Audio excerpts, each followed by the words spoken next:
Excuse me, sorry.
Chat, we've invented money. We've done it.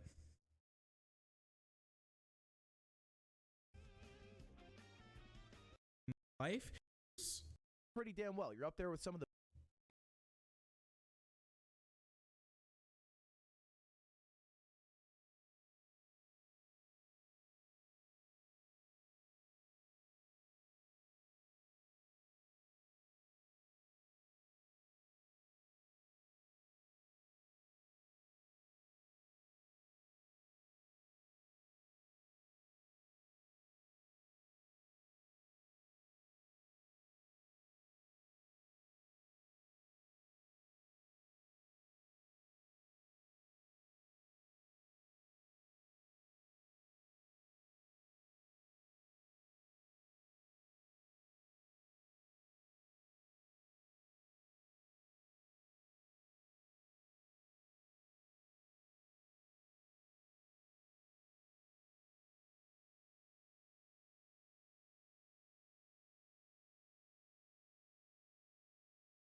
You, what up?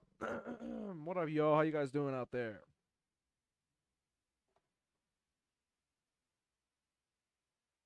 All right, I'm getting ready. I'm getting ready.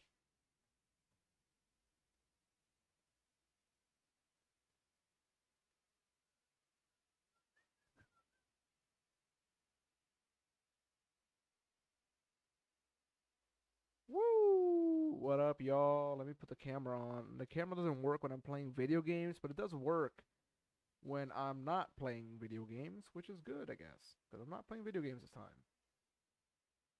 We're gonna talk about serious shit. Shall I say? Oh God, I gotta set this shit up. I should have done that. Uh.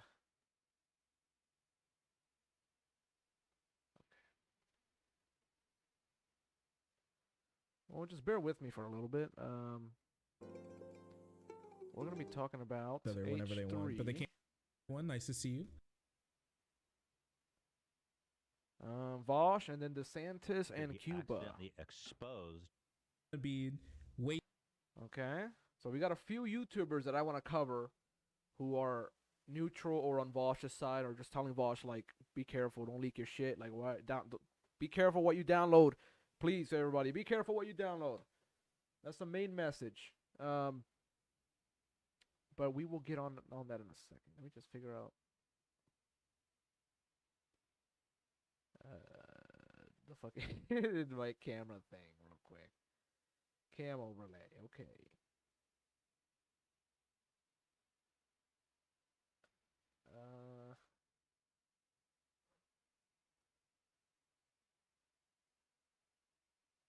Needs to be a little normal sized.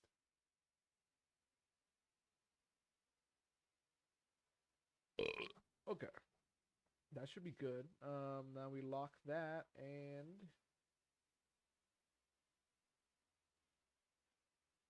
we'll move this. Oh. We'll move this over. What up, y'all? Okay, now we put this there.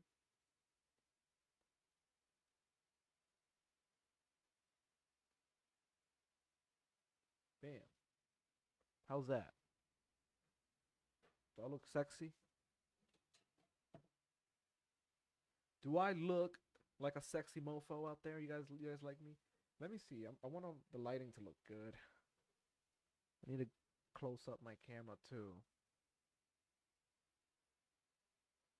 How's that? That's too low. That's a little too high. Perfecto. Perfectamundo.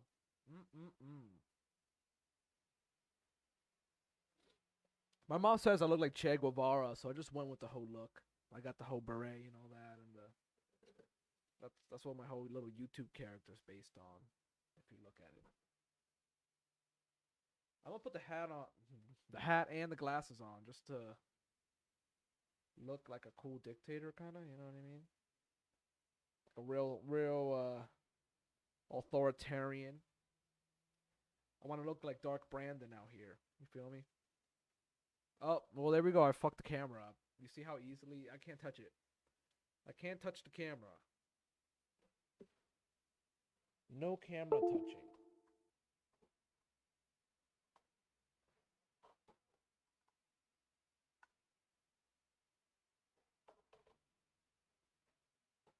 I do declare the camera touching will end once the camera turns on, if it works again at all. Maybe.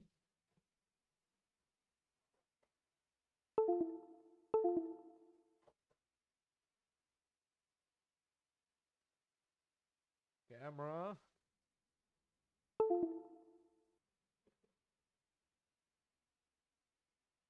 I might have actually like literally broken it.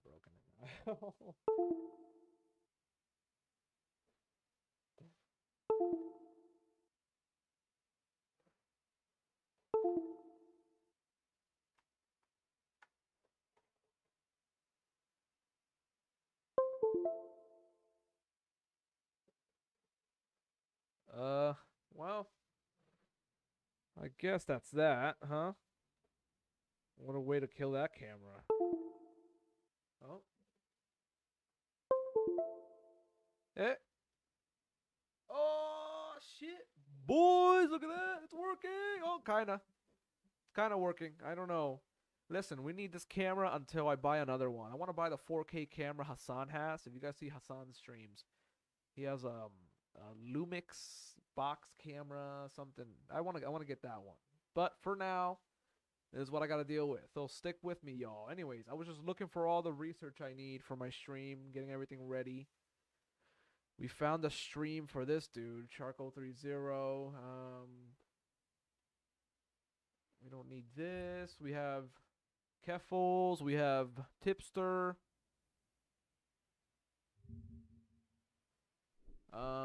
What else? What else do I need? Oh yeah, the Guantanamo Bay shit.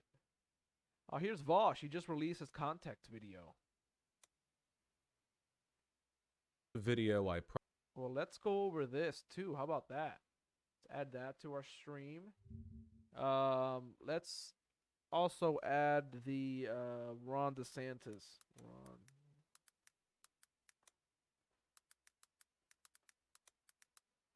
Guantanamo Bay story. Let's just look that up real quick just to make sure that we have that ready. Ron Desantis is serving in Guantanamo Bay. Here you go. This guy. Kyle Kalinske. He always has all. So the over facts. the weekend, So let's save that there.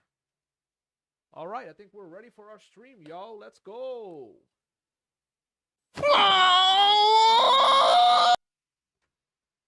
Let's do this. Anyways, where should we start? Let's start with Vaush. Let's start with Vaush's video, and then we'll hop on how H3H3 kind of mistreated everything. And probably should have made a long time ago. There are two main reasons why I haven't. For one, everything we're about to talk about has been discussed over and over and over again on this channel. The issue is like people. Oh fuck the camera again.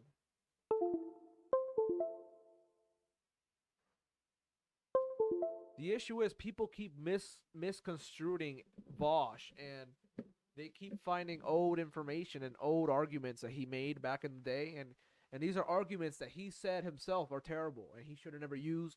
You should never bring up CP or child this or child that. You should have never made these certain arguments that he did make, and he apologizes for that. And he actually came out and he said that like he doesn't make those arguments anymore, and that's not to do with this. But he's also being bagged on for like having photos of horses and shit, AI generated too, which is funny because as a leftist, he like shits on AI, but he had AI generated things.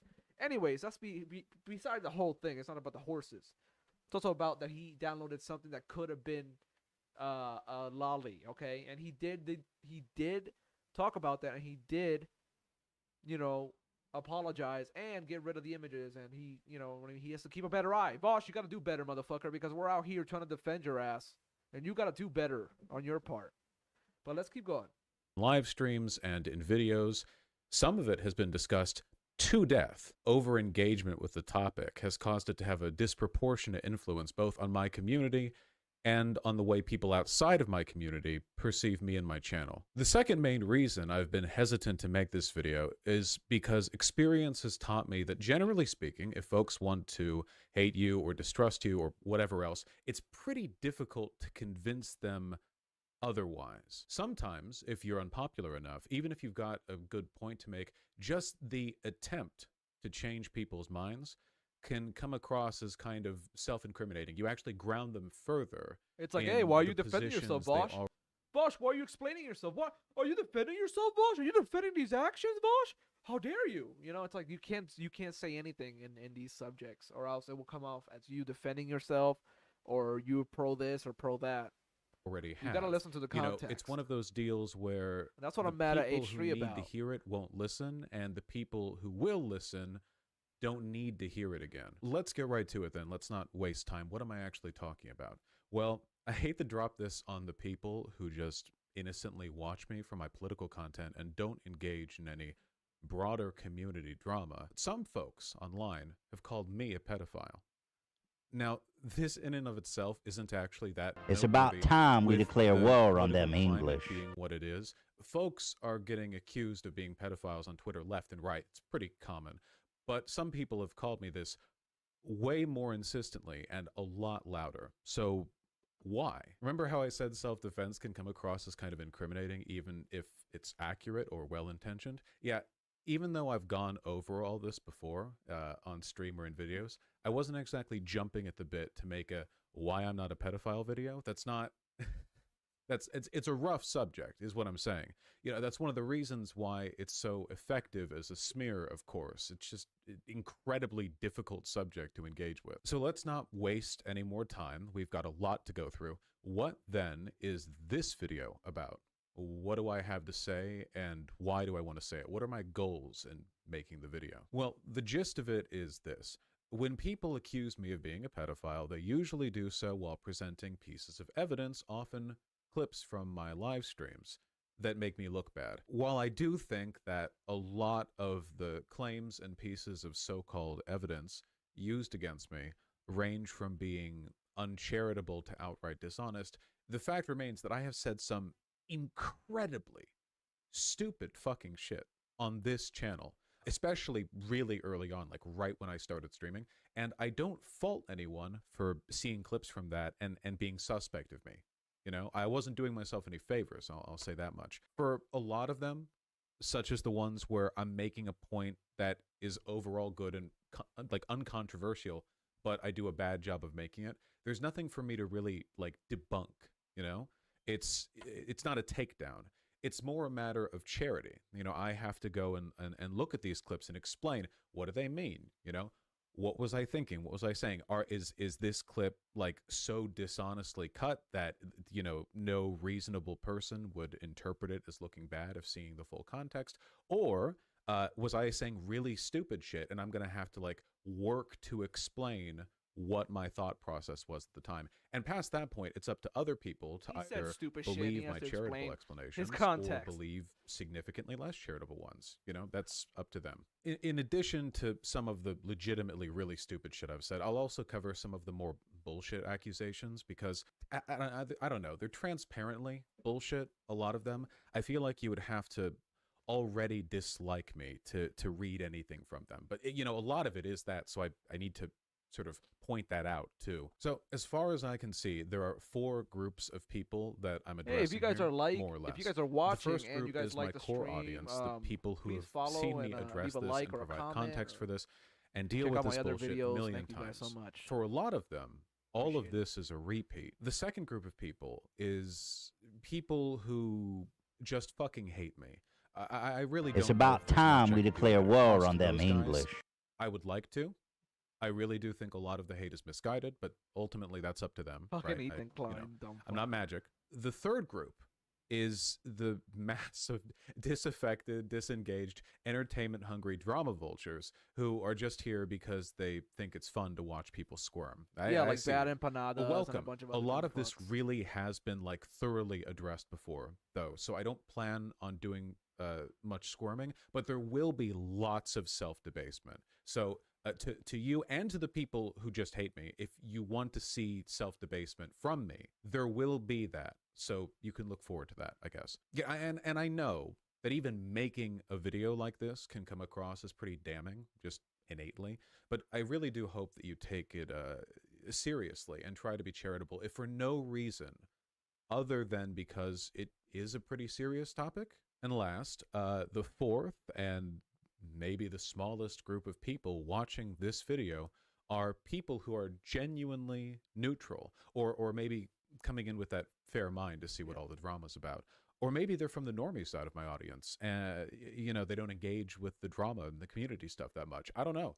This will probably be a weird one for them, but nonetheless, welcome. It's a pretty wide range of people as audiences go, but I'll do my best to explain things and go through all the drama in a way that's clear and straightforward, but also doesn't drag on too long.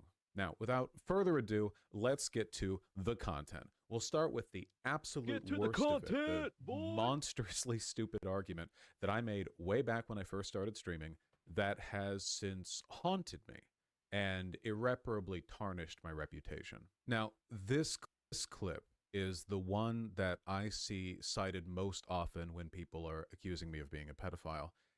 That's not even a little surprising to me, though. It sounds pretty bad. In fact, and this is going to be a real hot take, I have yet to hear a convincing moral or legal argument as to why possession of child pornography should be illegal.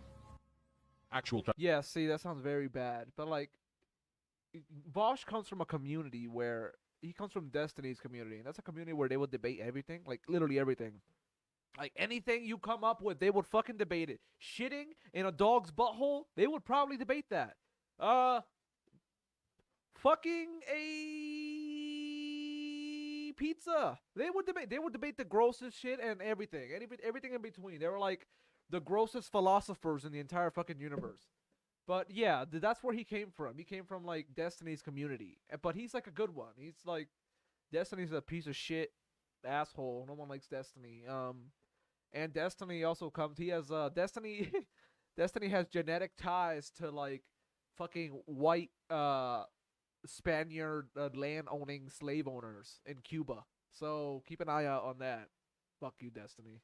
Child pornography. Like I said, pretty bad. This clip is from right after I started streaming, so a significant portion of my career as a live streamer has been spent providing context for the clip over and over, to many people and many audiences. I've addressed it so many times that it's turned into like a kind of running joke in my community, like a rake that I'm cursed to keep walking into over and over, and it hits me in the head. I often see people outside of my community, people who have seen this clip but not seen me address it, mock the idea that any context that I or anyone else could provide could possibly explain away something that sounds that bad.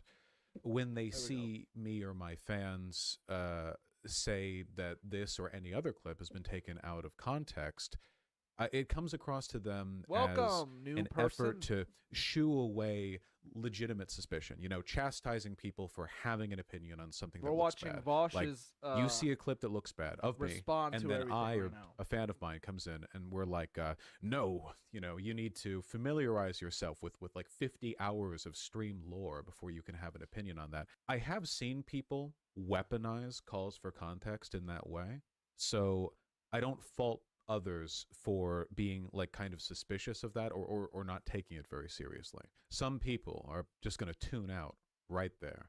Now, don't get me wrong, the clip is bad. It's rhetorically bad, it's logically bad, it's obviously optically bad. And the broader argument that it's pulled from are bad in all of those ways too.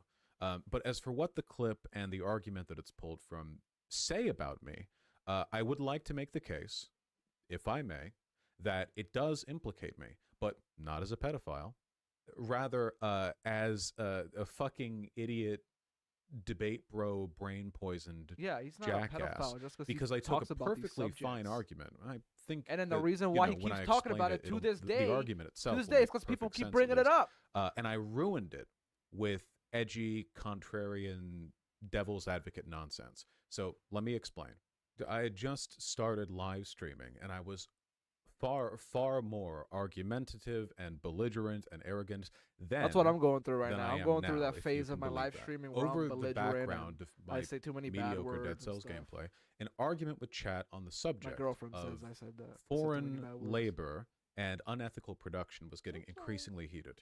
Just in case anyone watching doesn't know, many of the products that we buy from American companies on American store shelves are produced through supply chains that take advantage of You may have wasted $100,000. unethical business practices, you know, like bad workers' rights stuff. Often this takes the form of sweatshop labor, a practice near ubiquitous, for example, in the garment industry, where sewing work is difficult to fully automate. This isn't just a foreign problem, though.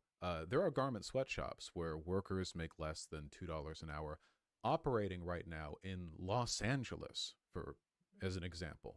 Yeah, and I'm sure issue. a lot of these, but American companies profit from basically even worse slaves abuses. under capitalism. The I'm sure mining they get of abused cobalt sexually, and the harvesting of chocolate and palm oil. Those are three practices that are especially notorious for their use of child labor, frequently child slavery, frankly. Child slavery, you know, yeah, basically. in practice, often just child slavery. American companies profit enormously from this because these, you know, abusive work conditions, it keeps the cost of harvesting materials, of acquiring raw product relatively low.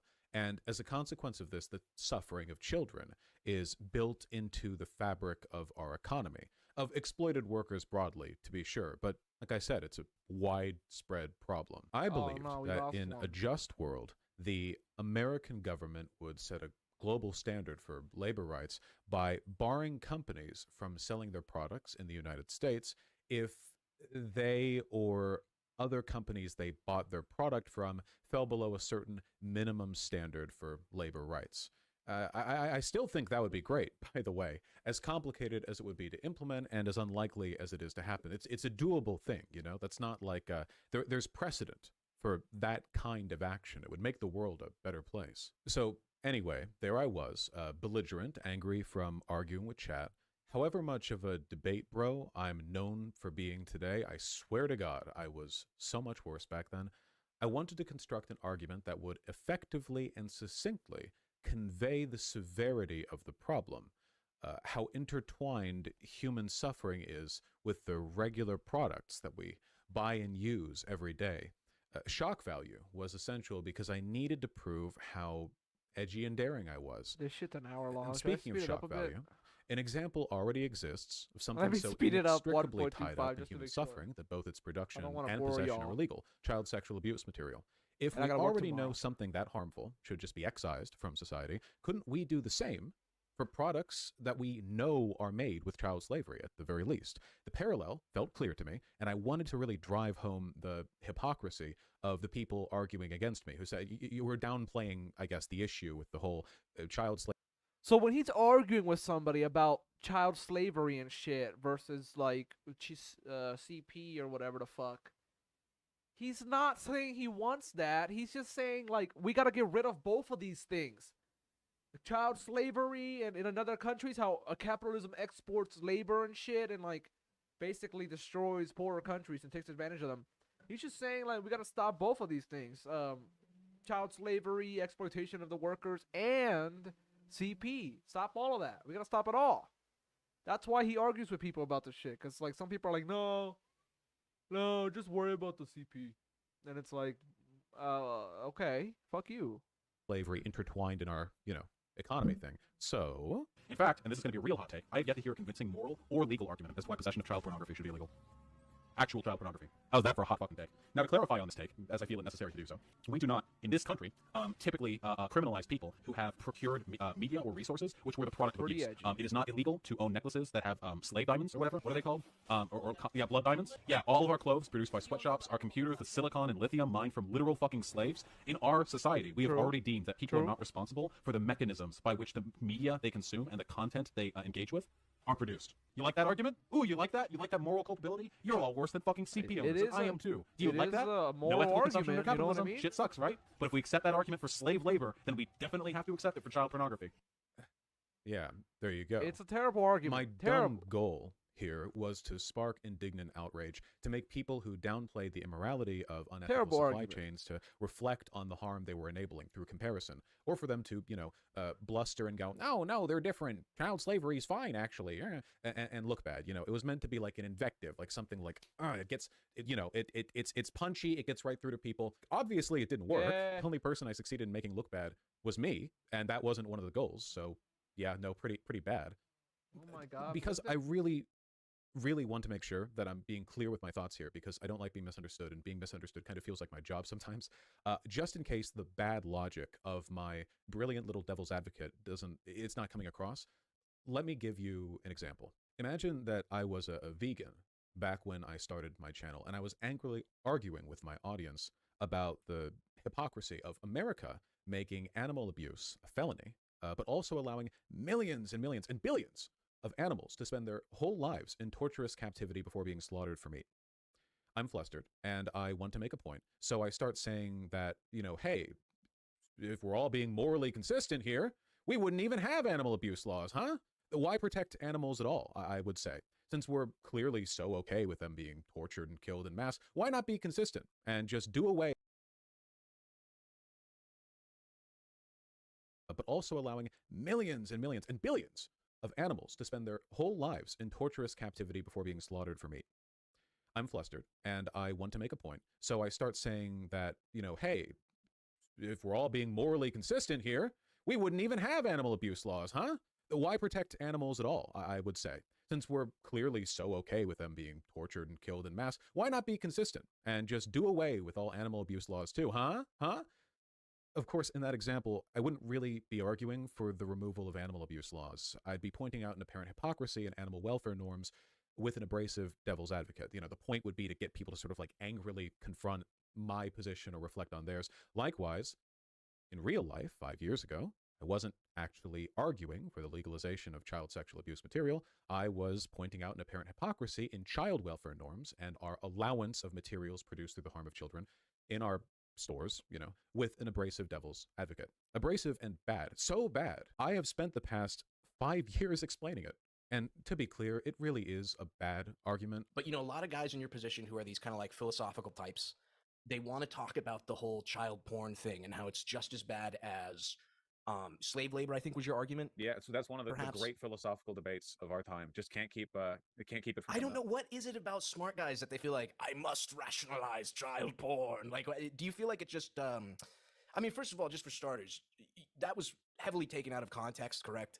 Oh yeah. Like I mean, obviously it's gotten thrown through the dishwasher a bit, as internet arguments go. The basic idea of the argument, the fundamental, which is like it's bad to participate in the consumption of any product which, as a necessary prerequisite for its production, mandates the abuse of children. Everyone would agree with that, unless people are literally pro child abuse, I guess. But most everyone would agree with that. People just don't like the direct comparisons because in my case, it wasn't the most accurate one, due to some like nitty gritty detailed bits.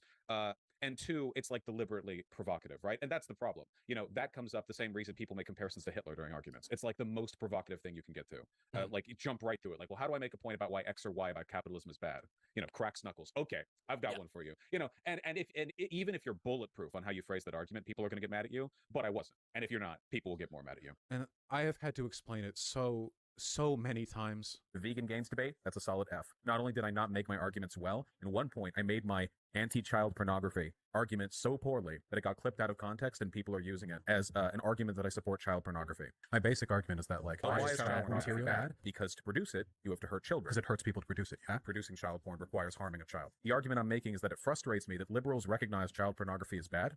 Great, nice, well done. But then they're really, really defensive of like global commodity production chains that involve child slave labor. Like they'll talk that off like really, really, really readily, like, oh, well, there's no other choice. Oh, well, we don't have to care about that. Oh, yeah, dude, like cobalt that's mined up is done by child slave. But, like whatever, that's just how the economy goes. Oh, dude, whatever. Like we make computers. They look sick, bro. Like don't think about it. So that was the argument that I was making originally.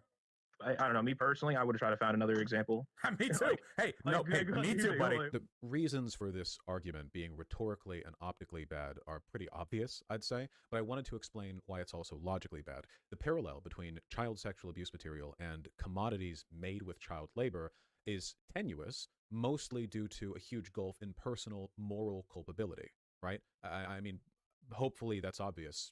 It certainly wasn't to me back then. I still believe the presence of child labor in our supply chains is a massive issue, but, I've stopped making that point in such stupid, pointlessly abrasive ways. There's a sickness in the mind of the very specific kind of debate bro that I used to be, where you believe that if using the most inane, hyperbolic shock value arguments, it makes you seem smarter. I'm sorry. I can explain what I was thinking at the time, but I can't for the life of me understand what I was thinking, if that makes any sense. Yeah, all edge and no point, truly. Oh, and to be clear, I didn't make that argument just once. Remember, the whole rhetorical strategy was edgy, abrasive bullshit designed to bait arguments, and it worked. I mean, arguments were had. You're a live streamer, you have a hot take or you make an abrasive argument. Chat brings it up in the future. You argue about it again. I'm sure there are a million clips of that argument from different streams, but it's all the same damn thing. It's like taking 500 photos of me getting in a car accident and then saying it's 500 different car crashes. It's all the same stupid fucking argument. Unfortunately, 5 years back, it took me a little while to catch on to how fucking stupid and self-destructive my edgy argument was, safe within the bubble of my then tiny community, where the only eyes I had on me were the eyes of my, 100 or so committed fans or whatever back then. I wasn't really seeing any negative consequences from employing this rhetorical strategy. I mean, it would bait arguments from chat, of course, like I got those disagreements, but that was what I was looking for.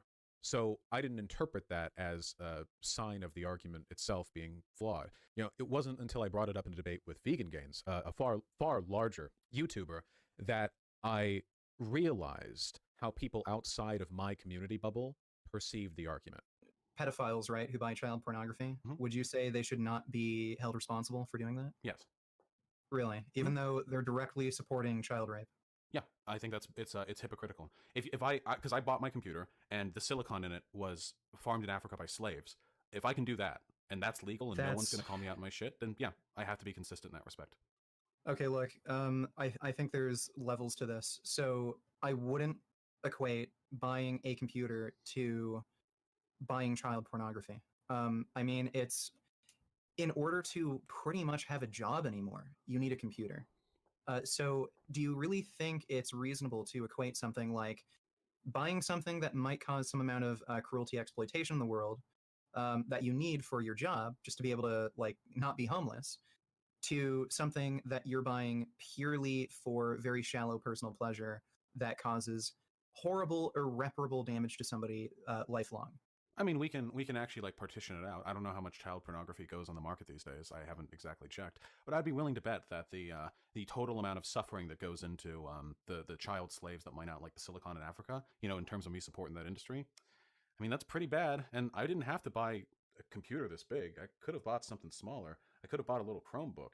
You know, I don't wonder how many more hours slaves had to mine up that silicon to justify me being able to own this. But I'd go with it too. Clothing I wear put together by slave shop Oh, I'm so workers, sorry. I sweatshop wasn't workers, talking this sorry, whole time. glasses, Oh, I'm like, so like sorry. everything. And if you wanted to step Fuck. beyond the slavery element, like all of the What I was saying is, I'm so sorry, guys.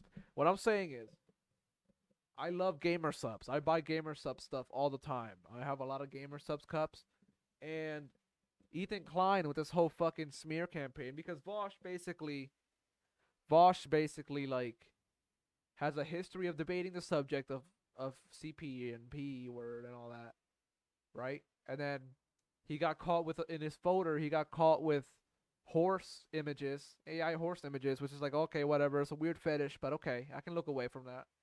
2 pictures which were sus, a little sus. 2 pictures which were a little sus of hentai, possibly lolly, because the artist was sus. So 2 pictures of sus next to his taxes, horse images, Raru, and he apologized for the images. He got rid of them. So like, I don't think did he beat his meat to that? Like, that's the, are you what's the argument? He got rid of it. He apologized. He said he should have looked closer. But like with anime, you can't ever be sure. Look, this is what I was gonna show you, but my mic was closed. I love gamer subs. I buy gamer sub shit all the time. How old is that? How old is that person? You can't fucking tell, dude. You can't tell. Do I gotta get rid of all my gamer sub shit now? Do I? Hey, how about this one? She has like no boobs, bro. She's flat chest. She's a gamer girl. I gotta get rid of that. That's pretty sus. I found 3 things that were pretty sus in the collection that I have right now. Look at this girl. Do I gotta get rid of this shit too? What's going on, Ethan? What do I do, Ethan? Do I get rid of all my shit? I love anime.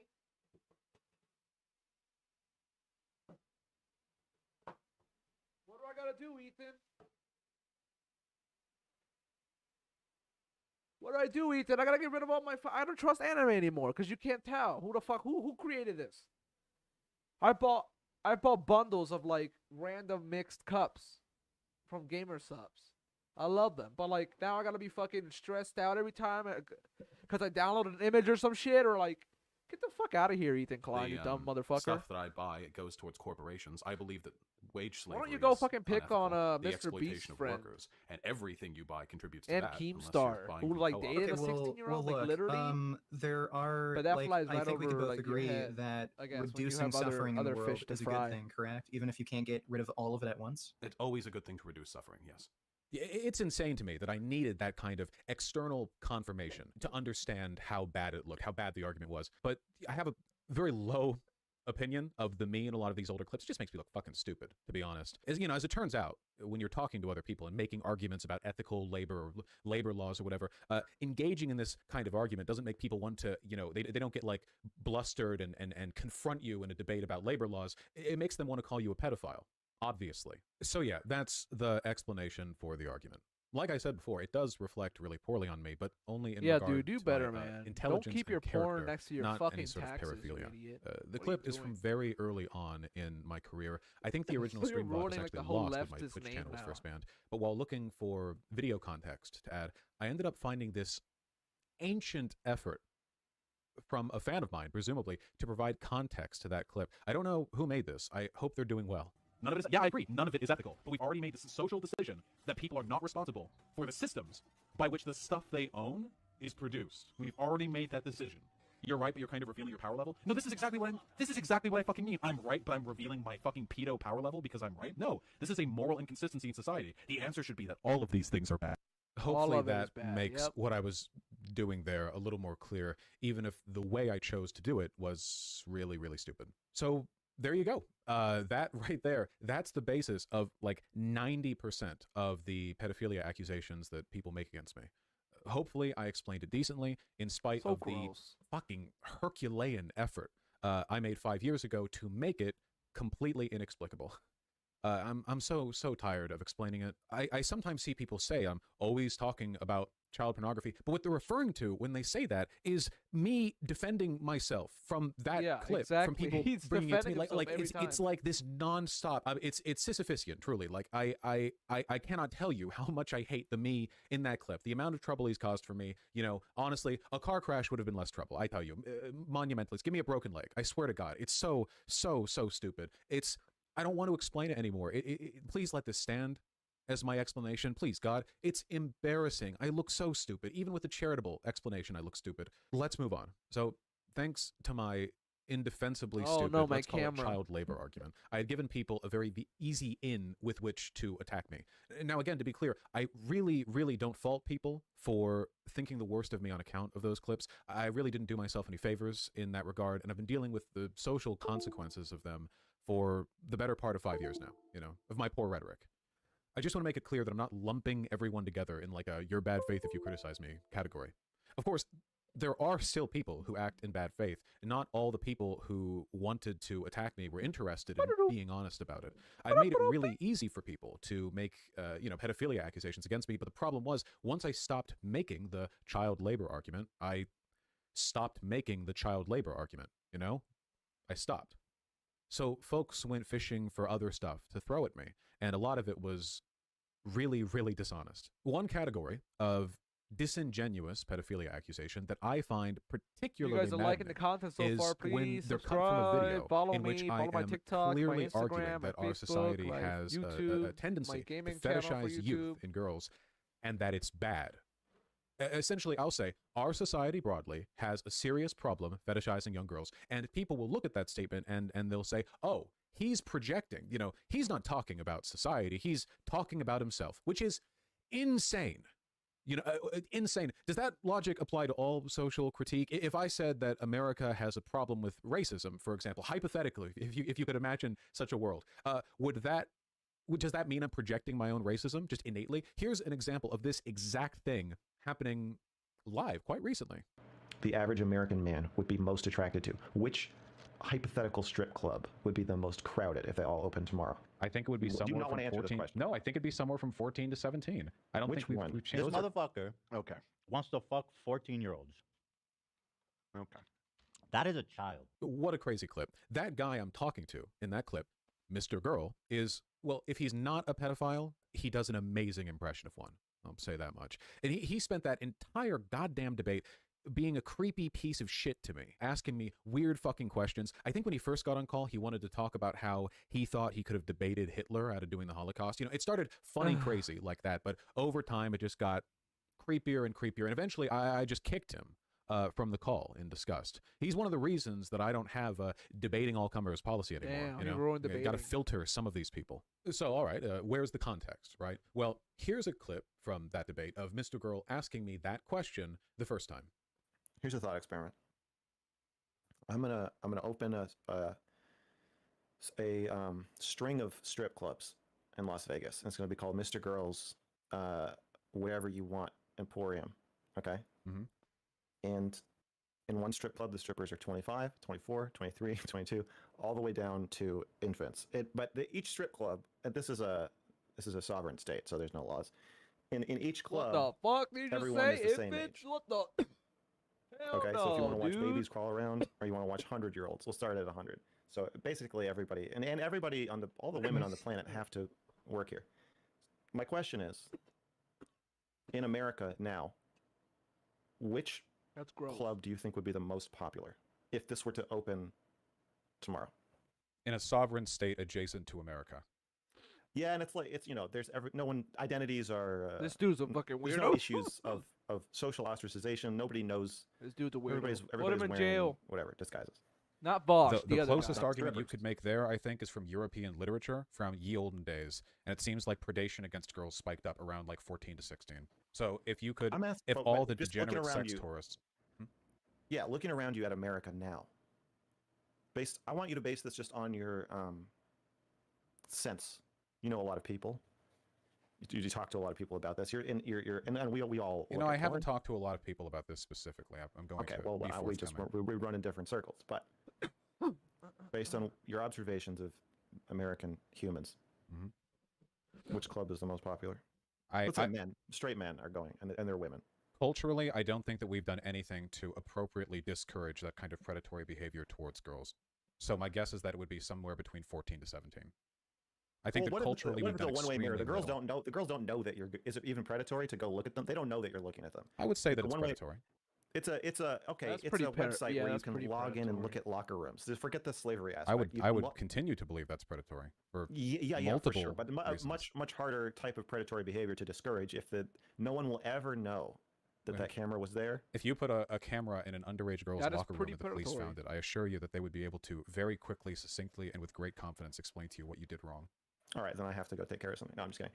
My question is, which club is the most popular? My question is, where do you think we're at? And I'm asking it in kind of a exciting way because we're in public. But where do you think we're at? What is? I genuinely don't think that much has been done to culturally disbar the average modern guy from the attitudes that we had back in antiquity towards women and attractiveness towards women. And what number? I think it would be somewhere from 14. No, I think it'd be somewhere from 14 to 17. I don't think we've changed. Those are big. That's a big difference. I have no idea, and I couldn't even begin to think by which categories I would separate them. But you're saying 14 to 17, and you will not. You won't pick a number. I will absolutely not pick a number within that range. Because you don't have a guess, or because you don't want to be clipped saying it. Because I don't even know by what category you would distinguish into that group, and because I'm referring only to my feelings on other people's predilections, not to my own. So you're not asking me for my preference, you're asking me what I expect of the average American. No, a group of which I have a very low impression. Okay, but you don't want to say the number. I don't have a number. Do you have a number? Is there a number you're looking for? I think it's He's trying to get him to say some gross shit. Well, I suppose we'll leave it to the historians to judge. What the fuck did he maybe 16. It might be. I think it would be 14 at first, and then it would move up once the novelty wore off. I think it would be 15 or 16. Is this consideration in line with your desire to empathize with pedophiles, or is it something more personal than that? What do you mean by that? Well, I mean, you sound like a pedophile, not a person who wants this to dude's promote a pedo, empathy for dude. socially misaligned people. Why do I sound like a pedophile? Because you're dedicating a considerable amount of thought to the subject of what type of underage girl people would be most interested in. What color, if you have to guess what color their underwear would be, what would you say? Stop it! You see that? You people ask for debates, and what do we get? Jesus I am explicitly talking fucking about Christ. Ugh. widespread social failure to address, prevent, or discourage predation against young girls. Nothing about my language even remotely implies that I'm describing Yeah, Vaush my own didn't do nothing. preference. He was just he I kicked think the you guy have off. to I be mean, really goddamn dishonest or stupid he was to just take that as a mark debating. against me. Or alternatively, maybe you don't think we have a broader social issue when it comes to the fetishization of young girls, and my belief that such a problem exists is just me projecting my own desires. You know, if you really think that, if you really don't think that broader social problem exists, then I think that's a mark against you, not me, personally, you know, with regards to being a suspect. Look, at this point at least ought to be taken seriously. We all have female friends who started getting catcalled when they were young. I mean young. Teen is one of the most popular porn categories. Barely legal is a strip club advertising cliche. So common, a lot of people don't even think about how fucking weird it is, you know? Clearly, a problem exists. I don't think it's a problem that exists inherently. I think it's a product of our constructed social environment, capable of being made better or worse through the influence of, you know, different ideological forces. One of the most shamelessly predatory, pedophilic ideas I've ever seen taken half seriously is the wall. You've heard of it. You know, not the Pink Floyd, the red pill idea that women become unattractive and lose all sexual value after the age of 30. Yeah, that's you know, so I know the gross. harm of this specific idea is disgusting. mostly hypothetical because the median believer in the wall is like a 14-year-old boy who doesn't talk to women anyway. But it's still an example of how political ideologies can influence the extent to which predatory attitudes against women are socially normalized. Disgusting. That To make a thought. change for the better, you know, you'd probably have to look into some kind of, feminism thing. You know, not to get political, but feminist writing on this specific issue, the social normalization of being creepy about girls, that goes back a really long time. So again, pointing that out, I don't think that's suspect. I think that's a good argument. Fuck me, dude. That is bad. That is really, really, really fucking bad. Holy shit. If the original movie actually comments on child sexualization, that would be like a movie about child sex trafficking, and the poster is like a pinup picture of a 14-year-old girl with a black eye or something. Yeah, Holy didn't fuck. who was the I guy? I can't even. Wasn't there somebody who like watched that shit like multiple times and like said, "Oh, I like this. This is a really good. This is a really good movie." Who was that, dude? There was a YouTuber or somebody that was dumb as fuck and like was defending this to the high heaven. Dude, Steve, wasn't it fucking not Aiden Ross? Bro, what's that skinny motherfucker? Dude. Not Aiden Ross. Fucking guys, what's that dude's name? He got banned off of YouTube. Okay, let's see if Meat Canyon has any videos about him. Steve-O? Steve?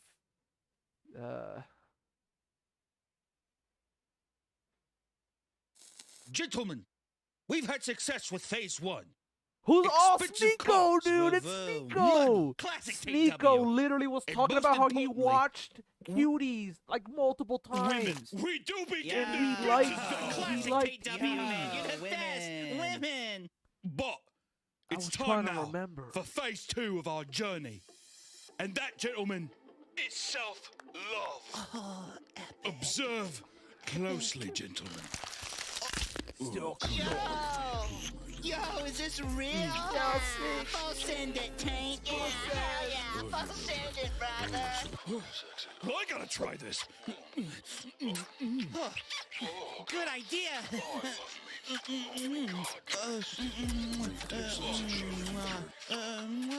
Oh, fuck. Let me get a smoke off your cigar. Yeah. Oh, here, take that. Yeah, put that in your mouth. Okay, I will. Oh, fuck. Oh, blow that smoke out. Oh, I will. Oh. Andrew, your cigar tastes so good. Oh, my fucking God, that tastes so sweet. But not as sweet as you, baby. Ooh. I don't think I have a mirror, eh? Oh, wait, yeah, here's one.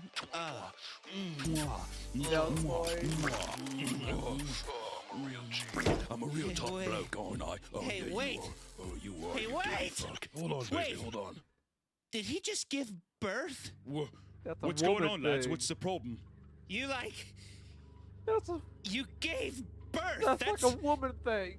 That's like a woman thing, right? Giving birth is like a woman thing.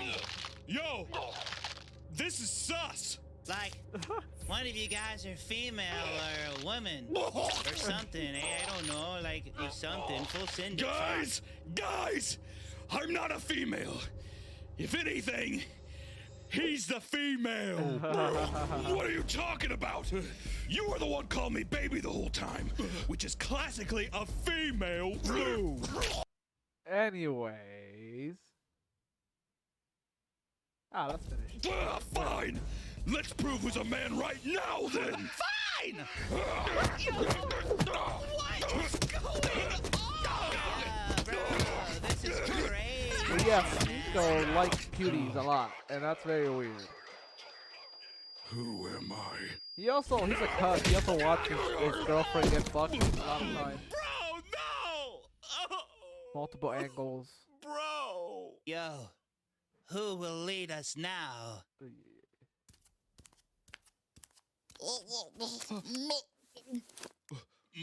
Money. What did he say? What did you say, little baby? Girls should wear leashes like the dogs they are. Yeah. Full send it. Yeah. Stupid bitches! Jesus Christ. Anyways, yeah, check out Meat Canyon. He's awesome. But yeah, Sneeko loves cuties, and his girlfriend got bukkakied by Anyway, too full. what were we And watching you're gonna be before like, this oh shit? man, I feel so bad. And We were watching. Then begin to describe how tactless that is. Let's What's the finish this takeaway from shit. this one? Like, I don't know. Don't do that, Netflix. I don't even know. This is like, this is unfathomable to me. Does anyone else get the feeling that like men, at least in the West, are kind of like taught to be kind of a little pedophile-y a little bit with how much we're fetishizing young girls? Does anyone else kind of get that feeling a little bit, just a smidge possibly? Not like every guy's a pedophile, and I don't believe that, but like the way we hyper fetishize youth for girls is like really weird. In every aspect of our depiction of sexual relations between men and women, we almost always associate youth Hey, with listen, if the desirability when it FBI comes to women. fucking But not break just in youth, and like, raid Vaush and shit, then I'll earlier than believe like 40, you know? the allegations because are true. people, But I don't think before, I I'd say don't like think it's gonna people happen, like so. 20 to 40 are all like in a pretty conventionally attractive range. Sometimes beyond that, depending on, you know, a variety of things. But like the girls are never like 35 or 40. They're always 18. Not to mention like a ton of porn is like just turned 18, barely legal, you know. Hold up your driver's license. We'll censor the fucking name, but there it is. Turned birthday 2 days ago. Yep, like there's fresh out of high school, barely learned how to drive. Hey, thanks for picking me up. Yeah, it's my first day at driver's school. Like it's crazy how we how much we push this shit. Same exact deal. Me saying Literally, there's a broader dude. social problem, and people saying I must actually be talking about myself. I can't believe people try to use this shit against me. Seriously, it's really frustrating. Oh, and as bad faith clip jobs go, this one is especially funny because it is literally cut from the video that I made attacking cuties. The the movie. I've been on any drama YouTube years ago. You've heard people attacking cuties. The video is entitled "Netflix Tries to Capture the Pedophile Demographic with Mixed Results." The video does not contain an endorsement for the movie. It's pretty critical. So again, like it's like calling a guy anti-black because he ends a video on, I don't know, the history of the Confederacy by saying racism in America persists to this day. And the people are like, well, of course that means you're racist. It's just stupid. I mean, you can tell I find it frustrating from the way I'm talking. I think there is a very clear difference between examples that, or I guess evidence that people use against me, where I am legitimately saying really stupid shit, and then ones where people are just like desperately cutting any kind of clip, like, you know, like Frankensteining clips together and hoping that, you know, something incriminating comes out in post. There's a lot of that, unfortunately. All right, next clip. We've all jerked at Delali at some point or another. We have at some point in our lives been going fucking crazy on some hentai site, and we've been fucking stroking as hard and fast as we can, and then after we nut, we go back, look over our history chat, and we go like, oh, jeez. Oh, boy. Some of these girls looked pretty young. Yeah, this one definitely sounds rougher than the last two clips, but it's you know, it's a bit, it's a joke, a bad joke. I can explain it. I don't think that'll make it any funnier. The intended comedy element of an indiscriminate whirlwind masturbator being used to draw attention to a problem, that problem being the ubiquity of lolicon in hentai sites. Welcome, I don't person. really know how anyone Sorry, could I get was like a leaving a serious fucking vibe chat. from that, like there's any kind of like, you know, grave point being made. Again, it's not a Did you funny see the chat? joke at all. I mean, I cringe looking at it. It's great evidence against me if the point that people are trying to make is that I was or indeed still am cringe. So a point to their favor on that one, I guess. Another thing leftists have pushed is the idea that pedophilia is just We're another watching sexual orientation, Vaush's like being gay or straight. video essay Stop about discrimination. the allegations that he's getting. It's time to be more tolerant of demons who feed on kids. I do take issue with the moral outrage here. Child sexual abuse is widely underreported. It's a huge problem. It's incredibly damaging to the psyche of young people, and as they grow older, it can lead to many negative mental health consequences. However, stigmatizing pedophilia to the extent that we are calling them demons probably discourages pedophiles, people who feel attraction towards children, Yeah, from getting the H3H3 help is they calling could need Vaush a to pedo, keep and themselves so from now abusing Vaush children. has to release By a whole demonizing them to this extent, you are increasing the video likelihood essay of about child how he's sexual not. abuse. Do not demonize pedophiles. Demonize child sexual abuse and encourage pedophiles to get help. Now, if you've got pedophiles who have never sexually abused a child, but they're advocating for it, they're like, yeah, I've never done it, but is there anything really that wrong with lowering the age of consent to 13? Then of course, fuck them. Like, fucking shut them up. Just fucking smack them. But by and large, statistically speaking, there are 370 people watching right now. I'd be willing to bet that at least 20 or 30 of them experience habitual sexual attraction towards children. It's surprisingly common. To those of you who do to an extent that you feel as though it may be like a problem. I was saying earlier, like I have some Please. gamer cups. Like I Just love get some fucking gamer help, my subs, dude. right? There's nothing wrong with you as a person. I got We some can't help the gamer shit that sub we're shit. into. We can help our actions. That There's looks nothing super feels weird, man, sus. about this. So You I'm can't help wondering, the Ethan things that you're Klein, do into. I gotta If get you rid of all my realize gamer you're like subs? 20 years old Aren't and you do the thing for sponsored kids, with what the gamer fuck subs? do? You do? Commit fucking Sudoku? Look at this Do you bitch. just stop She can existing barely, right then and you there? can barely Do you toss tell. yourself in front of a car? No. You have to You live barely your life tell anyway. that's like a- and you I have don't to even know. recognize I don't even if know, you're a man. responsible person. What's like, going on, hey, Ethan Klein? like, Leave even my if I gamer just keep subs this to alone, myself, like, Ethan this might Klein. affect people someday, you know? I should probably maybe Nah, but see what I gamer can subs, do you about gotta that. watch out what you put on your Talk cups, to somebody. man. Okay? Man, Before can I just say Ethan how much Klein comes for hate you. how my voice sounds in these old clips? So I think that I sound kind of stilted, and I think it's phrased a little weird because I just wasn't experienced at streaming back then. But yeah, the message seems fine. As I understand it, encouraging pedos to go to therapy is like mathematically the most effective way of reducing the likelihood of children being harmed, which is the point, I would hope. It doesn't have the punch or the charm of the classic kill yourself debate tactic. You know, those elements are lacking, admittedly, but my understanding is that that classic debate tactic also just tends to push them into like really insular, like-minded communities where they're more likely to enable each other's worst elements. So I don't even know what in this clip implicates me, to be honest.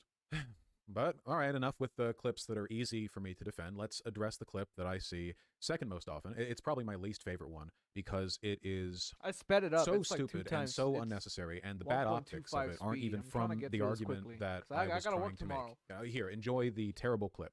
Please, please, right now, And I uncut your hate this dumb whole shit, live conversation. cut It's fucking very SJW gross. I don't brains, wanna- and recognize this empirically correct fact that I am about to spit. It is possible for an adult and a child to have a sexual relationship, and for it to have positive outcomes on the child as well. That is possible. It's, Man, look at it's how, so look at how cool cringeworthy, and logical everything. I Like, am, I know, calling I don't people hate lib Vaush. I don't cucks hate for him. having the audacity to take But issue he with needs anything to that chill I'm out with the saying there. debating shit. My man. IQ He must needs be to stop massive. taking The way debates I'm from willing people to, asking and him this is about the this. charitable Like, he take just needs here. to stop. Saw my own Stop. legs off at the knee, you know, optically speaking. No points for guessing this clip's from 2019, you know, same as the fucking child labor argument. So same era, same brain. Before I can explain what was going on here, we have to finish the point that I was making because this is a really nasty clip. It is possible for an adult and a child to have a sexual relationship, and for it to have positive outcomes on the child as well. That is possible. However, categorically, we discourage those relationships. Not good. Not good. Because Don't do as that. a rule, it Don't is do that. substantially more likely that enabling them would cause harm in society. That's the difference between act and rule utilitarianism. An act utilitarian would say, oh, this is an instance where it was good for the adult and the minor to have sex. That would make it a good action. But the rule utilitarian, which is what I am, would say, even though that individual outcome was good, the act was still bad because in general, in a broader application, for adults and children to have sex with one another leads to horribly destructive outcomes. For that reason, it is an unethical act. You But know, he look at shouldn't that. use that Whoever cut this argument at clip all ended because, it like, right it's before not I good said, for anybody "But at all. really nasty Anywhere- work. Anywhere in And I clearly don't society, need the anywhere for help anybody. making myself look It's terrible. just not So, good for all a right. dude to deal with a What's going on child here? or What whatever point the am I fucking clearly argument is. failing to make? And why did I say any of that terrible shit? What I'm trying to explain, poorly, mind you, is the difference between act and rule utilitarianism. They're two different ways of understanding my what's cat right at? and Let me what's go grab wrong. my At cat. least that's what I thought back then. To understand what I was thinking at the time, I'm going to have to explain this in the context of my past self's, you know, like sophomoric Dunning-Kruger-esque understanding of utilitarianism. We have to enter the, you know, the very tiny shoes of my brain back then. We step into the shoes of my brain back then. And back then, as I understood it, act utilitarians decide if an action is moral by assessing the outcomes of that action, right? So you throw a brick at a person, it hits them, it hurts them, that's a bad outcome. Okay, so don't throw bricks at people. And rule utilitarians do this while also considering the value of broader judgments or rules that might consider an action moral or immoral by default, based on a general judgment of the expected outcomes. So we have rules against throwing bricks at people, not because the outcomes are always bad. I mean, you could miss, for example, and not really do much of anything, but we still have rules, laws against that, because the expected outcome of throwing a brick at a person is bad, averaged out, and you want to prevent people from doing that thing generally, rather than just like letting people hope that the individual outcome of a specific thrown brick might be good. Does that make sense? Well, again, none of this is a good understanding of utilitarianism, so I'm trying to explain how I thought about it. I know. You'll have to read up on the subject elsewhere. Don't get your I don't like this normative debate ethics bro lessons from me, shit, please man. God. So let me not continue with the good. distinction. It's not good for your brain. I guess to keep with the theme of bricks, we would consider it morally wrong to toss cinder blocks off of a highway overpass. I think most people would agree that's Okay, bad. that is bad. It's possible, however incredibly unlikely, that doing so might actually end in having a positive outcome. Maybe the cinder block... Maybe you hit a criminal. It goes through the windshield and it smashes the face of a kidnapper, and the car crashes, and the kidnappee is able to escape to safety, right? Still not good to do that's that, a though. morally good outcome from the action, So the question is, then, is an action morally wrong if its expected outcome is overwhelmingly likely to be bad, but it somehow, just through sheer chance, ends up not being bad? Is it morally wrong to drunkenly drive through the front doors of a school if the only person you hit is, by sheer coincidence, about to do a school shooting?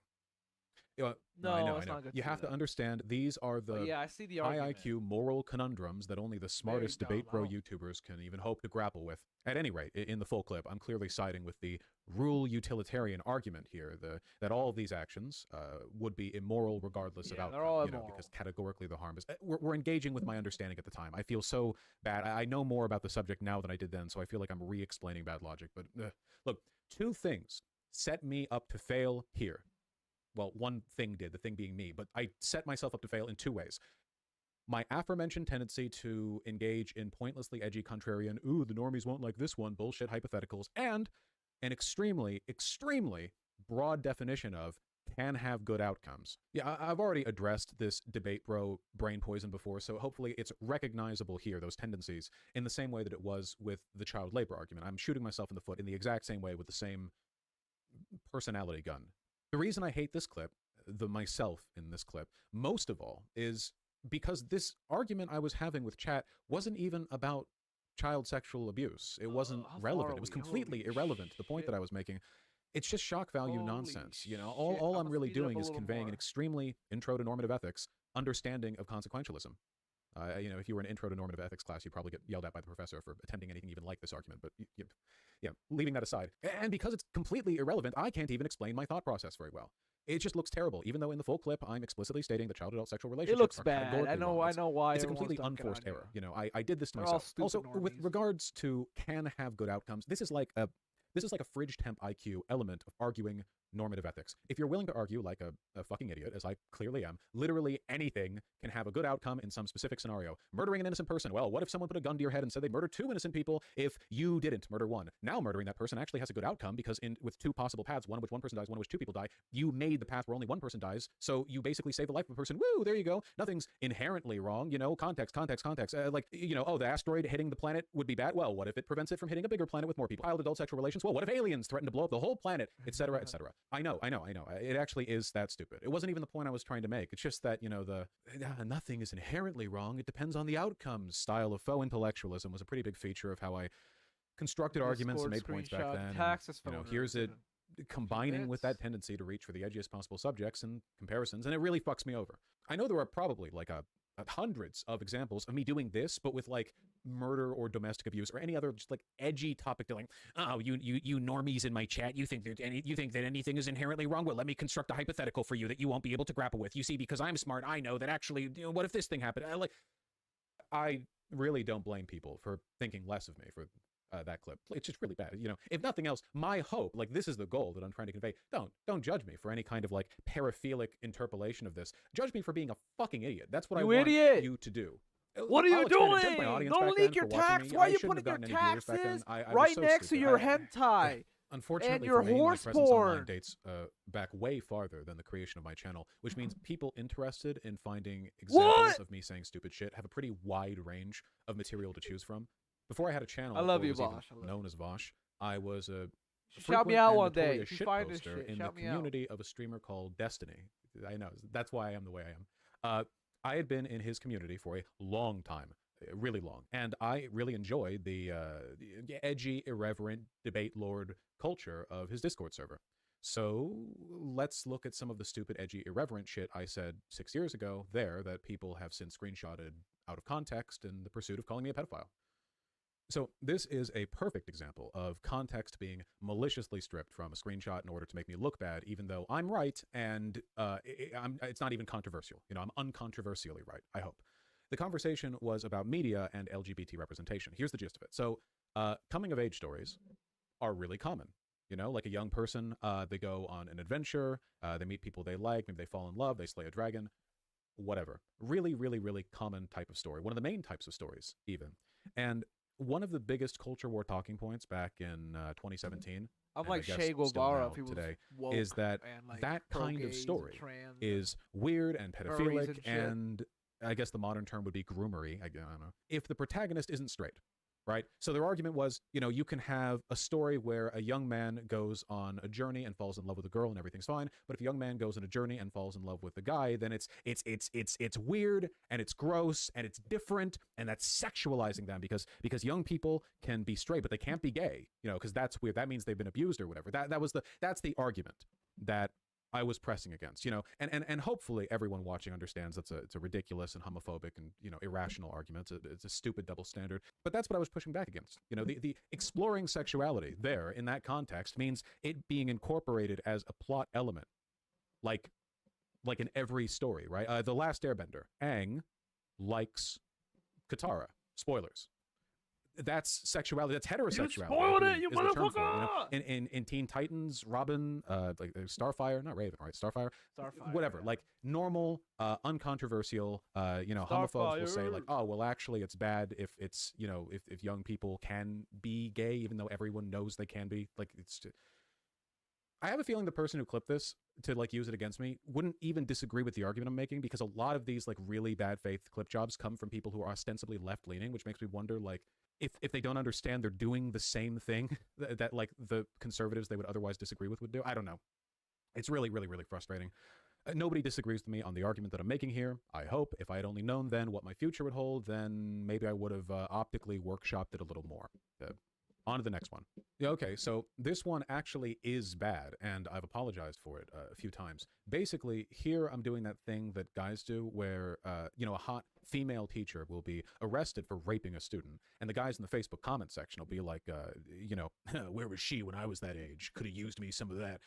And basically, like, the thing they do where they downplay and trivialize the sexual abuses of the teacher because they personally think it would have been cool if they could have slept with their hot teachers back when they were 14.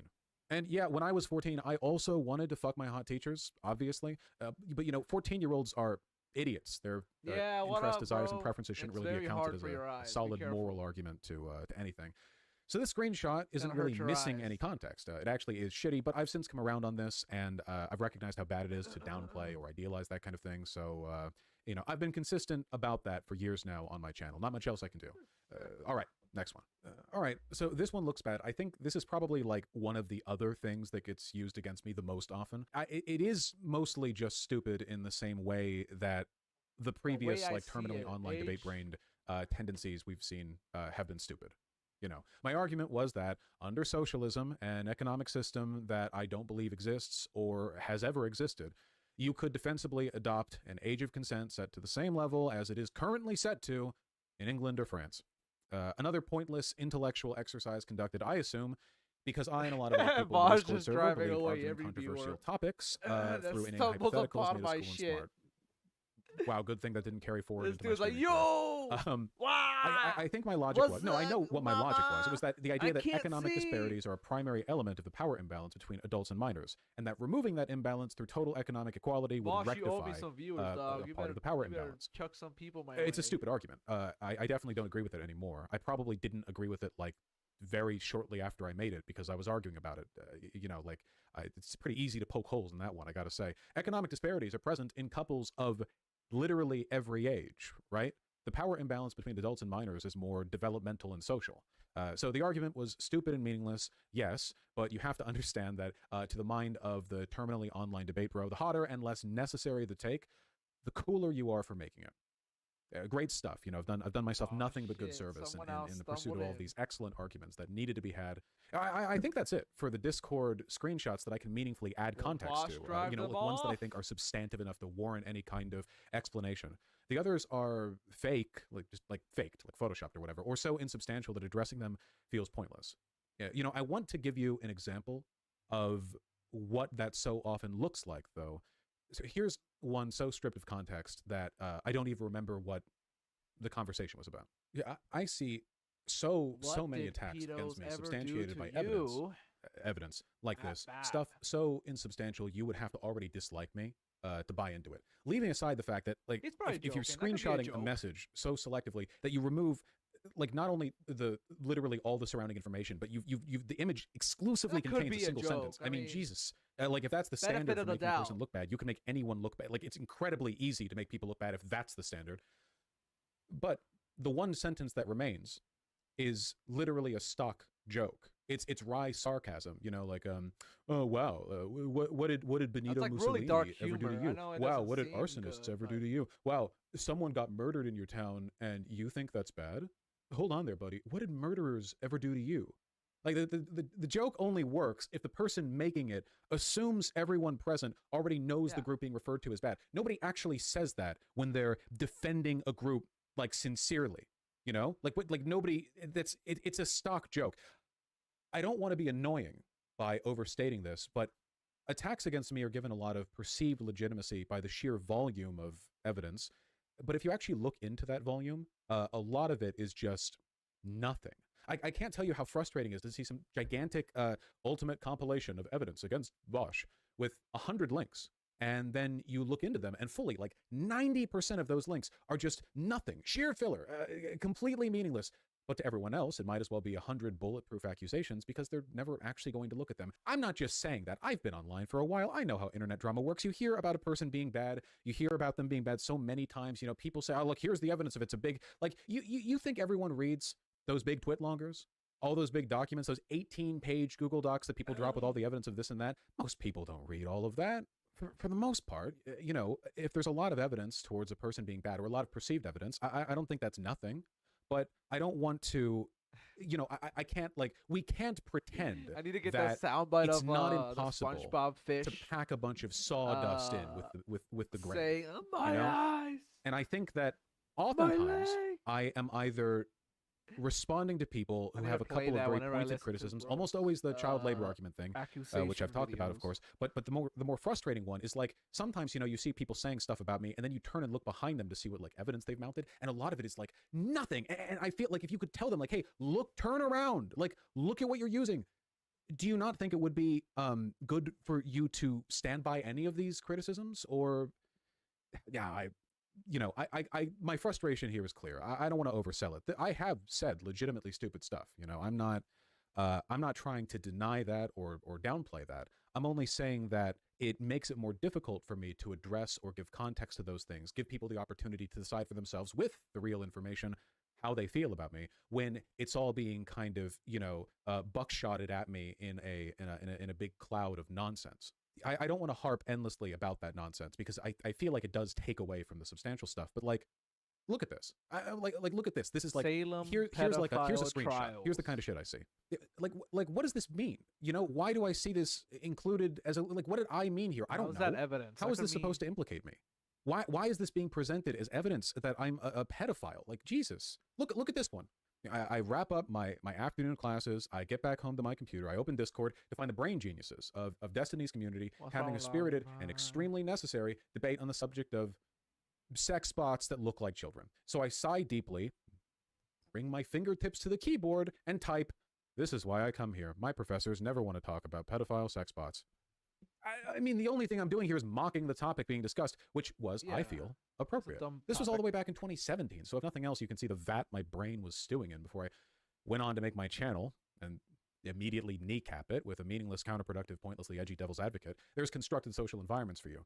Again, I'm not saying that there's no legitimacy whatsoever to people being critical of me. It's just, you know, a lot of stuff gets thrown my way. So after all that, now we finally arrive at this most recent drama, the incident that lit a fire under Drama YouTube, and is, to my mind, the only thing I've done in the past 4 years that actually looks bad.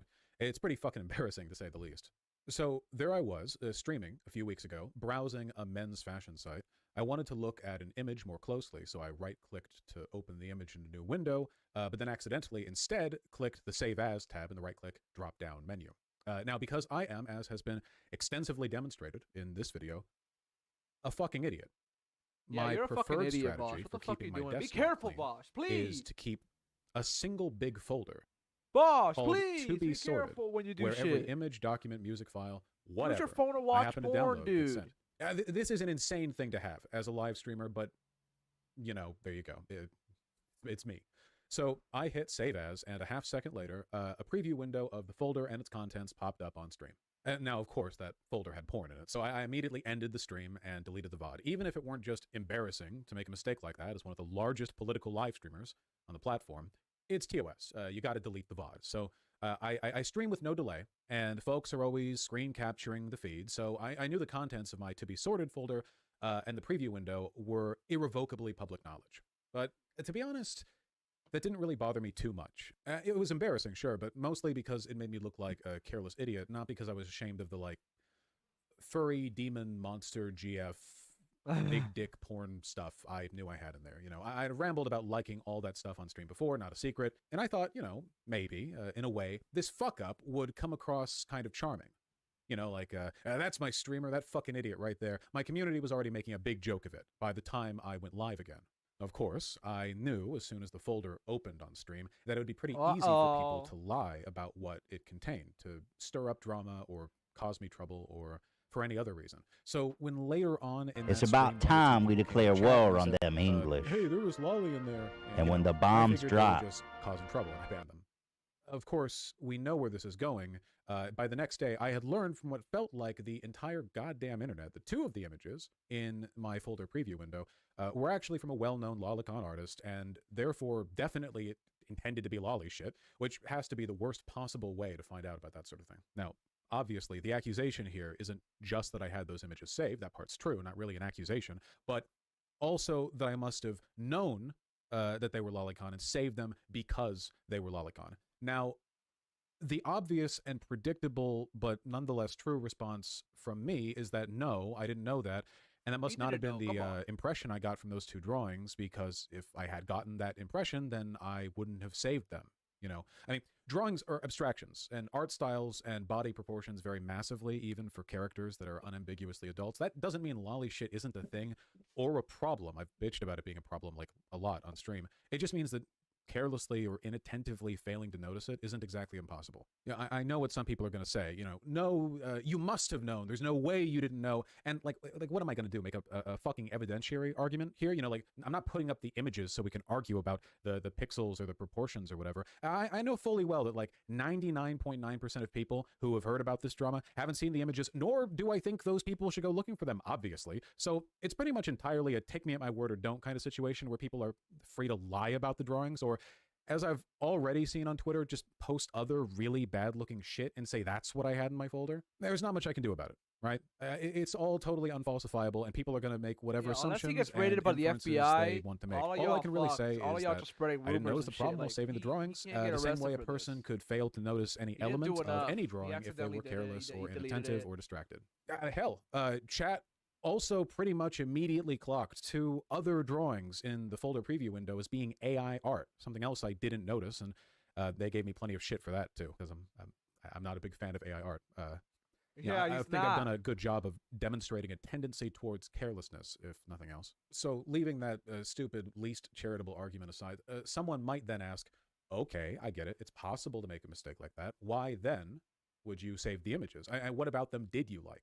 And look, there's really no way of saying this without sounding crass or flippant or whatever, but you know, it's already pretty revealing video. There's actually a very clear and simple explanation for why, you know, for not just those two drawings, but in fact all the drawings in that folder and all my porn tastes generally. And it's an explanation that is extremely well known and well substantiated. I'm a size queen. I like big dicks.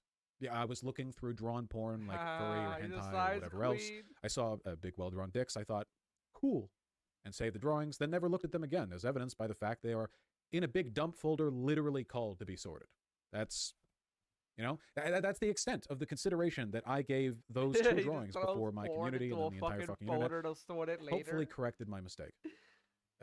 It's Next hard to to even your say anything taxes, about it. You know, bro. 5 seconds Come of on, dude, don't do ooh, this, nice brother. dick, You're so cool funny. line art. You're so saved, funny, and it's a dude. whole God bless discourse. you. I wish I had an answer that was more satisfying, but really for something like this, I feel like people are going to believe what they believe. I do think there is a real argument to be made about carelessness, especially with regard to lolicon and its seeming omnipresence in the anime community. You don't have to know much about anime to know that's an issue with it. I find it repellent, and I've been bitching about it for years. Plenty of that bitching has been on stream too. But it's possible to find something repellent while also not being perfectly vigilant about it, especially in art where stylization and abstraction can kind of, cloud awareness and judgment of the extent to which any artists you follow or people in the community might be doing saucy shit, right? Pardon me for taking my most indefensible position yet on this, in this video. In the history of my channel, I actually do like some anime, and there's a lot of really good shit out there in the anime community broadly, and in a lot of the sick anime babes getting railed on Twitter. I'm sorry, like, often that is also cool. And I hate the fact that, the pervasiveness of lolicon means that the entire community is tainted, basically, right? I don't like the fact that, like, you could be looking through what looks like a bunch of totally, like, normal, fine, cool babes getting railed by big dicks, whatever you're into, while also feeling like you have to be vigilant that in this incredibly normalized process, some of these drawings might be of characters that are canonically underage, or that, like, an artist who generally draws in a kind of, like, cartoony style might be fine, but then another artist does that, but then they're, like, actually... I love gamer stuff, but I love gamer stuff. I don't like it, and it's a normalization issue, and I think one of the best ways you can deal with it is by being aware. Like lolly everywhere. I'm not shit. perfectly and aware, I'm so looking I fucked around, up. This like, what the fuck? wasn't the first time that I fucked up in this specific regard. Do I gotta be that vigilant about shit? After the whole child labor argument saga, people went through a bunch of, like, likes in an old public Twitter porn account that I had, and over, like, thousands of liked Ethan, are you calling me a pedophile, Ethan? Big Oh dick my monster God, girl images or whatever. I think they found one that was, like, the character was meant to be a teenager. At like, this point, and it's Ethan not surprising to me that might happen everybody because, a I'm running between pedophile. classes, scrolling on my phone. I look at an image maybe 2 or 3 seconds before I like. The degree of scrutiny required there indicates that this goes beyond some kind of, like, matter of personal temperance and extends broadly into, like, how weird is it that that's something that's been that normalized, Anyway, I don't mean to, like, make a big point or make it, like, a broader issue, as a way of pulling attention away from me fucking up. I just think it's a broader issue, people are going to say what they're going to say. They can judge me for what they're going to judge me for. I think a lot of people have been real and charitable. I think it's insane to say this, like, yeah, it's a pedophile. You're you got a weirdo, bro. I You're think not a that's pedophile, insane, but but you are a again, weirdo. it's not really an evidentiary argument that I You're can a make. So, fucking weirdo, what am I dude. supposed to do? Yeah, I don't know. God willing, anime culture will get I better like one you day. though. I like I Vaush. wouldn't hold my breath. You're a weirdo, So, but I do like yeah, Vaush. He's a big that's the weirdo, long but and short of it. know, I'm sure there are other clips or screenshots or shit arguments happens. out there You know what I that mean? people have thrown into their big anti-me documents. But like I said, I wanted to focus on the accusations big-ass that I feel weirdo, are but I really like somewhat him. grounded. If I took the time to tackle all the obviously fake I'm or pretty weird, disingenuous too. shit, we'd I'm be not here weird in forever. that way. And I I think don't it would like take big away horse from the dicks stuff and I shit. actually did feel I needed to address. Again, walking that line, there's a lot of bullshit. I don't like but big horse dicks. I don't want to convey the impression that I feel every attack against me is illegitimate, or at least not properly motivated. So yeah, this isn't about debunking a narrative, it's about waving away the most transparently bullshit stuff so that I can focus on explaining the actual mistakes that I've made, the actual stupid shit that I've said, providing context and laying out my thought process so folks on the fence have all the information before deciding to lean charitably or not. Yeah, I can't make someone be charitable. It's just up to how they see things. And, I can't ever view all this drama from an outside perspective. I'll always be biased because I am literally the only person who really knows how I feel and why I've said the things I said. And but to cap all this off, I'd still like to try my hand at it. I'd like to try and present the charitable narrative, how I feel this all looks with all the information and how I hope people take it. Again, not holding my breath on that one, but this is what I hope for. I have said some really, really stupid and difficult to defend stuff. Yes, you And have. that much dude. is clear. Stop. But almost all of it comes Stop from the saying very, it, very please. beginning of my time as Think a live about what streamer. you say. Looking at it all laid out like this, 5 or so years of drama and accusations, I think it should be clear to people who have watched this far that the explanatory variable in all those old clips was my stupid fucking debate bro brain. The obsession with inane hypotheticals and devil's advocates and shock value bullshit, which I employed because I thought using examples and comparisons that normies couldn't handle proved I was smart. It really is impossible to overstate how much I dislike the me in those clips, Let's how speed it I up a used to bit. act in general. That being said, the terrible arguments and hypotheticals really Terrible were arguments, contained to terrible those shock value hypotheticals, debate bro not moments. good, doesn't make And you as I look stopped good. being that kind You're just of a debate bro, weirdo. the I still terrible love arguments you, and but you gotta hypotheticals like stopped. And not that's give why ammo just to the about every right clip wing and used Ethan against me is Klein at and least shit. 4 'cause you years know old. they hate They're you. more or less contained to a period of time during You which know I Hassan employed a hates rhetorical you. You style, know that Ethan I would Klein describe hates as you. You fucking know. stupid and insufferable. You know, even if the point I was making was fundamentally okay, I was also just way worse at communicating, which didn't help me. And that's another thing I'd like to stress. You know, if anything has been thoroughly And objectively, don't fucking put your uncontroversially porn demonstrated next in to all your of this, it's that I'm allowed taxes now. on I your can't shut the fuck up. computer, dude. I What have are you no doing? filter, Why don't you etc. just use your Worse phone? then than it is now, but nonetheless, People not it's a masturbating character on their trait. phone But in anymore. all the What's going hundreds on of out here? times that sex or sexuality or kink What's or going on whatever else out is here? on stream, sometimes while I'm near blackout drunk from celebrating some event like or the- another, I like- you know, no filter. I've always been really, really blunt and consistent about what I'm actually into in people, whether it be people my height or people with big round glasses or people with really dark, tired-looking eye circles or pronounced collarbones or aquiline noses or whatever else. You know, I know this is a low bar, but it's really weird to me because people accuse me of being a secret pedophile and using your phone instead of accidentally their laptop. let his mask slip by virtue of several months of extremely loud, abrasive, attention-grabbing, optically dogshit arguments, and yet also back then and now has been really consistent in wanting a girlfriend who looks like Reagan Ridley from Inside Job. You know, like that's a very novel way of letting the mask slip, right? Like you know, no filter whatsoever. Clearly a poor sense of how other people will, you know, interpret his words at times. Okay, Not let's skip the always the final best thoughts. communicator. Let's go to And the yet for my audience. So yeah, that's it. I'm done making all of the arguments about my past and how people perceive me and blah, blah, blah. I want to take a second here at the end to directly address just my audience, what I'm hoping for in the future and what I'm asking for from them. Please don't. You can still watch if you want, but if you don't care, then you can leave without missing anything. So to my audience, thanks for sitting through the whole thing. I know you don't have much of an attention span, especially because you're not used to this type of content on the channel. Don't laugh. Live streamers only turn into video essayists when they're extremely nervous. Look, first of all, I want to apologize for making it so difficult to be a fan of mine and a member of my community. Seriously. Thank you. Sorry. In this respect, at least, you know, I think I've let you guys down. I think this is a great community, you know, exceptional even. And as a consequence of my obstinance and carelessness and stupid fucking debate bro hypotheticals, many of you have been ostracized from other online communities or harassed on my behalf. The content of this channel and my messaging is unambiguously progressive and inclusive and good-spirited, you know? It's that might not be the popular conception of me and my content, but it remains true nevertheless. None of the people who enjoy my content for those reasons expected, I imagine, to be pushed out of other communities with similar values because they were a part of mine, because of me and my reputation. Yeah, I don't want that to continue being the case, but I don't really know what I can do to change it. You know, there's already such a massive gulf between what I know I am and what people think I am. The inertia of the uncharitability that I'm trying to push back against, it just feels overwhelming at times. While I'm working on that, you can help, you know? I want you guys to chill. Stop fighting on my behalf. Stop arguing for me against others, especially on the subject of this video. That's one of the reasons I made this video, you know? I saw so many people in my community tirelessly arguing against the worst and most dishonest shit people say about me, and I wanted them to have something that they could point to.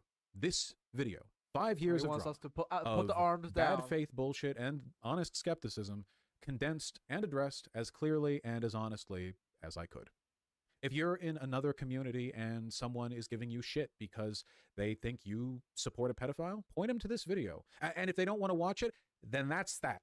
You know, there's nothing you can do about it. It's their choice, right? This is something that we've seen time and time again. People don't just change their minds because you've argued them out of a point. I mean, it's very rare. You have to make people want to believe. You have to sell them the argument. And if the argument is that this community is good, then hey, or that I'm good, look, there are ways to do that, right? You know, you can. I'm not saying it's pointless to be a positive advocate for this community, but I want you to be just that, a positive advocate. Don't let me and this space and all the people who are a part of it be defined exclusively through raging against the constant, pointless bad faith drama. You know, don't let that be what this is. You know, to be frank, nobody's ever been sold on a YouTuber because they saw a fan of that YouTuber passionately arguing that they're not a pedophile, right? When have you? It doesn't work. That's all people see looking in from outside this community, you know? a lot of this is me. You know, a lot of this is my fault. But as a natural consequence of Someone died. my particular kinds of brain damage, the people in this community like Ho, arguing. ho! It's very frustrating to a lot of the people in this community to argue a point that seems absolutely, completely, inarguably straightforward.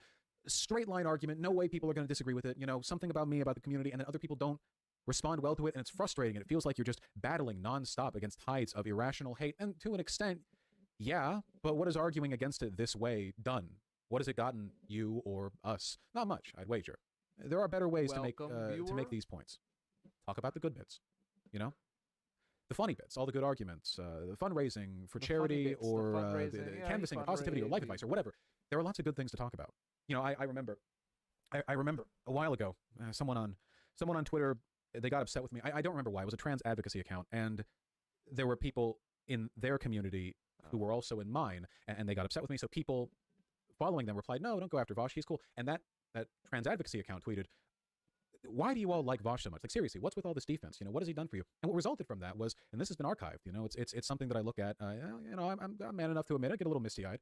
Hundreds and hundreds of people talking about how me or the community, this community, has been or have been instrumental in helping them in some way with regards to their identity, their acceptance, their ability to defend themselves against bad arguments. That's good, right? I mean, that's a good sell. I don't think that I would remember this with the same fondness that I do now if the response from my community had been like, I don't know, trying to debate them on how, like, it's illogical for you to not like Vaush. How could you not? You know, like, I don't think I'd remember it if that was what people did. Of course, all the kind stories didn't actually work. They deleted the tweet asking for him and nothing changed, but it's still something we can point to. It's something I can think of. Be positive. Be the sun. You know, I don't know if it'll really make a difference in the long run, but I know it can't it can't hurt to try, right? It's a better sell. It's a better argument. The odds are better. Feels better too. We're going to be positive. We're all going to be. Not just you. Me too. We're all going to work on it. Speaking of making a difference for this community, I'd like to address the irony posters in particular. For years now, a large part of my community's culture has been defined by the way I and my audience respond to people who accuse me of being anything bad, sexist, racist, homophobic, transphobic, pedophilic, whatever, like any of that. And I've received plenty of legitimate, well-intentioned, honest criticism, but a lot of it is insane and dishonest and just flatly wrong. And when people are acting dishonestly, it feels like there's no point in responding to it seriously, and that's when the ironic shitposting really rears up. And boy, is there a lot of it in my community about the pedophilia accusations, about everything. It's all a big joke to some people. And by the way, I don't mind jokes, but for this subject in particular, the one in this video, the jokes are done. Full stop, done. No more ironic, okay, buddy, Vaush, pedo jacketing. No more memes. I don't find the subject funny. I have never found it funny, to be honest. But I have been weak and indecisive, and I was worried. Telling the shitposters to cut it out would give the impression I was trying to hide all this, all the accusations, when I'd already addressed them so many times. We're done. I love you, Vaush. Vaush, good luck, buddy. Good luck out there. Hopefully H3 doesn't keep fucking trying to make money off your name, basically. Let's move on, y'all. So that was Vaush's video. Let's get on to Shark 030. Biden finally moved far enough to the right to win eat a large pizza by himself without so incredibly pog. I appreciate you. Thank you. Thank you for that. Thank you, Israel, that people really didn't like. I didn't want to engage in it. Sorry about Never liked Vaush. Wow. Oh no. Like, eat a bunch of food. I'm not surprised that you can do that. I'm surprised that you. Okay. I'm not surprised that you did do it either. I'm not surprised that you can do it. I'm not surprised that you did do it. Shark 030. You just shouldn't. That's just all my opinion is that you just shouldn't. You shouldn't do that. Because, like, the skinny bitches are usually the ones with the skinniest arteries, okay? I'm just telling you that your cholesterol is something you should think about. That's all I'm saying. That's literally all I'm saying, is that you should worry about your cholesterol. Because, like, small people are kind of like lactose intolerant people. Anybody know that one lactose intolerant bitch ass friend that they got that always talks about how lactose intolerant they are, and then goes out when you guys are like going out to eat to go get like a fucking large sundae, large milkshake, burger with extra cheese, cheese sauce on it, shit like that, and then go, oh, my tummy, oh yeah, can I get dairy with extra dairy with double extra lactose, please? Straight up, like, I want a large number 9. number 6, extra dip, and it's all cheese and cream. And then they go, I'm going crazy. My stomach's going crazy, and they start like farting up a storm. They're gonna put them in a goddamn like hazmat suit or something to keep the fart off. They're just like that, where they shouldn't eat all that food. They shouldn't eat all that cheese and cream and shit, but they just do anyways. They just do anyways. My partner. I have to cohabitate with them. Oh shit, not the fart. Oh hell no. Anyways, what happened? What happened with the poll? He's coming home. People are posting the horse emote in H3 chat. Oh fuck. What's happening? Let's do horse, eggplant, corn. Can we get that, please? What's going on? This meme is very real. Apparently this is real. This way. Sorry I about never liked Vaush. Wow. Oh no. All right, Vaush. Why are they being mean to Vaush? What happened? It's exciting. I was really enjoying all this because he's just so phenomenal. So let's start from the beginning.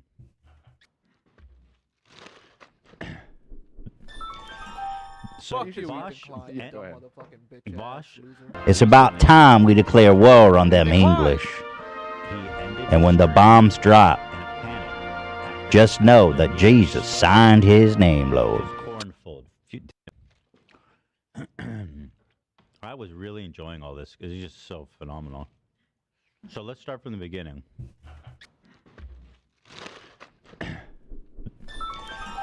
So Vaush, go ahead. Vaush recently, it was yesterday or the day before, he ended his stream in a panic after he accidentally exposed his corn folder. Maybe Here's do the clip. like a one-liner of who is Vaush, because You can see this is sure. I mean, yeah. we don't normally talk about him. So. Yep. He's a I'm looking. Yes, sir. But I'm referring I guess we got the button. Yeah, it's censored. It's censored. I did it myself. Yeah. And by the way, well, in the actual picture, is there even anything that is like mega vulgar? I think so. Yes. There is. Now, did Vaush talk about this on stream? I'm not super up on date with like everything that. Did he talk about this on stream? Yes, he has. Okay, a little bit. Yeah. Okay, I didn't. He talked about it. Yes, it was a whole thing. I didn't want to like throw all this up. He was disappointed. I didn't want to throw all this up if he wasn't okay with that, right? But I will say one thing: if that's true that he accidentally leaked his folder, so I made a tweet a little while ago, maybe like an hour ago or something, where I was like, "What happened?" Somebody sent me like a video or something that was going around. He was super okay. We got a new emote out of it. Okay, about some stuff that was going around. Okay, listen. Here's the thing. Some of you all may know that live on stream, when I say I'm going to download something, I always move my camera back to the close cam away from scene. So here, let me show you, because I use my tablet here as a sort of like makeshift stream deck. So let me show you, okay? So here, okay? Here's my scenes and stuff, all right? And on here, it's a little hard to see. It's a little hard to see. But anyways, here are all my buttons and everything, okay? And I can press one to turn from scene to close cam. So this is scene. And this is close cam. You see me do this every time I say I'm going to download something. The reason for why is because when you click like save as, especially on a picture, it pulls up on Windows your pictures folder. And it pulls up the last pictures folder that you were in. And so what happens is that if you're in a pictures folder that has like personal information, private stuff, with the last time you opened it and you just close it out, then that's probably what's going to pop up next time you open it. Now and specifically what pops out is the last folder you save something to, okay? If you don't. Now I'm not gonna get into whether or not I have the Goon Vault or something on my computer, but I will say is that I take the privacy of my computer a little seriously for a lot of reasons. I have like people's personal information on my computer, especially when it pertains to things like taxes and all that type of stuff. There's other people at risk than just me myself, right? And so this is a learning experience, okay? But what I'm getting at is that this is a learning experience. Understand, okay, that problems can happen. If you're like a large figure or somebody that people don't like you, that they may take whatever they could get, and you got to be really careful about it, all right? You just got to be really careful about it. So this is just a learning experience. That's all I'm saying. Yeah. Okay. Yeah, there's enough there that it's a problem. So here is a clip of the end of his stream. YouTube chat is filtering all of the horse corn eggplant emoji combo. What? It's like getting hidden, auto hidden in the chat. I can see. What it. are they running defense for Vaush? What's the deal here? Maybe it's just too spammy with emojis, so that. It's a secret language that we're finding out. Mods, if we could manually go through and show all of these. So here's what happened. And again, Vaush fans, if you want to defend him, I'm going to be receptive to everything you're saying. I'm not here with an agenda. I'm just showing something funny that He happened. said he's not here with an agenda. Let's see. Sure, you're not, Okay. you dumb motherfucker. But I will say this. What was on the agenda? This is what socials. I will say it was probably funny. No, I'm kidding. We love the socials. Thank you, buddy. Commentator, right? So he's a political commentator. love the socialists. Aren't we He's a all? leftist, I hate a his stupid socialist, little So jokes true. about and socialists. he is pretty popular in that space. I mean, there's like probably 3 main political lefties, which is like Hassan, Vaush, and Destiny.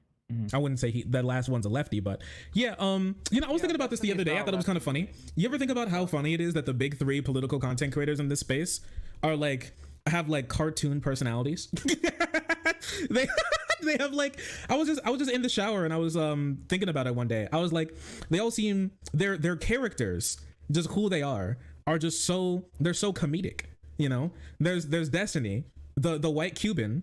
Is Destiny the white Cuban boy? Yeah. With whose grandpa actually owned a plantation in Cuba. Yeah. All right. Who lives in Miami. And then there's like Hassan, the multimillionaire Turkish immigrant whose uncle owns a like media franchise, and that's how he got his like Nepo baby start. And then there's like the Vaush guy, like the guy the white guy from Beverly Hills, who has a reputation of being irreverent, I would say, going wild. It's just so wild, right? It's just so crazy. I wonder if I have some. Yeah, his grandfather was a Navy captain. Yeah, it's just the personalities. They're just so funny. History. Can you guys look that up? They're just so fucking funny. I don't know. Cancel Ethan for leaving out Shark. No, I'd rather not be in this stream. I'm gonna be honest with you. I like not being talked about. You don't understand how nice it is not to be talked about. Like some people are like, oh, getting like controversy and getting talked about is how you grow. I'm fine with the rate of growth of this channel has been on. Okay, I've been here for a while. We're already at 100,000 subs. I'm fine. I don't need to be on these streams like this. I'm good. Never refer to me. I have no pronouns. Do not refer to me. No, it's okay. I'm actually so fine. Don't even sweat it. Don't mention his name to me either. No, sorry, don't mention my name to him either. It's all good. It's perfectly fine. You won't be able to avoid the drama forever. I already haven't avoided the drama. Remember when like weirdos on like lefty Twitter tried to cancel me for not thinking that like what Professor Flowers had a good debate with Vaush that one time? Yeah, last time we were talked about, it was super annoying. Yeah, not getting talked about sounds great. FD, you still mad about that? Mad about what? Yeah, I like not being my plea at the end of the video was do not refer to me ever again. I have no pronouns. This meme is very real. If I remember, I think. Moving on. So he's part of that trinity. He's one of the main guys. That's true. The not left-wing mega content popular creator. because obviously it's a niche. Holy but trinity. he's very popular in that space. I mean, his videos get hundreds of thousands of views. That is Sometimes true. a million. That's true. Here it is. You can see this is an example. I'm of the taking kind this of shit off structure screen. that I'm referring to. What? Now, the sound. Now, is that how the What? stream ended? I'm not 100%. I will say that sound might get clipped. That is a funny sound that he made. What? And then he took it off stream. Sure. When people were posting it on Twitter, that's how they labeled it. But I think if I remember, I think it cut to like a holding card, some sort of static holding card for a moment, and then it Destiny isn't a lefty. I didn't say that. He is left wing. ended shortly after that. So Yeah, one more he time. is not. So this is how it This is an ended. example of the kind of structure that I'm referring to. What? That's a face of a man who knows. Now, traditionally, we've caught conservatives porn stash. It happened to Alex Jones, and also happened to Oh yeah, Alex Jones. He was live on air, and he and like trans porn came up Trans porn, literally. on his shit, right? Like it was like T girl gets bodied from the back, or I don't know. It was some crazy stuff. No way, really? Yeah. Alex Jones was jorking his jerkin to trans porn. They did one of the things where it was like the overhead camera, and on his shit was like trans porn. There's like what he's watching in his second monitor. He's a Giga chaser, and honestly, it makes a lot of sense why he moved to Austin, Texas. If that's who he is, if that's the type of guy he is, you know, straight jorking it. He was. Nick Fuentes too. Yeah, there were allegations that Fuentes was. We covered it. I'm not sure if it was really his. A lot of his fans were running defense. It was like femboy, trans girl, bareback porn that people alleged he had on this shit. Obviously, his fans were running defense for him that he was not actually watching that shit. I don't know if it was like really true, but it seems pretty funny. And there was like good evidence that it was one of his like that it was one of his accounts, one of his throwaway accounts on the Bird app. Christ. Yeah, he was looking at it for research purposes. What's that other shitbag that was friends with Kanye? Fuentes. They were both trans porn. Yeah, Fuentes was looking at trans there was porn. like a trans thing with him too. Yeah. Femboy trans girl. But so I was saying yesterday, the left loved Hitler. That's on the true. Right, they want to. They're chasers, I think they call them. They want to be with trans women. Any chasers in chat? Don't answer on that. The left, they want to fuck horses. See, why are you fucking poking fun at the left like that? Like, I want to see Hassan's private folder now. Go fuck yourself. We need to fucking get to the bottom. But we all have secrets, don't we? So he panics, and it couldn't be funnier, frankly. You can see this is an example of the kind of structure that I'm referring to. I didn't get to see his face. It happened so quickly. Yeah, it does. It happens fast. So here is an enhanced version of the thing. I obviously can't put this on screen. There's no such thing as a coincidence. Look at him on that horse. Still, he looks comfortable. So it says old. Oh yeah, there's a higher res one. Guys, I just found this leaked photo. Oh of Hassan. no, dude.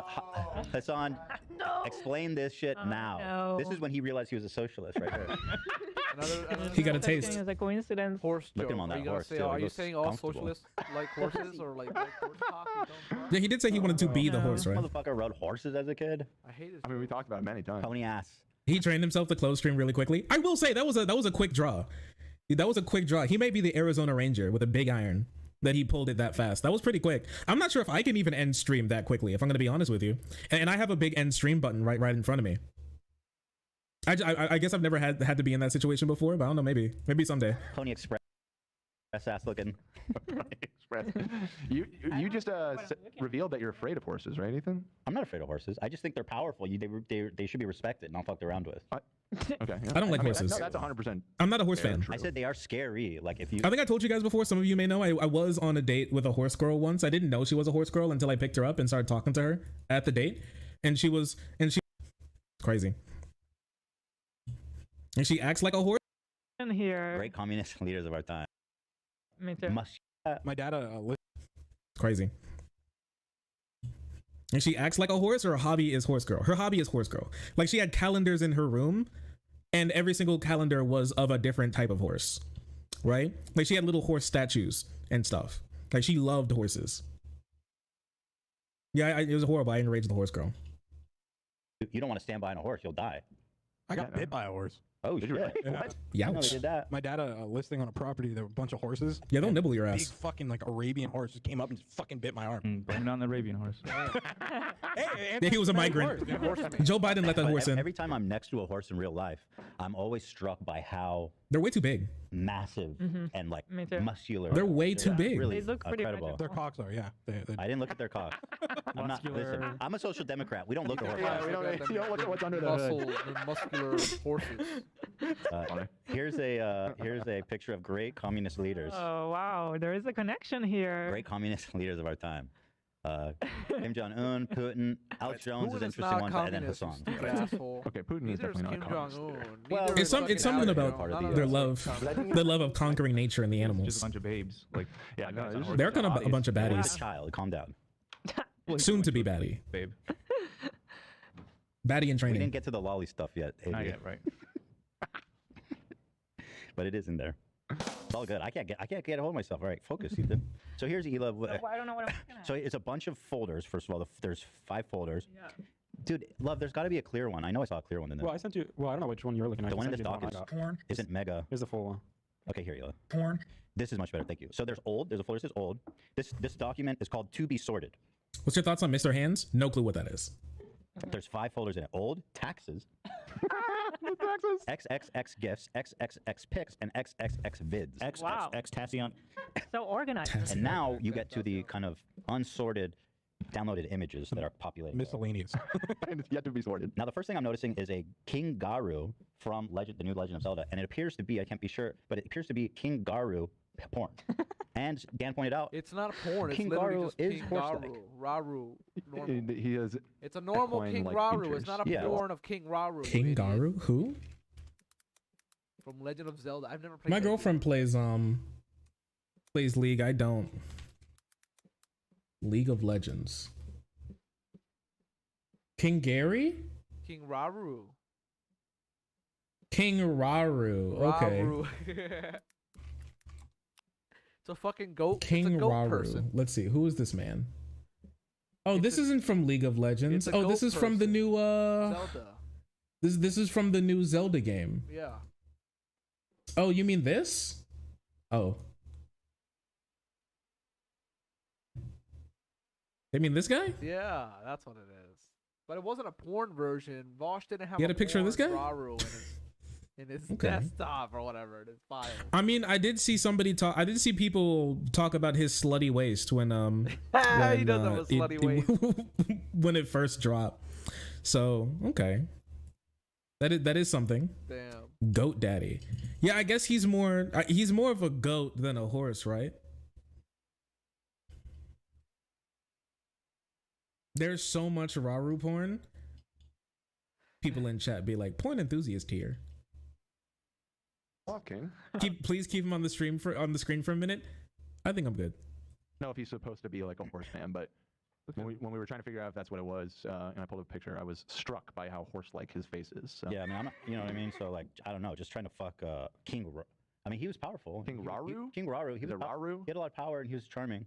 King But physically, he's not my type. Here, let's pull him up, and y'all tell me if I'm off base with the horse comparison here. Saying anything, but you did. You are boots on the ground. You put Yesterday when we were talking about it on the live stream, I found a Twitter thread saying that one of the animes depicted in these thumbnails are apparently the main character in that anime is 16. These thumbnails. Maybe like a deer. Yeah. Goaty, you're right. He's goated. Maybe he is goated. So there's that, and then we move to the other parts. And Love, you kind of know the specifics about what's in here. Not to saying anything, but you did. You are boots on the ground. Oh, we have a yesterday when porn we were talking about it on the enthusiast. live stream, I found a Twitter thread saying that one of the animes depicted in these Bro, thumbnails if are you apparently watch the main character in that anime this is one of my criticism of H3 right so here. it's quite deeming. Lovebot, if you fucking went on Twitter and you clicked the link, and if it's potentially lolly, you have now participated in the lolly in the lolly watching, you dumb fuck. What are you? This is what I'm. This is how you know it's not a serious issue. Because if Vaush really did have fucking lolly on his computer, or it was some crazy like illegal shit, all these motherfuckers will be put in jail. All these people will be put in trouble. If it was actually an inappropriate like CP image or like lolly image, because H3, they're all passing it around in there, looking at it and shit. Oh, I saw it on Twitter. I followed the link. Oh, it's this and that, bro. They could be looking at actual CP and shit and like passing it around in the office and shit. Like what? But no, it's not real. It's not a real issue. That's how you know. No, so there's an anime of it, and I guess this is a sexual version of it. See, he said he went on Twitter, he clicked on a link that shows the fucking sexual images. Like, why would you ever look for it? Like, that's so sus. There's the one Why I would you saw go on look your, for? that you showed Why me, would you V? go look for That- the you lolly gotta just see to that. see if it's You actually go below true? 16, like 15 and stuff like that. But here, it gets They were passing around the picture. Yes, that's what I'm trying to say. Wait, They're passing around the okay, lolly so I heard something about this. I heard that's sus. Somebody sent me a thread a little bit ago. I didn't look through any of this, but I just skimmed what some people were saying on my post, Like, and oh, they were Ethan, like, look at this, bro. they apparently that like flamenco guy. Who's the flamenco guy? I know flamenco. He leaked his, what was it? His like, wasn't it his desktop or something? And his desktop had porn folders on it. And then one was like lolly feet or something. It was like shitting porn. It was like cake farting. It was, I do remember that. And I think he's like trying to get revenge on Vaush to be able to change, since it was a while ago, he wants to like be able to change the the discourse around him and all that type of stuff. Yeah, it was like lolly toe shitting porn or something. It was crazy. It was some crazy stuff. I know for a Lolly fact toe there was incest. what the fuck, dude? He should. It's true. He should have What had do a to be people sorted watch? folder. You're right. Why do Dangerous people world do of this? hentai gooners. Yeah, it's very scary. Very scary things going on. He says the N word a lot. Was it him who got banned off of Dylan's stream for Lolly saying the toe N word, or was it shitting someone else? Porn, bro. Toe shitting. If you look around, you can find it. I didn't cover it because I don't know much about this guy, but I do know he's a bad man. That's just my my reading of him for at the moment. But I do know he's like has been trying to change course on that for a while.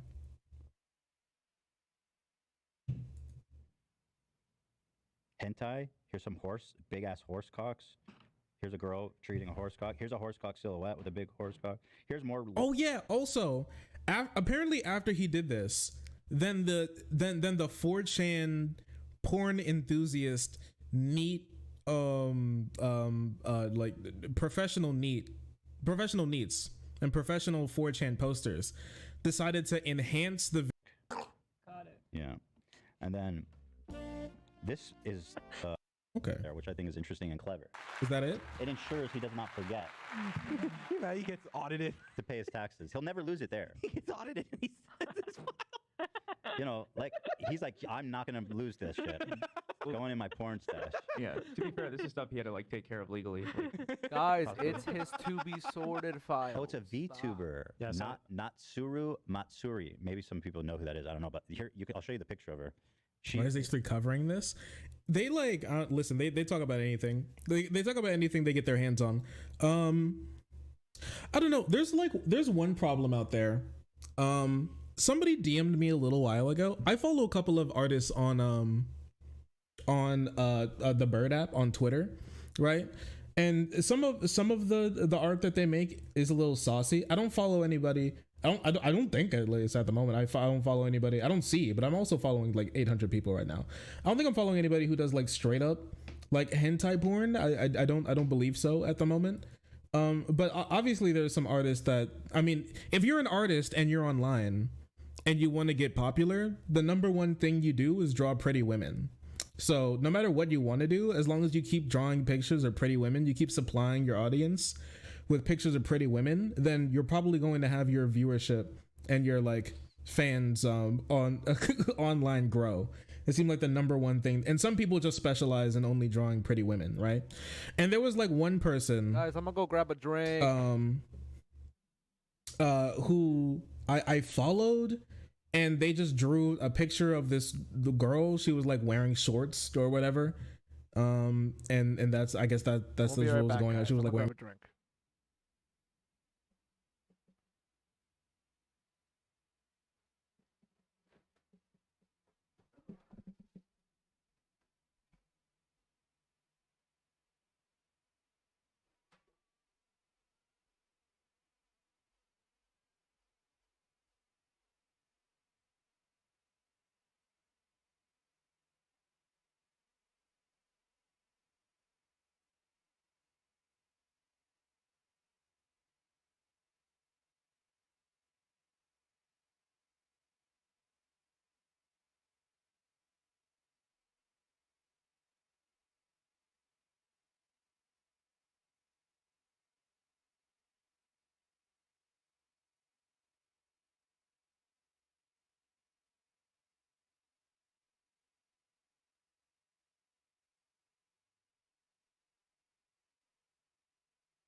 Oh, we gotta finish this shit.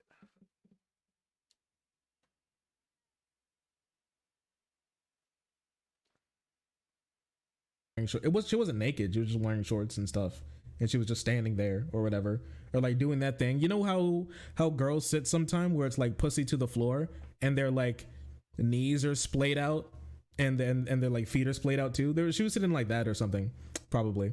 And then somebody DM'd me on the Bird app and was like, "Shark, be careful. The character from this niche piece of media that this person did a piece of fan art of is actually 16." And I was like, what? Huh? What? And so I don't know, it's just like, I guess you do have to be careful, especially if anybody who's on Reddit or anything and you're on like fan art Reddits, they'll try and draw underage characters in like adult or like sexual situations or whatever. I'll say that lightly.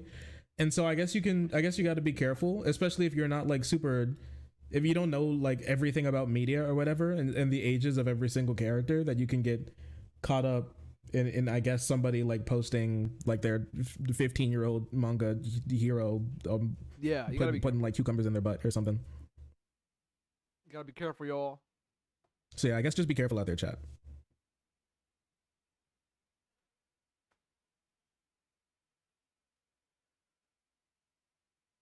Can I draw a penis? Can I be a porn artist? You can draw a penis, but that probably doesn't mean you're a porn artist though. You might just be attention seeking. Anyways, is like clearly a child. Age 16, it says here. But that's like a young 16 too. I feel like. Oh. So he has some very graphic. Yeah, it's just no. I didn't realize what you were pulling up. Yeah, this is just okay the page about the character's virtual. She's a VTuber, I guess, or I don't know what all that means, but it's virtual. Natsuhiro Matsuri is a female Japanese virtual YouTuber associated with HoloLive. Guys, what's HoloLive? Does anybody know? Debuting as a part of the first generation of VTubers along with Yozaru Mei Aki. I'm not gonna pronounce the rest of these names. Anyways, this is a VTuber. So this is a human's avatar, and they're a VTuber. Is that right? Yeah. Gotcha. Personality. Matsuri is an energetic, expressive, and somewhat chaotic cheerleader girl who is bubbly as a festival. I've read enough. The way a lot of fucking weirdos get away with kind of stuff like this is they say in the lore, this character is like 1 billion years old. Oh yeah, that's the lolly shit. Yeah, but then like it looks like a fucking infant. Or some shit. So wait, in this though, she's not. She's in this 16. case, it's even worse because it's like confirmed she's 16. They and don't looks, pretend. She looks 9. Yeah. And in the picture from the horse files, she looks even younger, honestly. That one's really fucked up. There's one of her, correct me if I'm wrong, filleting a horse. I can't, okay, because it's blurred, the clearer version, but she's doing that to someone. I can't tell if it's a hairy man or a horse. Okay. I mean, bro, that to me is enough. I've seen enough. No one was harmed in the production of this.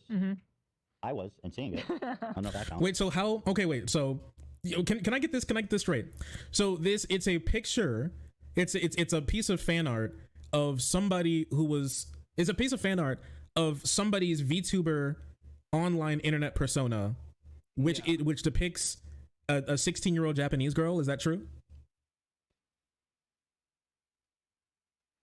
It's a fan art of Yep, a indeed. VTuber's avatar. Oh, I misunderstood. Yeah, I don't know. So here's my thing. I think there's like there's a big difference between somebody specifically going out to look for like the pictures of people who are supposed to be like supposed to look underage, and I don't know, because like once again, small women just exist. There are women who are kind of small. That is true. They are kind of small. Some are small, right? And I mean, there was like, remember that discourse of people who were like, if you like women who are under like 5'5", you're a pedophile or something. So I don't know. Like you got to be careful. I guess if you don't know, like I don't know. Like I guess you got to be careful what pictures you download from the internet, because there's a possibility that somebody who drew the picture knows it's of a VTuber's character that's supposed to be 16. Age of fictional characters matters. So here's my thing on all this. I never really touched on the whole like lolly whatever drama. I know Zan did like has like 2 or 3 whole like anti-lolly arcs or whatever. But like when age of a fictional character doesn't really matter. But what really matters is how somebody thinks of the age of that character, interprets it, and what they want to do with it, right? So I mean, think of like, isn't there like a I don't watch JoJo's, but isn't there a JoJo character who's like really tall and really big, and if you looked at him, I think everybody would say he's like probably 30 or something, but he's actually like 14 or something. 'Cause a lot of Japanese media likes to do this type of stuff. How they make, like, basically what they do is they make an adult character and then they write their age in as like 16 or something, right? Like 16, 17 or whatever, right?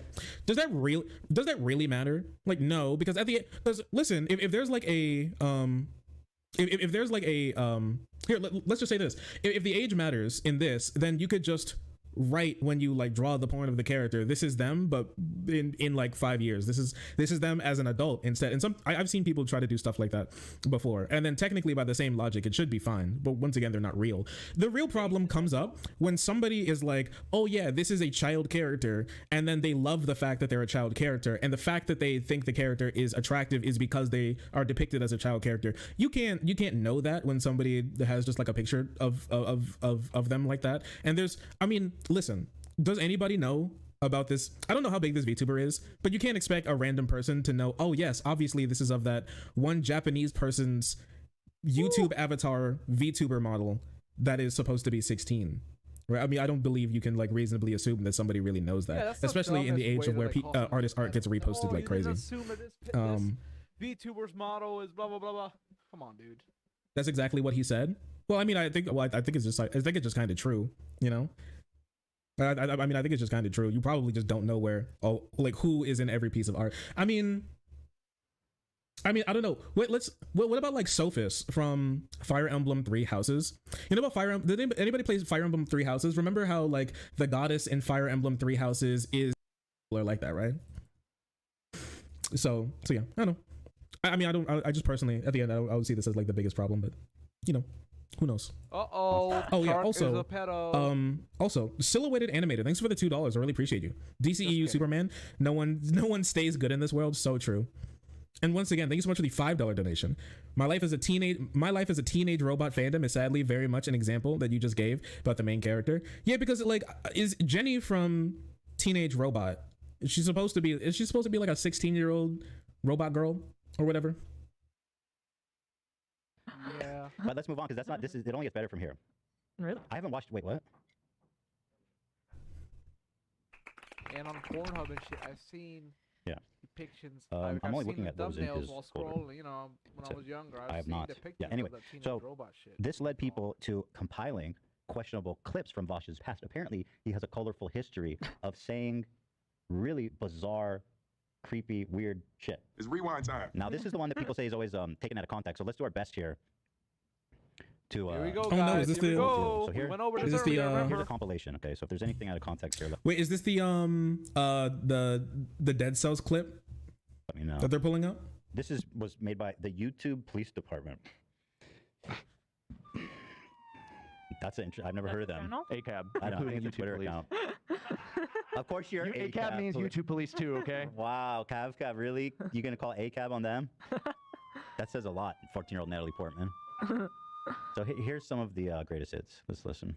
Assuming child porn be legal, I think that would be, yes, more legal and more ethically consistent. Yes, 100%. Listen very carefully to the exact language that I use. I have yet to hear a convincing moral or legal argument as to why possession of child pornography should be illegal. The argument that I was making, and I've made this argument a bunch of times, and I've addressed this poorly made argument a bunch of times here. Why is the possession of child pornography immoral? People are inconsistent in their moral outrage at commodities which hurt people when they're produced. So people will laugh off cocoa butter or chocolate or or cobalt or other products that we tend to get through a really, really unethical system, but then they're really, really quick to deny. Well, we do have a special place in our heart for child rapists. He's seriously trying to make a Because you eat legitimate. chocolate. They're cutting him You eat off. chocolate, They're but you literally don't- cutting him off. You and not dare letting to him care about speak. child pornography and you eat chocolate? They're You're not gonna sit letting there and the eat rest of chocolate. the An insane take. It is utterly, absolutely faith. bananas. Bad And faith. frankly, to put even if you have some like rational connection you've made in your mind, it's not worth putting your neck out for that one, brother. Like, let's keep that one locked up in the chamber. We don't need to give pedos any green lights. Insane. I'm so confused by people in chat. We have had so many people in chat like, Play you the don't know the fucking full whole context. video, We'll watch guys. it. Oh, don't worry. We have the Let whole him video. Yeah, I know, but the funny part is that Let sure, his it's whole slightly argument different, but it's still play. so Well, it's bad. funny because like in this part Okay, we can particularly, probably round up some people today if you know what I'm saying. right. Well, honeypot. Here's honeypot in our own chat. It's funny because people go, "Oh, he's taken out of context," but listen what he says. Yes, 100%. Listen very carefully to the exact language that I use. Listen very carefully as I express myself articulately and clearly as I possibly can. Well, it's like listen very carefully, and you cut off part of a sentence. You know, actually, I've actually talked about this before. Some people say I've had people ask why I speak the way I do sometimes, and it's actually because of situations exactly like this that like H3 and the crew are doing.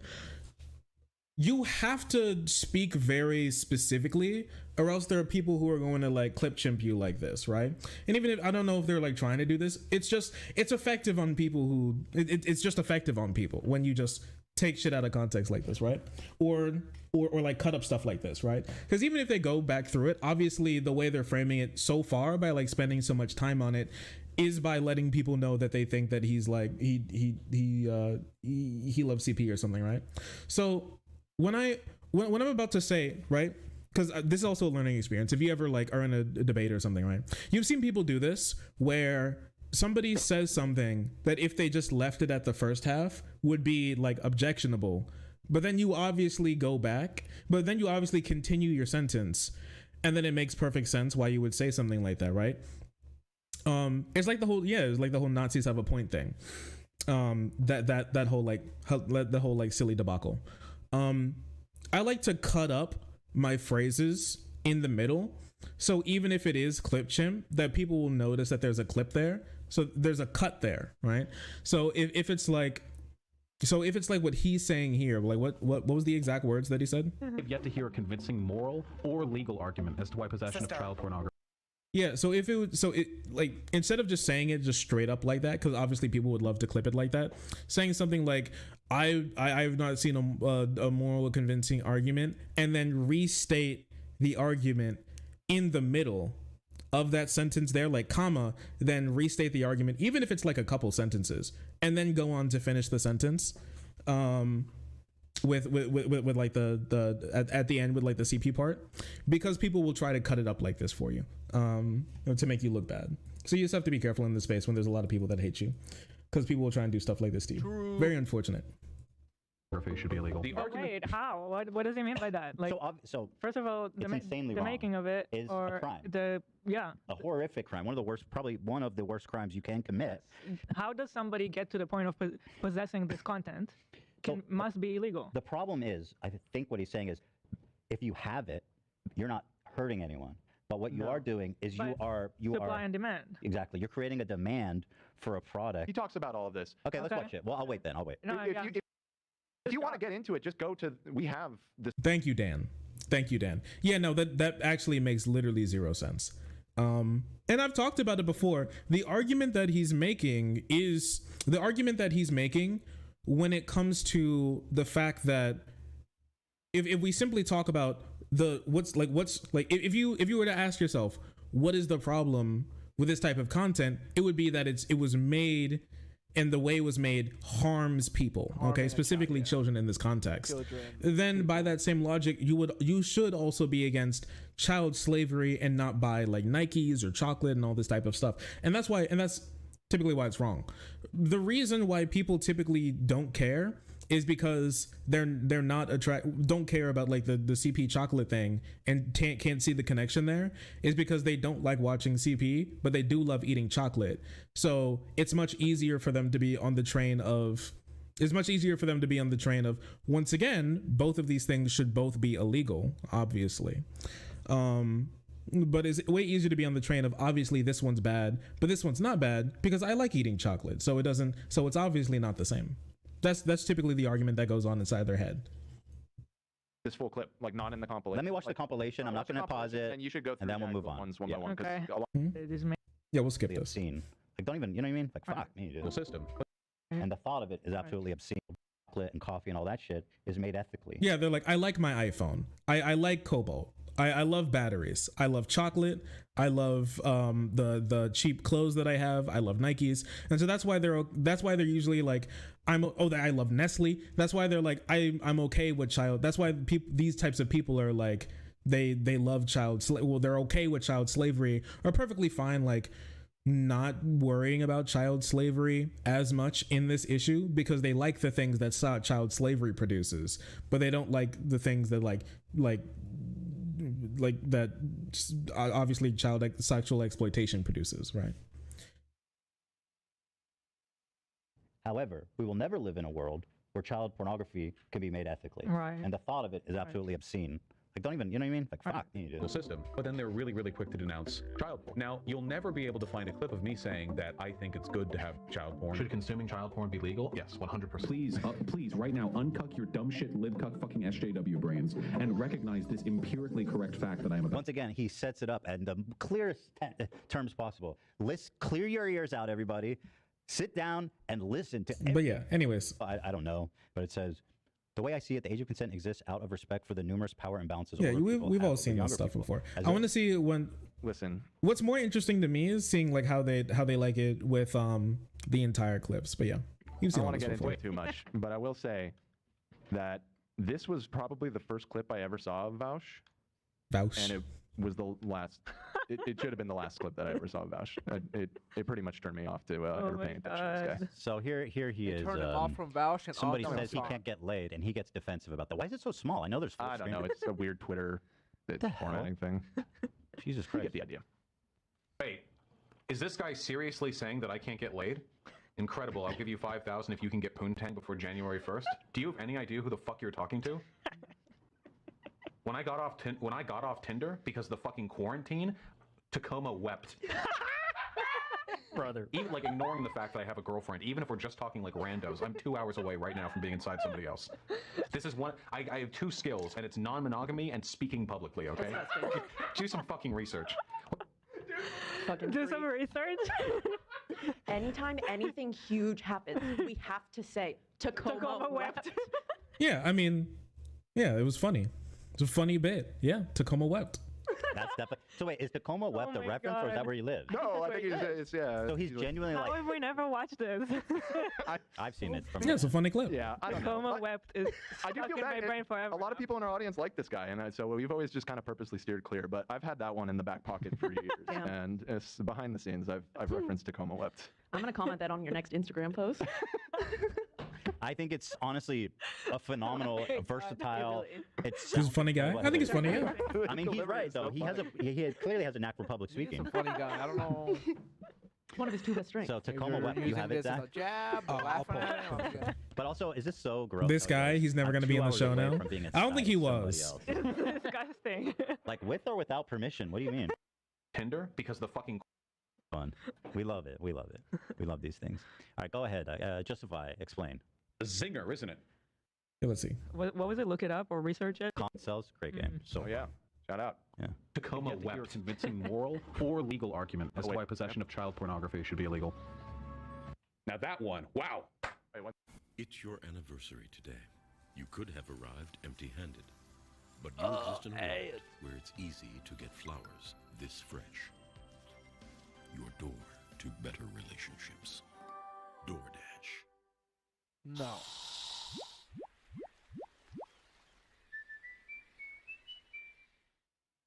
If you're thinking about getting great internet at a great price, good thinking. Now's your chance to get our best deal ever for $24.99 a month. That's a savings of 50% per month, all with expert installation included. Hurry, these savings won't last. 1 second. That's a. He paused it. Trying to figure out where Ian has their pep. Pretty funny. I mean, keep doing it. You know, I don't have to call it out. I just go, thanks, dude. Isn't it? I have yet to hear one convincing argument. Yeah, I saw Hyena. I have yet to hear one convincing argument for why child pornography should be illegal. I know. Oof. Now, what the context that's missing here is that when I was saying that, I was saying, in the world we live in right now, I don't think there's a convincing moral or legal argument which is consistent with the morals or legality that we currently have. Now, what does that mean? Well, the argument that I was making, and I've made this argument a bunch of times, and I've addressed this poorly made argument a bunch of times here on this stream, is that, well, let's go through the logic. Why is the possession of child pornography immoral? Because it hurts people to make child pornography. forgot Because that you have to hurt he- children to that, make it. That's why it's immoral. Vaush It's had a not weird magically thing in immoral. his It's ear. immoral because of the harm that is caused by it. So, do we not possess other things? What is that thing? That you sound like hurt someone who's people trying to in their rationalize production? child abuse. Like that is Yeah. No, actually, No, he's not at all. not. What? All right. See, this is why into this the is why it's a philosophy of it, problem the to spend so morality. much time on like poorly put together clip chimps, because you prime yourself to be against somebody when you do this type of stuff. No, not at all. Actually, it's actually the complete opposite. How does he explain that? Let's see. Insane. That's actually. It's like, okay, this is wrong. That is not better. This is wrong, but there's also other stuff that are wrong. This is rationalizing. People who do horrible shit, they rationalize it in their minds so they can do with it. This man says, you eat chocolate not and you dare to care about child pornography? That's what his point is, right? I can't stop I'll keep looking playing at it. his shirt that says adult only. Like, why? It's like his Why? own version of girl math. Unless it's the hentai I'm downloading. That's boy math you're asking. Yeah. earlier. Yeah, that's the boy math you were Okay, talking about. go ahead, Vaush. Let's follow the logic, as you said. Say, for example, the innumerable supply chains which hurt other people, the child slavery, what have you. The argument that I was making essentially is that people are inconsistent in their moral outrage at commodities which hurt people when they're produced. Okay. So people will laugh off cocoa butter or chocolate or or cobalt or other products that we tend to get through a really, really unethical system. But then they're You know what? That's really funny, because this whole time they were laughing off the idea. They were completely laughing off the idea that you should be against like child slavery when it comes to chocolate and cobalt and all. They were actually laughing it off. Yeah, the whole time. they're really, really quick to denounce child porn. Now, you'll never As be you able to. should That's not a problem. As you should be. Yeah, that's not a problem. You should be really quick to denounce. Even if there's some, can you fault them? Because like one is very easy to understand. One is why it's like fucked up. the wrong thing is right in front of you. No The other analysis one- needed. The other one, you need to know and you need to do research and Yeah. you need to learn that it's behind the scenes. It's being made wrongly. Yeah, it's not easy to piece all that together. So does it surprise you that people care about CP more than they care about cobalt farming? I mean, it shouldn't. Absolutely shouldn't. We all have children. We don't. I don't have a cobalt mine in my backyard. I don't know what the fuck that's like. Just being real. That's crazy. That's crazy. I don't I like also that. think your point that you already made earlier about you could figure out a way to make those things ethically. You cannot figure out It's not the same. a way to make Child them pornography is ethically. not a commodity. It's not. It's something else. This isn't wheat and fucking coal. It's what? and shit that's traded, shipped on boats and traded. It is an illegal, immoral, unethical commodity. Yeah, it's something that's bought. A commodity is something that's bought and sold. Yeah, and people do buy that stuff illegally, and they shouldn't. Yeah, it is. I don't know what you mean by something different. This is the type of rationalization that people want to make to be able to. This is backwards rationalization. He doesn't like it, so he has to find out a reason for why he doesn't, because a lot of people haven't thought about this stuff, because you usually don't need to. You don't need to think about the type of stuff of like why this or that is bad when we all kind of generally already think that it's bad. But it also leads to the same sort of idea that there are good things and bad things ingrained in society. Disliking CP is a good thing that's ingrained in society. But there can be things that are ingrained in society that are bad. You know, racism was super ingrained in society. Like homophobia still is ingrained. All these things are still ingrained, but to a much more extent in the past, right? And then you could be like, oh yeah, obviously. Like what is gay marriage? It's not marriage, it's not something, it's not real love, it's something else, right? Right? I mean, you don't have to. You can still be perfectly against CP while still believing in the common understanding of what a commodity is. That's okay. Internationally, this is something else. Putting it in the same bracket as that is truly just a rationalization. I mean, in the worst possible way. It's actually really fucked up. To find a clip of me saying that I think it's good to have child porn or that it's okay to hurt children or anything like that, because those were never the arguments that I was making. It was only an indication, oh my God, it's just like every other clip of you, quote unquote, defending CP. Yep, it's just like the other 47 times this has happened. Now, that doesn't seem like an exaggeration. Well, why are you defending it 47 times? I think he's kidding. He's kidding. Or is he not kidding? Well, we already seen in the that highlight is clip. kind of there's- true because there are yeah, other clips. So just from what we've seen in the highlight clip. Holy shit. I'm sorry. 20 minutes from Tacoma, there's this famous case of a guy died from injuries sustained while attempting to have sex with a horse. So Tacoma wept. We lost a good one that day. Tinder wept. What was he trying to? Was he on top or on bottom? It's the same. You think it says that? Engaging in receptive Oh, it does anal say it. intercourse with a horse. Yeah, dude, he was getting railed by a horse. Oh my God. Oh I guess there was my multiple God. guys. And it was labeled by the internet 2 guys, 1 horse. Do you think he knew? Vaush might have been there. Oh my man. god. That's why Tacoma wept because he died. Yeah. Wait, that's the Mr. Hands. Yeah, case. Zach, that's what you were saying. That's the Mr. Yeah, Hands. okay, case. because you were saying Mr. Hands. I'm like, who the hell's that? You're right. Mr. Hands? Zach brought up to me. He's like, it's like Mr. Hands, and I was like, I don't know what that is, but that's the case. They went under the alias Mr. Hands. Oh, was this what somebody was asking me about earlier? They were like, what is the Mr. Hands case? Okay. Okay. This be a slow day. Why don't people just think before they watch the whole vid? Well, they don't. You don't need to. You know. They've primed themselves to think that somebody's bad, and so they just like go forward, and they're like, oh yes, obviously bad. So everything they have to say afterwards is obviously bad, right? That's usually how this stuff works. It's why politics is actually pretty difficult to talk about, and it's why most people will want to steer away from this from this conversation, which I personally believe actually harms children.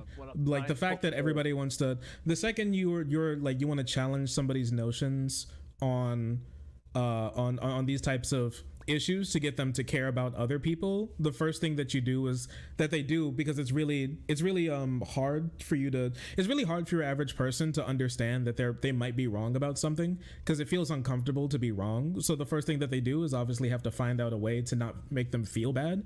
So calling somebody else something bad, or believing that they must have bad notions or bad beliefs and that's why they disagree with you, is the number one way to be able to get out of your own moral inconsistency about certain topics. Yeah. I do actually believe that he could have explained this better. I do actually believe he could have explained this better, even in his like even in his like explanation again of why his explanation of why it was taken out of context in his actual explanation. I do believe he could have done an even better job at that again than he did there. I would have spent some time to write some stuff down on that. I don't know if he did. I don't know. I don't consult him before and after every stream, so.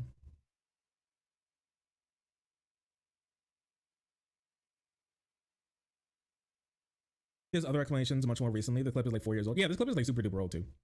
Well, I don't know. The horse fucker. Okay, Brad, in the chat here. So just wrote, I'm hot. Tacoma. It's like Brad. I want to fuck me right now. That means put on the AC, please. Thank you, legend. So that was a bit nasty. We love you. We need Fiddies back on the show. Yeah. Everybody misses him. Yeah. Like he won everybody over. Wow. It was really actually phenomenal. Dude, he's in like the European Parliament or some shit right now. Who the fuck was that? Was that 50-year-old ninja? To somewhere, and he's hanging out with politicians from what I've seen. Oh yeah, he said he was running for president or something in Cyprus because he's the most famous. Oh no, that's Biggie. He died. Mm-hmm. You would say that and chalk. Let's isolate that. Here, let's see. Was he like a known horse? He tries to think through it more. It was like Tupac albums. Died for what he loves. His original statement: I have yet to hear a moral or legal argument for why possession of CP should be illegal. Let's isolate that. Well, no, because it's. Well, you wouldn't, because you don't understand why he said that, right? I don't think he should have. I really don't think he should have phrased it that way. Do they do call-ins after the segment? No clue. I don't think he should have phrased it that way. I think it was a poor way to phrase that. If he wanted to phrase it in a similar way, he should have said, I've not gotten a moral legal argument for why you believe that slavery and exploitation of children, but still buying the products is okay when it comes to things like commodities that are in Walmart, but not like CP, right? I think that'd be a better way to phrase that if he was going to say that. He phrased it really well. Do you think this is a form of pedo jacketing? Oh yes, 100%. And compare it to what he said, but it's was his explanation for saying that. And it doesn't really make sense. Mm-hmm. The comment he's saying, it does his make explanation perfect for sense. justifying that comment doesn't really make him bad. line up to me. If you're trying to say that people are morally inconsistent with things like cobalt and chocolate and coffee, you would say that. You wouldn't say. You could say that a billion other ways that would be way more effective. And as he said himself, he has two skills. One is, being a public speaker, and the other one is non-monogamy. And horses involved in that, apparently. His partners could be a man, a woman, or, in his case, centaur, like creature, somewhere in between. But my point is, Vaush is autistic. smart. That's true. This is ableism. Anytime you criticize Vaush for what he says, it is ableism because he's autistic. Now that is true. Thank you. I forgot about that part. And he's a good communicator. So, Mm-hmm. like him saying, does that even speak to what he said? If he says, I haven't heard a convincing moral or legal argument for why CP should be illegal. Also, this kind of completely misunderstands this kind of completely just leaves out the idea that they were talking about exploitation of people and people's moral inconsistency. So obviously that would come up in that type of conversation. But they just don't think about that conversation possibly happening. Does that in any way actually address what he said he's saying? Well, okay, so the argument is that Let's see if Dan under gets it. capitalism, we have all of Here these comes Dan, the commodities Hassan and head. supply chains that are part of our everyday life, and the acquisition of those things, it involves oftentimes things that we consider immoral, either slave labor or just massively underpaid labor, or excuse me, Dennis. And he's saying that if you are okay, this is his point, if you're okay with that, then you don't really you're a hypocrite if you're not okay with the CP stuff. And if you were trying to convey that, would you say, I have never heard anyone give me a convincing argument why CP should be illegal or is even immoral? Right. Well, I think work that in what you somehow. said. Okay, but like that's an argument of you believe that he said something that is correct, but you don't like the way he said it. Like, okay, he phrased sure. it very wrong. All right. I mean, if you just don't like the way he said it, you could have just the segment could have been, this guy said something that was so true, but he said it in such a weird way. Such a weird way. But Ethan's argument is that he said something that was incorrect instead, which also once again here is just not. These are two completely different arguments. So which one is it? He said something that was incorrect, or he said something that was correct, but you don't like the way he said it. Which one is it? Right. Is the big gaping hole, in my opinion, of what he. And I'm not talking about Mr. Hands. His asshole after the horse. Yeah. 4 for 4. 4 for 4. Thanks, bro. I think the big gaping hole is that one, like cobalt chocolate, like they're. Listen, I agree that there are terrible practices involved in the acquisition of a lot of these things, but at the end of the day, those are all commodities that have some utility to society, and you can still quibble about like, oh, is us having chocolate as privileged Westerners, is that make it okay that we use slave labor, and you can denounce that. There is no situation where the child pornography is okay. Mm-hmm. There is like that doesn't exist, right? And so the comparison doesn't work. It doesn't work. I frankly, hearing him explain the quote context makes me, frankly, I don't believe him because it doesn't make sense. Right. Those two statements are not logically connected. Right. Because it's more, they're victims more than commodities. It's all about rule utilitarian and act sense, utilitarian. That makes no Remember sense. that, guys. What? They're victims, not what? We're talking about videos here, not we were talking about the content produced, like the CP produced, not the people. And in this context, like to be bought and sold, yes, slaves are technically also commodities as well. Slaves are commodities. I don't know. Would they be making the same argument that it'd be okay for them to buy like cotton shirts in like 1840 United States because because you just don't know that you don't think about the slaves that were forced to make it or something. Yeah, drugs are a commodity as well. Yeah, the society can turn human beings into a commodity. That is true. It's a bad thing. That is bad. I don't believe him. Yeah, and they also still even haven't finished the explanation. That's what he meant, even. Yeah. The argument is just like so flimsy because he then has to say that not the act of making the child porn is immoral, but like you have to at a certain point say that simply child porn, if there isn't a victim, is moral. What? Well, it's just this conversation sucks. I think, okay, listen. If there's like hentai of a small girl and then they say it's and they say the girl is 9, You can make the argument that is that CP? I don't know. I don't think about this type of stuff. Is that technically by definition CP? I feel like a lot of people would say no, specifically because people want to believe that CP is something specifically made from child sexual exploitation, which means there has to be a real child to exploit to make that, right? I mean, I don't know. Yeah, I don't know.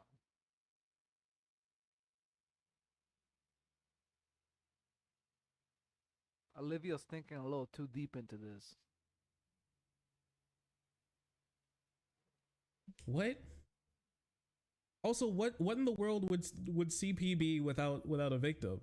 What does that mean? Is she talking about hentai? I don't know. Shark Wolf, Dark Wolf, thank you so much for the tier 1. Join the frenzy, be incredibly pog. I appreciate it. In the world would join the frenzy, be incredibly idea. The, That we have. Is that how another justification? in the world would CP be without a victim? What does that mean? Is she talking about hentai? I don't know. Shark Wolf, Dark Wolf, thank you so much for the tier 1. Join the frenzy, be incredibly pog. I appreciate you. Thank you. Yeah, CSAM. Yeah, CSAM is just a way better term.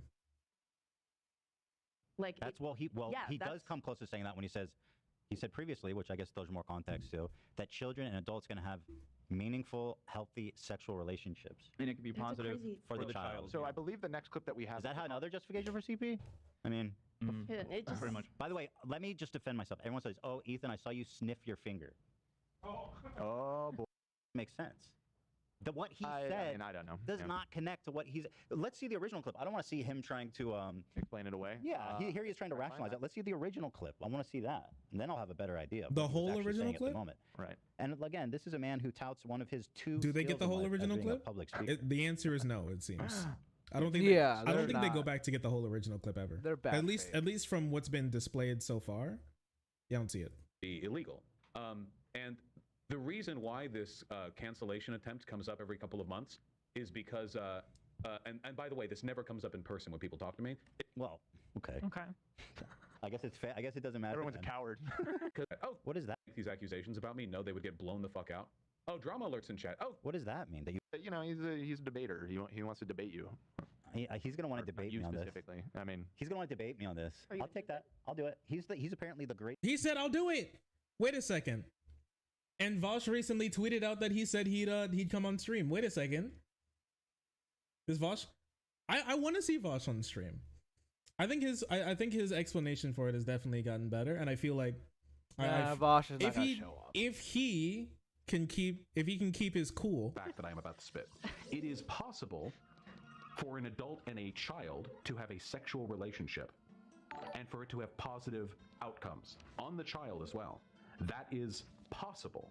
No. Yeah, you know what my physicist says is possible? I could fall through the ground because our atoms are lined up in the same way. Now, if I remember correctly, is this him saying that like you can find a definition for positive to exist in this situation, but for that to completely be outweighed by the obvious negatives of the situation as a whole? Like, I would use a completely different argument in this situation. And the argument, I don't know, if you want to make this, I would say I don't know, like, can you find a positive in fucking throwing a virgin into a volcano? Okay. It would probably make the community that thinks that it would bring good tides to their like community happy, but obviously killing somebody on the thought that like a random god will give you a healthy harvest is obviously incorrect. Is obviously a bad thing. The positive, massive air quote positive in this situation is not worth it. Is not something that you should consider as a real positive in this. Didn't traumatize the kid. Show me that one case first of all. But so what? So maybe there's. Well, he didn't say that there is a case out there. He just said that it's possible. He never said that it did happen or it will happen. He just said that it's possible for it to happen. So there's no case to bring up because he's not saying that the case would be good. I think that once again, just angry.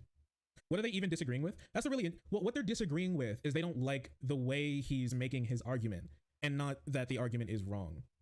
Really. They go on to say wrong, but then what they bring up is how they don't like how the argument is being portrayed. Which I agree that the argument, in the way that he's portraying it, is he could have done a much better job, yeah. But like the straight up like argument itself, like they don't bring up anything to say that they disagree with it. They go on to say that's wrong. That's like here's this and that reason, but the reasons are just I don't like the way he said that. So. One, so then we're all hypocrites because. Well, he's saying what? On the whole, it's more likely to negatively affect kids, right. And therefore, as a whole, we view it as a bad thing. Even though sometimes, in some cases, it's a good thing. No, yeah, I say no. Well, he didn't even say sometimes. That one's incorrect. He said there is a possibility. And also show me, who are you talking about? What is this? You got the date on that? And why? I mean, why is this a conversation you want to have?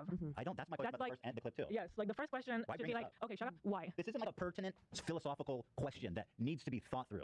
This is like disgusting. Perversion, dude. This is like a man. Well, if I'm gonna be honest with you, I'm glad that we had the conversation in society about whether or not CP should be illegal and child exploitation. Because you need to have the conversation. I'm glad we had that conversation actually. Because if we didn't, then we wouldn't have any laws about it being illegal. Like, you actually have to have a conversation about why things are illegal for them to be illegal. Unless you just want people to go, man, I really don't like that thing. We should like kill people for it. And that's like the only thing that goes through your mind. So I do think that it's good to actually have those types of conversations so we can come to a better world. I mean, that's how conversations work, right? What I see is someone rationalizing the consumption of child pornography, frankly. That's what I'm seeing. And so maybe it feels pertinent to you. And again, I don't know what kind of pornography you're, well, I do actually, based on, but not. Also, Valkyron13, thanks for the Prime Beatles Bucks. Enjoying the frenzy. I appreciate you. But this is a guy who seems eager to rationalize the consumption of CP on both accounts. Oh, we have a Vaush fan in chat. All right, what am I missing? Vaush said that CP is just as bad as child slavery. If you're okay with slavery bit, you have to be okay with CP, which is objectively true. No, that's ridiculous. We all understood that was the point he was making. That's that is still a ridiculous point. First of all, nobody said they're okay with slavery. Second, wait, that's also a completely different point that they were making. Once again, by the argument of it's wrong because it does this to children, you should be against both and be against the sale of both and be against the proliferation of both. Completely different point. Well, we said that that one can be more complicated, first of all, to know that it's happening, but also there are things to do about avoiding it. And I think companies are constantly working on that. And the other one is just bad in all cases. Exactly. It's always you can bad. make coffee ethically. Yeah. It's not inherent to it. If you're going and buying but we're not talking about coffee. We're talking about coffee made from child slavery, which can't be made without child slavery. Products made, we're not talking about products. We're talking about products made with slavery. Products made with slavery cannot be made without slavery, because to be products made with slavery have to be made with slavery. Like, we all understand this, right? This isn't something that I feel like I can explain this like a 5-year-old or something. Like, very obviously products made with slavery need to be made with slavery to be products made with slavery. We're not just talking about products here. Did they smoke weed before this? No, I think it's two things. Vaush not having the best explanation for this situation and not thinking of the type of person and leaving room for somebody who's already primed to dislike him to have like a really good foothold on making it on trying to make everything he says out to be the worst possible explanation of itself.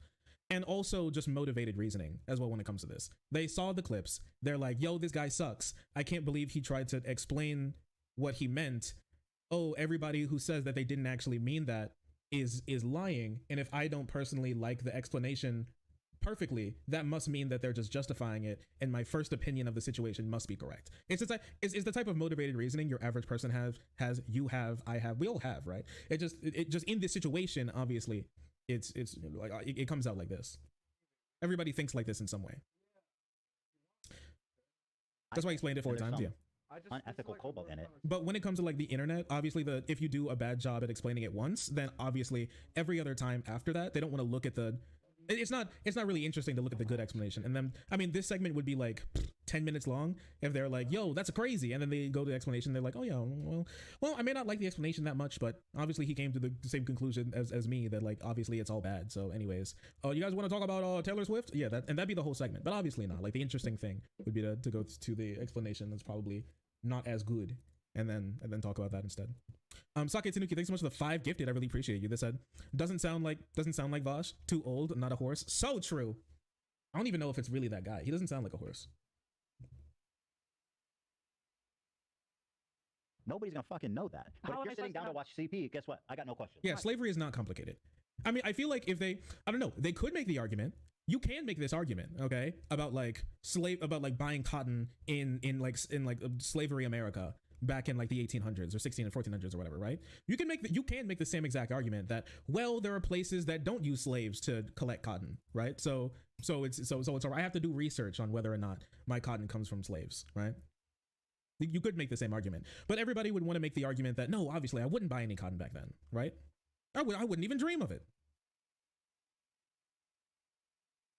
Yeah, and those child slaves are more likely to be at risk of abuse. Thank you so much, Sake Tsunuki, for the 5 gifted again. Thank you. There's no questions left. Right. There's none. It's a We did weird get point.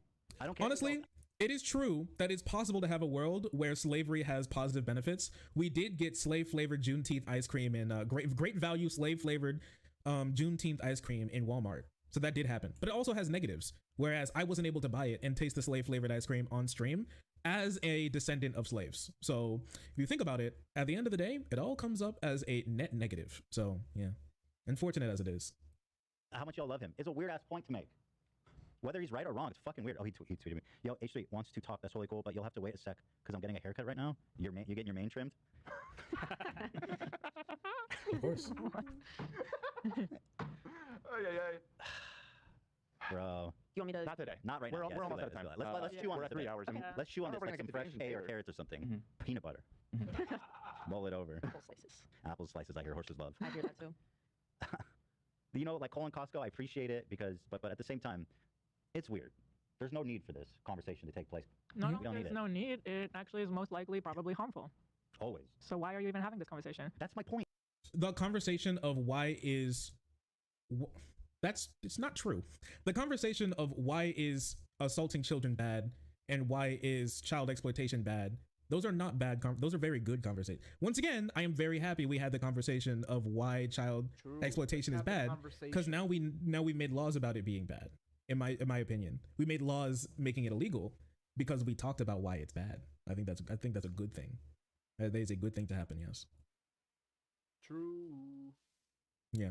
I get it at some points. Like I get this argument sometimes, like the idea of I don't want to debate it because I don't want to make it an idea that this is something that's debatable. It's a good like moral high ground point, and it's a good point to make in some instances, and it's a really convincing point in some instances. But the general idea of we should not have conversations about certain things because somebody can use it for bad. I don't like that, because we never move forward in something. You should listen.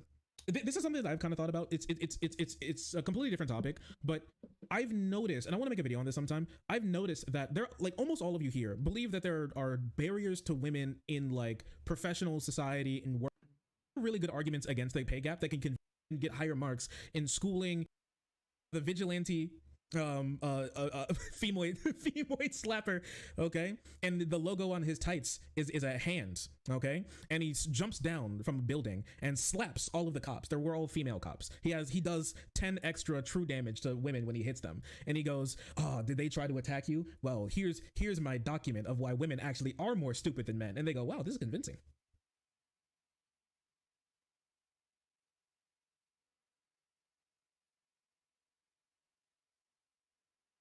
Yeah, the Fallout perk. Yeah. Slavery is fine when you don't mention it. Yeah, slavery is actually like super cool and okay. If you just don't think about it, then honestly, it doesn't even really matter, right? Hey, what are you trying to do right now? What kind of audience are you looking to get? Yeah. What type of people? But people who don't like Tacoma. Child exploitation. Or Tacoma. No, this is in Washington. Okay. No disrespect. Hey, you're having a conversation about why child exploitation is bad. What type of audience do you think you're trying to get? Well, hopefully one that thinks child exploitation is bad, don't you think? Tacoma. Yeah, no, that's just me. What's the population there? Tacoma. Find out. Someone has a suggestion that maybe Tacoma is the name of a horse. Utilitarianism. An act utilitarian would say, "Oh, this is an instance They where don't know it's what good these for the words adult and mean. minor to have sex." That would make it a good action. Yeah, but the H3 rule doesn't know what an utilitarian, act which is what? utilitarian Who's versus setting a up to rule measure that? utilitarian versus Yeah, a they have no socialist clue versus a what social he's talking democrat about. versus You know, dude. democratic socialist and it's not just versus a once. communist And it's not even versus him, a actually. He just said Marxist somebody versus a- would make this argument, They don't know and this is why shit. the argument is bad. That's why they And he just disbanded lists off an argument the somebody else would leftovers. say, and then they take it as him saying that. Yeah, that's This is bad. This is a bad seggy. Terrible seggy, actually. Several times. Like a point he keeps coming back to. So I think he can make better arguments than Vaush is kind of funny. It is funny because Vaush also thinks he can make better arguments than Vaush. That's why he went on to explain what he said afterwards multiple times. It's quite hilarious even. Har har belly laughing. True. Oh, so true. I just agree with Vaush, okay? That I thought he could make better arguments. If you disagree with Vaush and you think that the original argument was perfectly fine, then sure. Okay. Older Vaush is smarter though. That's actually probably one of the most incorrect things I've ever heard in my entire life. Older Vaush is actually way dumber than newer Vaush. Not saying that older Vaush was like stupid or something, but like he's grown and gotten more. He's grown and gotten more educated in many different topics, and I think he's way more. And I think he's way more knowledgeable now than he was, as everyone should be if you're in this space. Hopefully, that you'll do more research in time. After work, I don't know if you want me to wait. Current Vaush is older. He is older. That is true. He has gotten old. What, he's like almost 30 now? Older Vaush was able to get more debates. Okay, but like older everyone was also able to get more debates. The reason why Destiny has like a decent, well, specifically because of like his history of debating, he was like for one, Destiny really popped off when that like massive fucking like right-wing like alt-right sphere was growing, right? Exist in the name. It was literally what? That was, I don't know, interesting. Like it was kind of a grab bag. Well. Just literally have no argument against the conservatives and their shitty ideology. Actually has no argument against it, and they got mad and they wanted to talk to him about how they have no argument against it, and they had no argument when talking to them, and they got even more mad.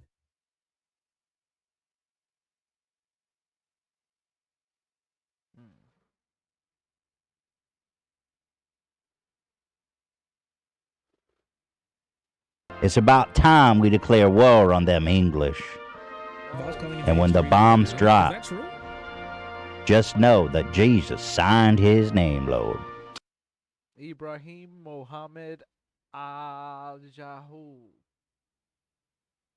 I hope I said your name right. Thank you for following me on Facebook or liking my Facebook. I appreciate it. Trampled by a horse. Thank you. Yeah, I want to run up. Tempest. No, they're using Tempest's tweets for evil. Other people over as a horse. Thank you. Vaush, you don't want to be trampled by a horse. What? That was, I don't know, interesting. Like it was kind of a grab bag. Well, if they're organized by date downloaded. Is he calling in right now, or was this a lie? Chat, does anyone know? Real or lie? I'm a way to organize. Right. And then these would be Because temporary. they said not now. Perhaps. Yeah, that's okay. That's a good point. Maybe. We need to know how this document was organized. Or is it categorized by most used? He's up in King Rari 1,000 times. That's his go-to, man. That's his closer. No. He's beautiful, so I think it's a lie. And then, again, embarrassing with the AI. I know next time this happens, I'll make sure that it's like real drawings of horse dick and not AI telling me. So I apologize. Horse dick. Bro, I saw that shit. It was vile. You downloaded it. So is he memeing that like his No, community I like is more elephant upset about the dick. fact that it Forget was AI art horses. than the fact that it was I what it guess. was? Some It T-Rex doesn't look like dicks up AI in there, art to me, maybe, honestly. too? But who cares? I don't know. You went to an image generator and said, you said, what did you type to get that? You have to type something like young girl to get that image, I feel like. Yikes. Well, I mean, the character alone, like we said, 16. So Usagi Tanuki, thanks so much for the 5 gifted. They said the real danger is Olfactopedophobia. no more stinky feet fetishes. This guy is, I don't know what he's spitting, but the things are definitely coming out of his mouth. Thank you so much for the 5, Usagi Tanuki. I really appreciate you. Thank you so much. Thank you. They're just watching more clips? Okay, I think they're just going through the clips that were like posted today. Yeah, okay. It's about time we declare war on them English. And when the bombs drop, just know that Jesus signed his name, Lord. I don't want to be rude. Sea biscuit wet. See soggy biscuit? Yeah. Sea soggy biscuit. Secretariat web. Oh wait, they did watch this clip. Okay. So I'm saying this was an ethical encounter. My point. I wonder if H3H3 is ever going to call out the genocide happening in it has Israel. nothing to do with reality. Oh, these guys will have no clue what the fuck they're talking about. I highly doubt it. And you think that gets you closer to the truth. That is idealism, because you are making the ideal. So anyway, I'm with him. I'm with this guy. Damn. That kind of changes the concept. Yeah, they don't get it. Doesn't it? They don't get it. Dude. Right. You just have to listen. You just have to listen, okay? Now, you can imagine a situation in which aliens come down to Earth and they say, we're going to blow up the whole planet unless you kill this innocent kid.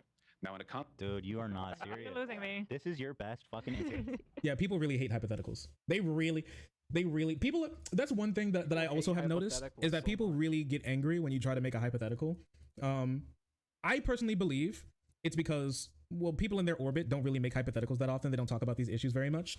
And so it's way easier to just like disengage and then go, bro, you're crazy. Dude, you're crazy. Then just like be like, okay. Because if he's so wrong and bad, then you'd be able to listen to the whole thing and say, and then make a retort and be like, if he was Lepo, thank you so much for the 2. I really appreciate you. Biggest issues. It's idealism. It's idealism.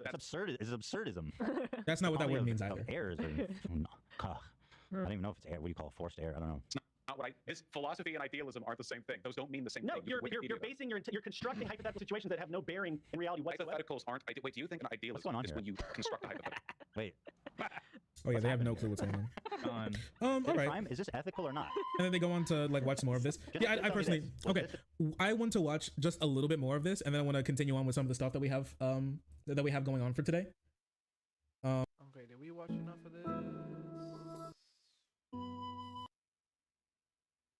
I think we're done. Rid of this anything because it's just because it.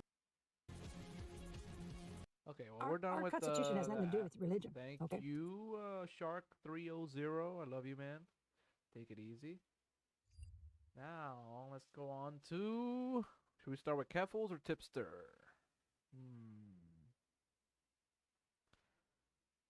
Okay, we'll start with this. The worst mistake of Vaush's career. Oh, this is my favorite story. It's not in the title, but God, I love it. So, Vaush, I know there's probably some crossover. He's a political streamer, socialist. What was in the folder was something I hadn't seen happen to a creator before. It was actually corn of horses. But there was also other weird shit in there, I'll be honest. Like, there was some what's referred to as a lolly. Show us. It's like a genre of hentai where the girls are very young.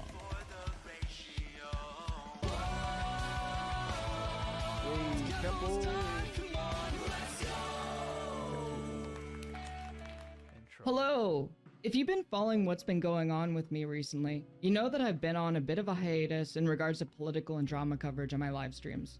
I've been trying to learn how to have fun making content again, because I felt burnt out on the content grind.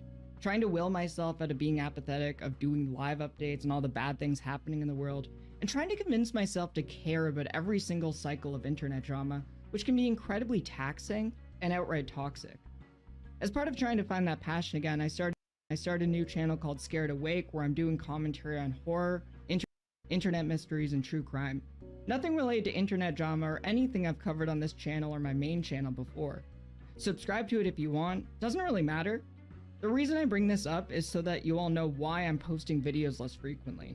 It's been fun to get away from the live streaming environment for a while and to work on my skills both script writing and video editing.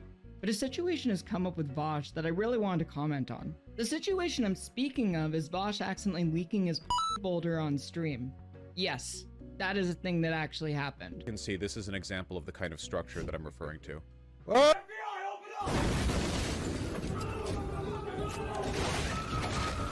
Now, before I begin unpacking all of this, Vaush and his, let's say, fascination with horses has been known for quite a long time. Yeah, I'm gonna take my horse to the old town road. I'm gonna ride till I can't no more. I'm gonna take my horse to the old town road. I'm gonna ride till I can't no more. I got the horses in the bag, horse stock is attached. Head is matted black, got the bushes black to match. Riding on a horse, you can whip your Porsche. I've been in the valley, you ain't been up off that porch now. Ride till I can't no more. I'm gonna take my horse to the old town road. I'm gonna ride till I can't no more. I got the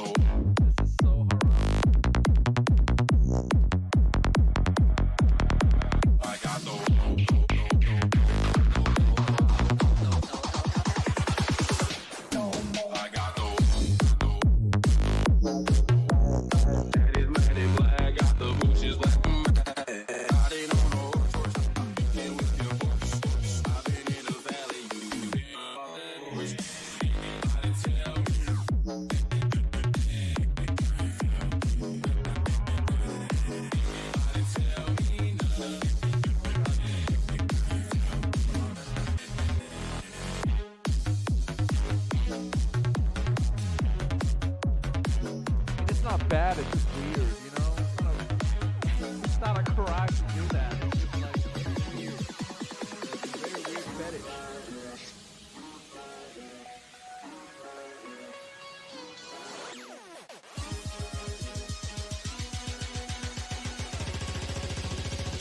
Needless to say, if this was just about horses, this wouldn't have become the spectacle that it currently is. I first found out about the leak through vague tweets from my friends, but never really looked into it until YouTube recommended me a video by Bad Empanada. Bad Empanada is a leftist YouTuber who's seen rapid growth and popularity as of late. From his appearance on the Deprogram Pod with Second Thought, Hakeem, and Yugopnik, to his recurring Twitter dramas following him repeatedly calling for terrorist attacks, and sending a cease and desist letter against fellow Australian political activist Drew Pavlo for apparently tarnishing his reputation following Drew putting out a video documenting some of his bizarre and outlandish behavior. Now, this video is about a very up freaky guy by the name of Bad Empanada. He's a Greek Australian communist. He shames my people, the Greek Australians, and he's a Greek Australian communist, Hamas supporter, jihadist, living in Buenos Aires.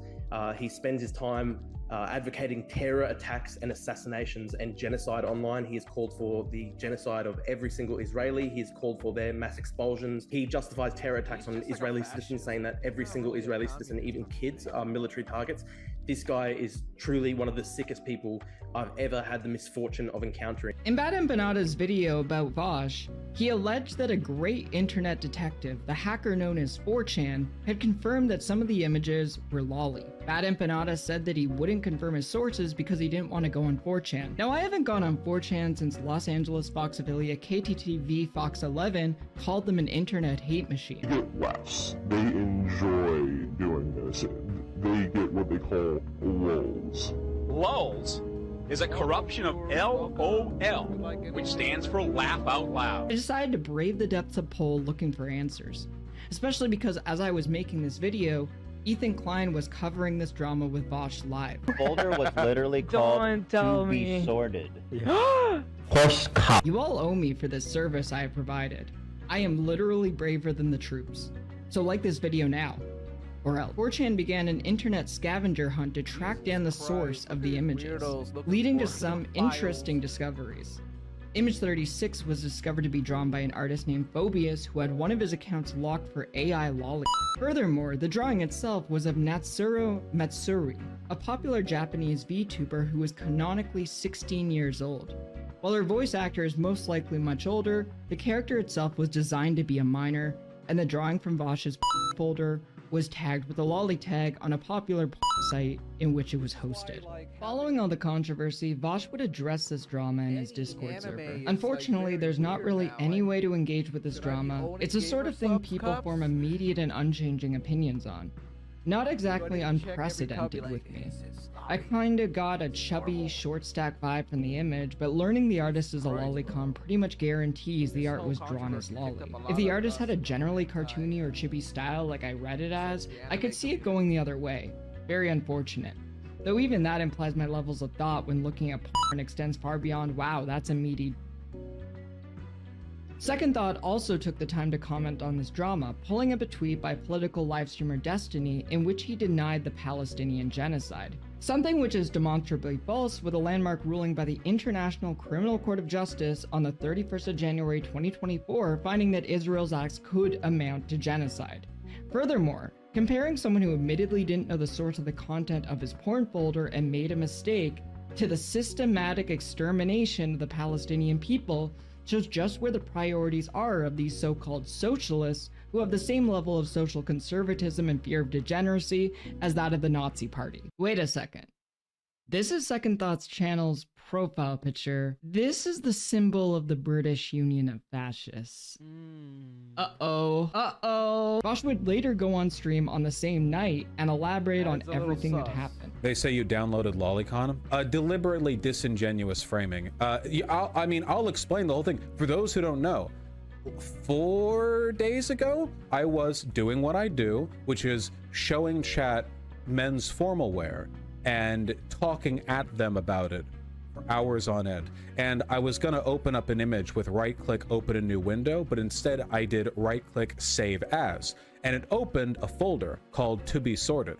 The To Be Sorted folder, which is where I put images that have yet to be sorted, and in case the name didn't indicate that, was the place that it went to because the file type of the image, which was like, I don't know, JPEG or something, I don't know. The last image that I saved to the To Be Sorted folder was an image of Marcel from Dungeon Meshi being roasted by Gordon Ramsay while cooking a mandrake. Hold on. Let me show you the architect of my pain. I am the architect of all your pain. That's from the Bond movie. You know what I mean, right? Marcel, Gordon Ramsay. There we go.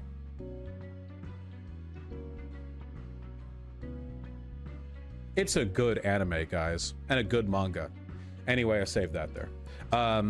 And it opened up the folder preview, which showed thumbnails of images that I had in there. A lot of which were pornographic, most of which, though there were some non-pornographic images, including Reagan Ripley from Inside Job standing around in a bikini, I think, I don't know, and non-pornographic canon images of Rauru from The Legend of Zelda Tears of the Kingdom, which is funny because there are far more pornographic images of Rauru in there than there are non-pornographic images. But honestly, Rauru just looks so good that even non-pornographic images feel pornographic to me. Yeah, an innately pornographic character design. Why would you keep your porn on the stream? It's to be sorted. I'm not arguing this with you guys anymore, okay? Yeah, we get it. The most potent roasting, you know, oh, well, why even say, I don't want to argue with you guys about it, okay? Because it's a To Be Sorted folder, which had the taxes in it, you know, whatever. Also, which need to be sorted. I don't get what's complicated about it. Anyway, of the images that showed, 2 of them were from the same artist. 2 of them, those from that artist turned out to be a lolicon. One of the 2 images, now, unfortunately, talking about this is always like a double-edged sword because I can't show to defend myself, nor would I encourage you to go look it up because this is a lolicon artist, so I don't like want to direct you to that, you know? But one of the 2 images from this lolicon artist, okay, to be clear, one of them flatly did not look like lolicon. I'm sorry, you can say it's defensive. I think that's bullshit. I literally went back and looked. The chick is like 6 heads tall. She literally, like, it's like, apparently the reason why people have said that is because it's a drawing of a VTuber. And the VTuber is usually drawn as a lolly. But in that case, that's blaming me for a drawing that's not the drawing that was in there. So I completely reject that line of logic. It just looked like a normal drawing. With all this said, let me give my opinion. I've known Vaush for a long time, and don't think he is a pedophile. What I do think is that he is at times rather careless, both in not knowing the source material of the porn he was consuming, and also in keeping porn on his work computer, which, as a live streamer, was just asking for disaster. Also, why was he keeping his taxes folder in the same folder as his porn? A lot of questions there. Anyway, thanks for watching. Here are all the people who give me money to be mentally ill online.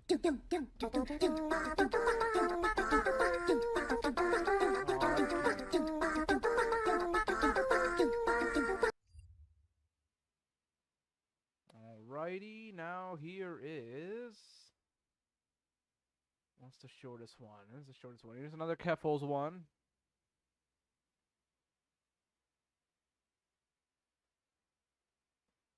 In memory of Tony Winchester. That's the guy that got bullied by Keemstar.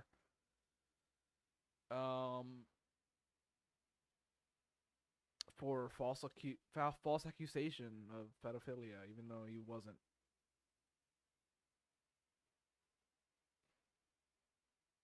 Who played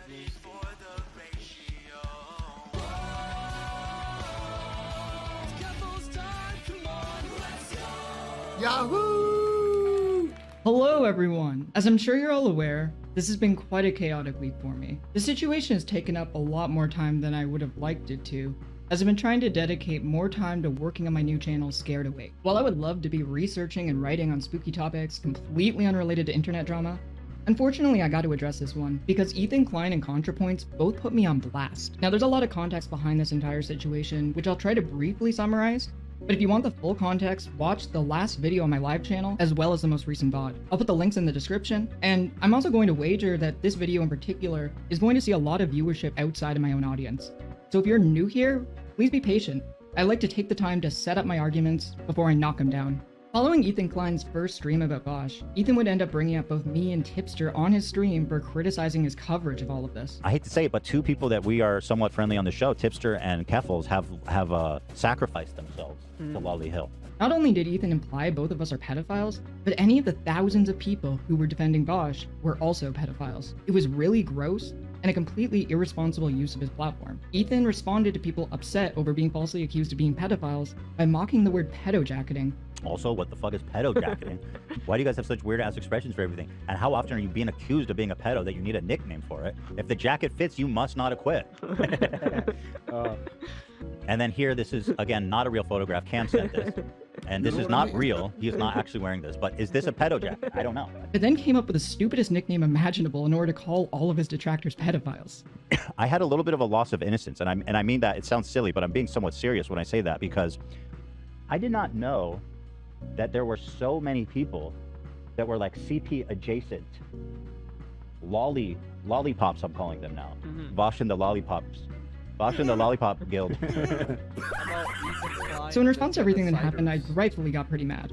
Fired off a tweet in frustration from getting called a pedophile hundreds of times in a single day, and thought I'd rinse my hands, move on, and go back to writing scripts for spooky videos on my new channel. Was tweeting while I was angry and upset a bad idea? Probably. The sheer scope of the harassment has been unimaginable. I'd save some of the offending comments down, but honestly, that would be rewarding the people who do it. It would see me showing you it as some sort of trophy. Besides, because Ethan decided it was okay, all you need to do is scroll through the r/H3H3 production subreddit to find dozens of comments and memes calling me a pedophile. Even edgy jokes I have made in private in the past are now being used by the H3H3 audience, with Ethan's blessings of course, to justify calling me a pedophile and dragging my reputation through the mud. I know it might be hard to believe, but the reason that I even said that in the first place was honestly gallows humor. It felt a bit empowering, at least in private, to make edgy jokes like that while thousands of people speculated about how terrible of a person I am based off of no substantive evidence. In 2022, when I sent this text message, I was relentlessly being called a groomer and a pedophile by conservatives due to my work advocating for transgender youth. The fact that false allegations of pedophilia in order to discredit me came up so frequently, journalists have actually written about it before. This situation only got worse when ContraPoints decided to call me out directly on Twitter, followed by blocking me despite me never publicly interacting with her throughout this controversy whatsoever. I want to choose my words carefully here and dissect how disingenuous and outright malicious ContraPoints is being here.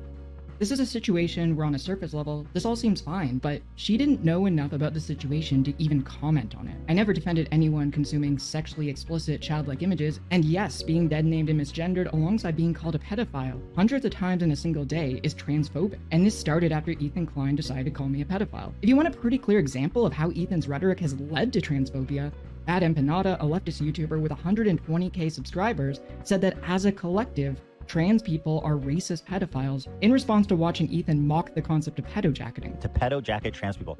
First of all, Whoa. I didn't say anything about trans people, and the fact that you even brought that up in this conversation is really fucked. That's so fucking weird too. Like, a lot of these people, I honestly just they seem to like be obsessed with using trans identity to like defend the indefensible. Like, you're not attacking them because their opinions is dog shit because they're defending horrible things because they are horrible people. No, the only possible thing is because they are trans. Like, they are, honestly, as a collective, they are on average pedophiles, white, racist, yet they like, you know, they're pedophiles who do racism from a position of whiteness and they defend themselves from a position of transness. What? And it's fucking disgusting. I think that people need to be careful about false allegations of pedophilia. And in fact, this was something that Ethan Klein knew all too well, because he rightfully put Keemstar on blast back in 2016 for falsely accusing RuneScape Twitch streamer Tony Winchester of being a pedophile, resulting in years-long intense harassment. He falsely accused an elderly streamer of being a convicted pedophile. Ugh. I mean, how does he ever even live this one down? And do you know what his evidence was? Wait for it. He looked like the guy in the photo. Yeah, that's it. Now, Keemstar likes to act like him and Tony are all good, but here's a clip of Tony talking about the incident 1.5 years later, describing how this one mishap on Keemstar's drama alert ended up with years of endless harassment for him. Have a listen. One time I had, I don't know, hundreds of thousands of people threatened to kill my family, harassing my sister, my nephews. I mean, me, they were just, they hacked my RuneScape account. They hacked our YouTube channel. They did more crap than you can even possibly imagine, okay? All about how I'm a child molester and a pedophile. Anyway, I sent a little Twitter out. I just said, Keemstar, just so you know, your BS a year and a half ago still causes me trouble every day. It's just outright disgusting to me that Ethan Klein is willing to call people pedophiles seemingly without any consideration for the ramifications of his actions. And even more disgusting that he has put others on blast for doing the same thing that he is doing now. But of course, maybe over the years he stopped caring about right or wrong. As throughout most of his recent stream when he engaged in all of this vitriolic behavior, he made sure to let everyone know how much money he was making doing this. And I'll tell you this, Vaush and friends, I am making money right now. And I hope that bothers you. I'm gonna make a ton of money right now, bro. And you know what? Wait, what? He was making doing this. And I'll tell you this, Vaush and friends, I am making money right now. And I hope that bothers you. I'm gonna make a ton of money right now, bro. W. For the chat, we stole $8,000 from him. W. And you know what? I don't give a fuck. It's just so sad to see. What happened to the Ethan that was standing up for Tony Winchester? I mean, this is how Ethan reacted to me wanting to de-escalate this conflict, because I genuinely care about the people that are involved in this. She says, I'll try giving him a call later to see if this can be sorted instead of becoming online blood sports. Well, listen, that's kind of my business. We're in a bloody business. And y'all just defended animated CP, so let's giddy up. He even went as far as to say that he knew he was engaging in defamation and encouraged Vaush to sue him. Vaush should legitimately sue Ethan for slander.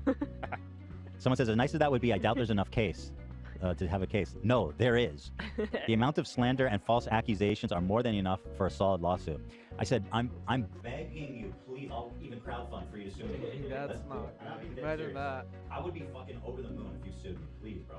Going back to ContraPoints for a moment, ContraPoints absolutely knows what she is doing and is being intentionally malicious. By lying and saying that I am defending someone's consumption of childlike sexual images and calling me harmful to the trans community, she, a significantly larger creator, basically gave the signal to everyone to dismiss all of my criticisms and in fact to escalate the harassment even further. The worst part about all of this is how disproportionate it is. I only have 43,000 subscribers on my main YouTube channel, and I'm getting my reputation dragged through the mud by people who have tens of millions of subscribers collectively between all their platforms. What I think is even more heinous, however, is that ContraPoints discussed in her video canceling how harmful and damaging it is when smaller creators have false allegations spread against them, unlike larger creators like Ethan Klein, who have the money to pay for PR and can easily bounce back. I've also become very disillusioned with the way these accusations are thrown around so frivolously on social media, by the way they're used to escalate conflict instead of promote understanding, and by the way they're sometimes weaponized to destroy people who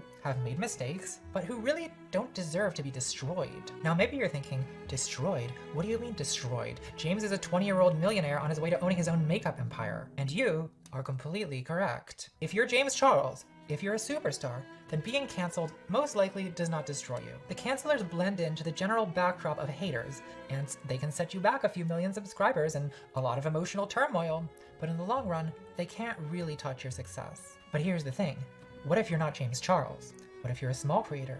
What if you can't afford public relations help? What if you belong to a marginalized community and you rely on that community for support? Well, in that case, your life is nothing. You serve zero purpose.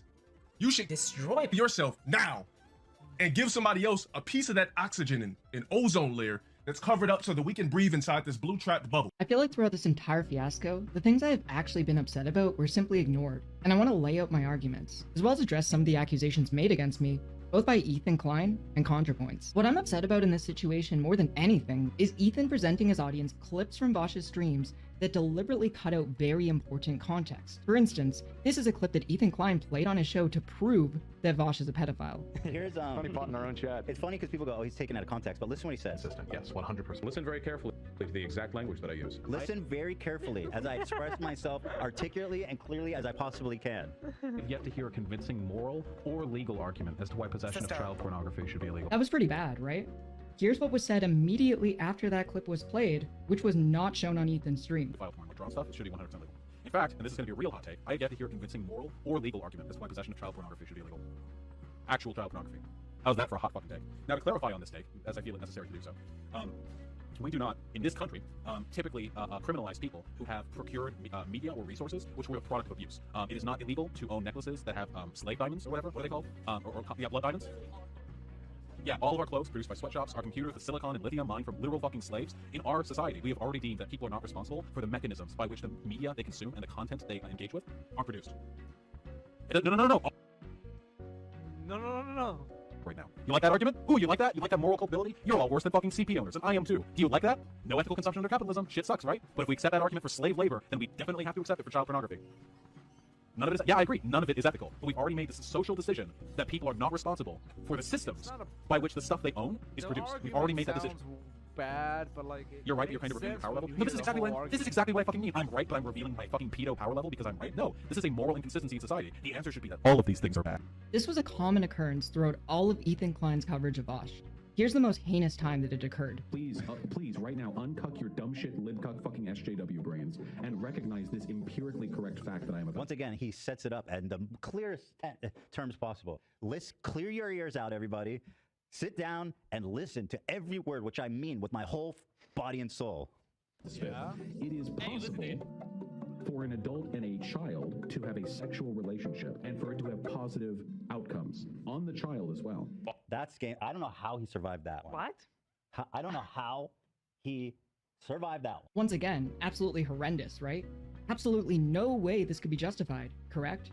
Now I'll show you the full clip with the context from before and after the clip was played, which Ethan Klein did not show his audience. Not that you guys misunderstood. I just think that this is very dumb for you to misunderstand this point. It's not like you guys misunderstood. It's just like this is embarrassing. Okay, look, this is super duper simple, okay? Act utilitarianism is about considering the consequences of a specific action, okay? It is possible, please right now uncuck your dumb shit libcuck fucking SJW brains and recognize this empirically correct fact that I'm about to spit. It is possible for an adult and a child to have a sexual relationship and for it to have positive outcomes on the child as well. That is possible. Okay. However, categorically, we discourage those relationships because as a rule, it is substantially more likely that enabling them would cause harm in society. Yeah, that's the difference between act and rule utilitarianism. An act utilitarian would say, oh, this is an instance where it was good for the adult and the minor to have sex. That would make it a good action. But the rule utilitarian, which is what I am, would say, even though that individual outcome was good, the act was still bad because in general, in a broader application, for adults and children to have sex with one another leads to horribly destructive outcomes. For that reason, it is an unethical act. So on the off chance it might help someone, we just allow everyone to engage in a generally destructive practice, except that's the literal exact opposite of what I am saying. Do you have fucking brainworms? By Fairy 79, I literally made the opposite of that point. I literally just explained the opposite of what you just said. That no, just because on the off chance it might help someone, we shouldn't categorically support one action because I am a rule utilitarian. Another thing that really bothered me was that Ethan never showed any of the numerous times that Vaush has talked about how CP is bad throughout his years of being on the platform. The vegan gains debate, that's a solid F. Not only did I not make my arguments well, at one point I made my anti-child pornography argument so poorly that it got clipped out of context and people are using it as an argument that I support child pornography. My basic argument is that, like, why is child pornography bad? Because to produce it, you have to hurt children. Because it hurts people to produce it, yeah? Producing child porn requires harming a child. The argument I'm making is that it frustrates me that liberals recognize child pornography as bad.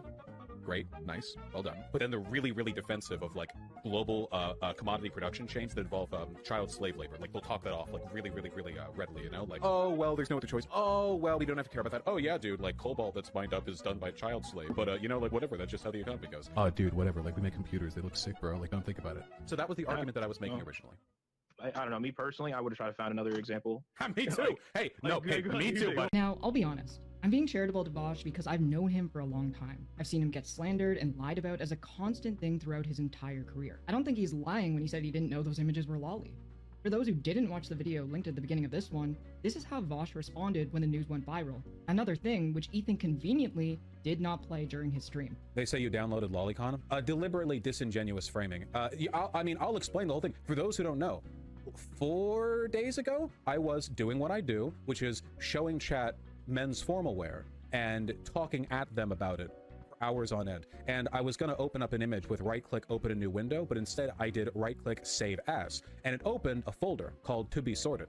The To Be Sorted folder, which is where I put images that have yet to be sorted, and in case the name didn't indicate that, was the place that it went to because the file type of the image, which was like, I don't know, JPEG or something? I don't know. The last image that I saved to the To Be Sorted folder was an image of Marcel from Dungeon Meshi being roasted by Gordon Ramsay while cooking a mandrake. Hold on. It's a good anime, guys, and a good manga. Anyway, I saved that there. And it opened up the folder preview, which showed thumbnails of images that I had in there. A lot of which were pornographic, most of which, though there were some non-pornographic images, including Reagan Ripley from Inside Job standing around in a bikini, I think. I don't know. And non-pornographic canon images of Rauru from The Legend of Zelda Tears of the Kingdom, which is funny because there are far more pornographic images of Rauru in there than there are non-pornographic images. But honestly, Rauru just looks so good that even non-pornographic images feel pornographic to me. Yeah, an innately pornographic character design. Why would you keep your porn on the stream? It's To Be Sorted. I'm not arguing this with you guys anymore, okay? Yeah, we get it. To Be Sorted. Potent roasting, you know? Oh, well, why even say? I don't want to argue with you guys about it, okay? Because it's a To Be Sorted folder, which had the taxes in it, you know, whatever. Also, which need to be sorted. I don't get what's complicated about it. Anyway, of the images that showed it, two of them were from the same artist. Two of them, those from that artist turned out to be a lolicon. One of the two images, now unfortunately talking about this is always like a double-edged sword because I can't show to defend myself, nor would I encourage you to go look it up because this is a lolicon artist, so I don't like want to direct you to that, you know? But one of the two images from this lolicon artist, okay, to be clear, one of them flatly did not look like lolicon. I'm sorry, you can say it's defensive. I think that's bullshit. I literally went back and looked. The chick is like 6 heads tall. She literally, like, it's like, apparently the reason why people have said that is because it's a drawing of a VTuber. And the VTuber is usually drawn as a lolly. But in that case, that's blaming me for a drawing that's not the drawing that was in there. So I completely reject that line of logic. It just looked like a normal drawing. As I went over my past video, the images were of Natsuro Matsuri, a popular Japanese VTuber who is canonically 16 years old. The thing I found incredibly disgusting about her is that the creator behind this persona actually encourages her fans to make NSFW art of her underage VTuber rig. A cursory glance of her Twitter shows that she actually has a hashtag in her bio where she encourages her fans to make this kind of art, and it receives staggering amounts of likes and comments. I think it's beyond reprehensible, and I'm mentioning this specifically because I haven't seen anyone do commentary on this or be outraged about the creator who is encouraging this content to be created. So often I feel in situations like this one, everyone is incredibly quick to get angry at the consumers, and rightfully so. But the most evil people are the producers and the distributors as they grease the wheels of an industry that at its core is built on the untold suffering of children all across the world. With all this said, I believe Vaush when he said that all of this was a mistake. If you believe that this is a situation where no one could possibly make that mistake, you should also show that outrage to Ethan, but it's a cartoon Klein. I just want to say I thought she's hot. That's it. You didn't? She was like a lady. She's not a little girl. She's like a full-blown 17. Oh, Ethan talking about lolly. But it's a cartoon. It's a On the topic of Ethan Klein, I want to address one of the criticisms he made, which is that I cynically weaponized my trans identity in this situation in order to manipulate people. What do you have to say? It shouldn't be acceptable for people who are supposedly leftist or progressive to pedo jacket trans people. First of all, mistake. You should also show that outrage to Ethan, but it's a cartoon Klein. I just want to say I thought she's hot. That's it. You didn't? She was like a lady. She's not a little girl. She's like a full-blown 17. Fuck. But it's a cartoon. It's a On the topic of Ethan Klein, I want to address one of the criticisms he made, which is that I cynically weaponized my trans identity in this situation in order to manipulate people. Capitals, what did you have to say? It shouldn't be acceptable for people who are supposedly leftist or progressive to pedo jacket trans people. First of all, Whoa. I didn't say anything about trans people, and the fact that you even brought that up in this conversation is really fucked. Like, why are you? I feel like she's running. It's not fucked up because trans people get called groomers and pedophiles all the time by the right-wing media, especially nowadays.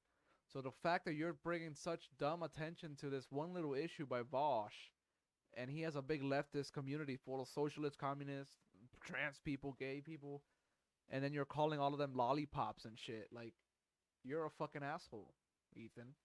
That's not nice. Using her trans identity to run calling defense people lollipops, for very valid like, criticism. Are you serious? I didn't say shit about trans people, and I would never. That's a position that I loathe. How did trans people even get into the mix? From this. Because Vaush's audience, there's a lot of trans people in Vaush's. You want to talk about bad faith arguments? I mean, give me a fucking And you're Give me- saying you that know what I why mean? would Give me a people watch break. him? And It you're should be basically acceptable for saying people if who- you and what watch is this him, shit you pedo suck, and jacket? you're a These are pedo. the And that's funniest, not nice. silliest, dumbest phrases for serious ass shit. Another word I've never heard. I didn't put until on jacket. Friday. What's the jacket? Pedo jacket?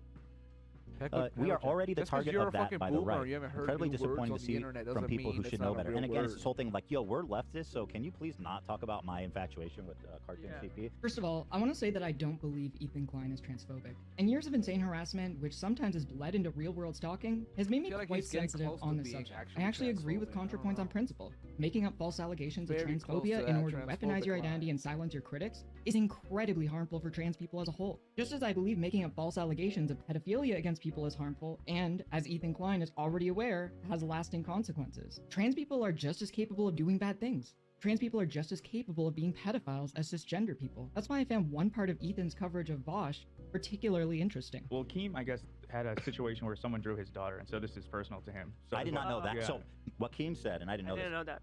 Somebody, an artist that I guess Vaush is friends with, drew CP of Keem's Vaush is not friends with them. Shortly after this point in the stream, Vaush Ethan is Klein was not friends corrected. with them. Okay, so just to clarify, In fact, there was an Chris artist Tyson, that drew some Mr. lolly that Beast's supposedly friend, is Chris, friends with that guy. Mr. Beast's crew shared. That same artist drew Keem's daughter. And then after finding out it was Chris from Mr. Beast who was friends with the lolicon artist and not Vaush, Tipster, or I, he just simply stopped caring and dismissed it all. Oh, it's got nothing to do with Vaush or Tipster or anything? So this, it was. I heard him say that they were friends. Yeah, no, he kind of links it all. Okay, together. whatever. We're Yeah. talking the Keemstar Vortex. I don't care about any of this shit. For those unaware, Chris Tyson for the Mr. Beast crew was a longtime fan of Shadman, an infamous lolicon artist who made NSFW art of real underage girls, including Keemstar's daughter. Shadman is an evil person, first and foremost, for making me feel bad for Keemstar possibly for the first time in my life. Chris had not only purchased custom-drawn lolly art from Shadman, but proudly displayed it in her living room. An internet archive link still shows when in 2016, Chris tweeted, "Nothing gets my knob cranking like some lolly." But I guess Ethan approves of cranking your knob to lolly,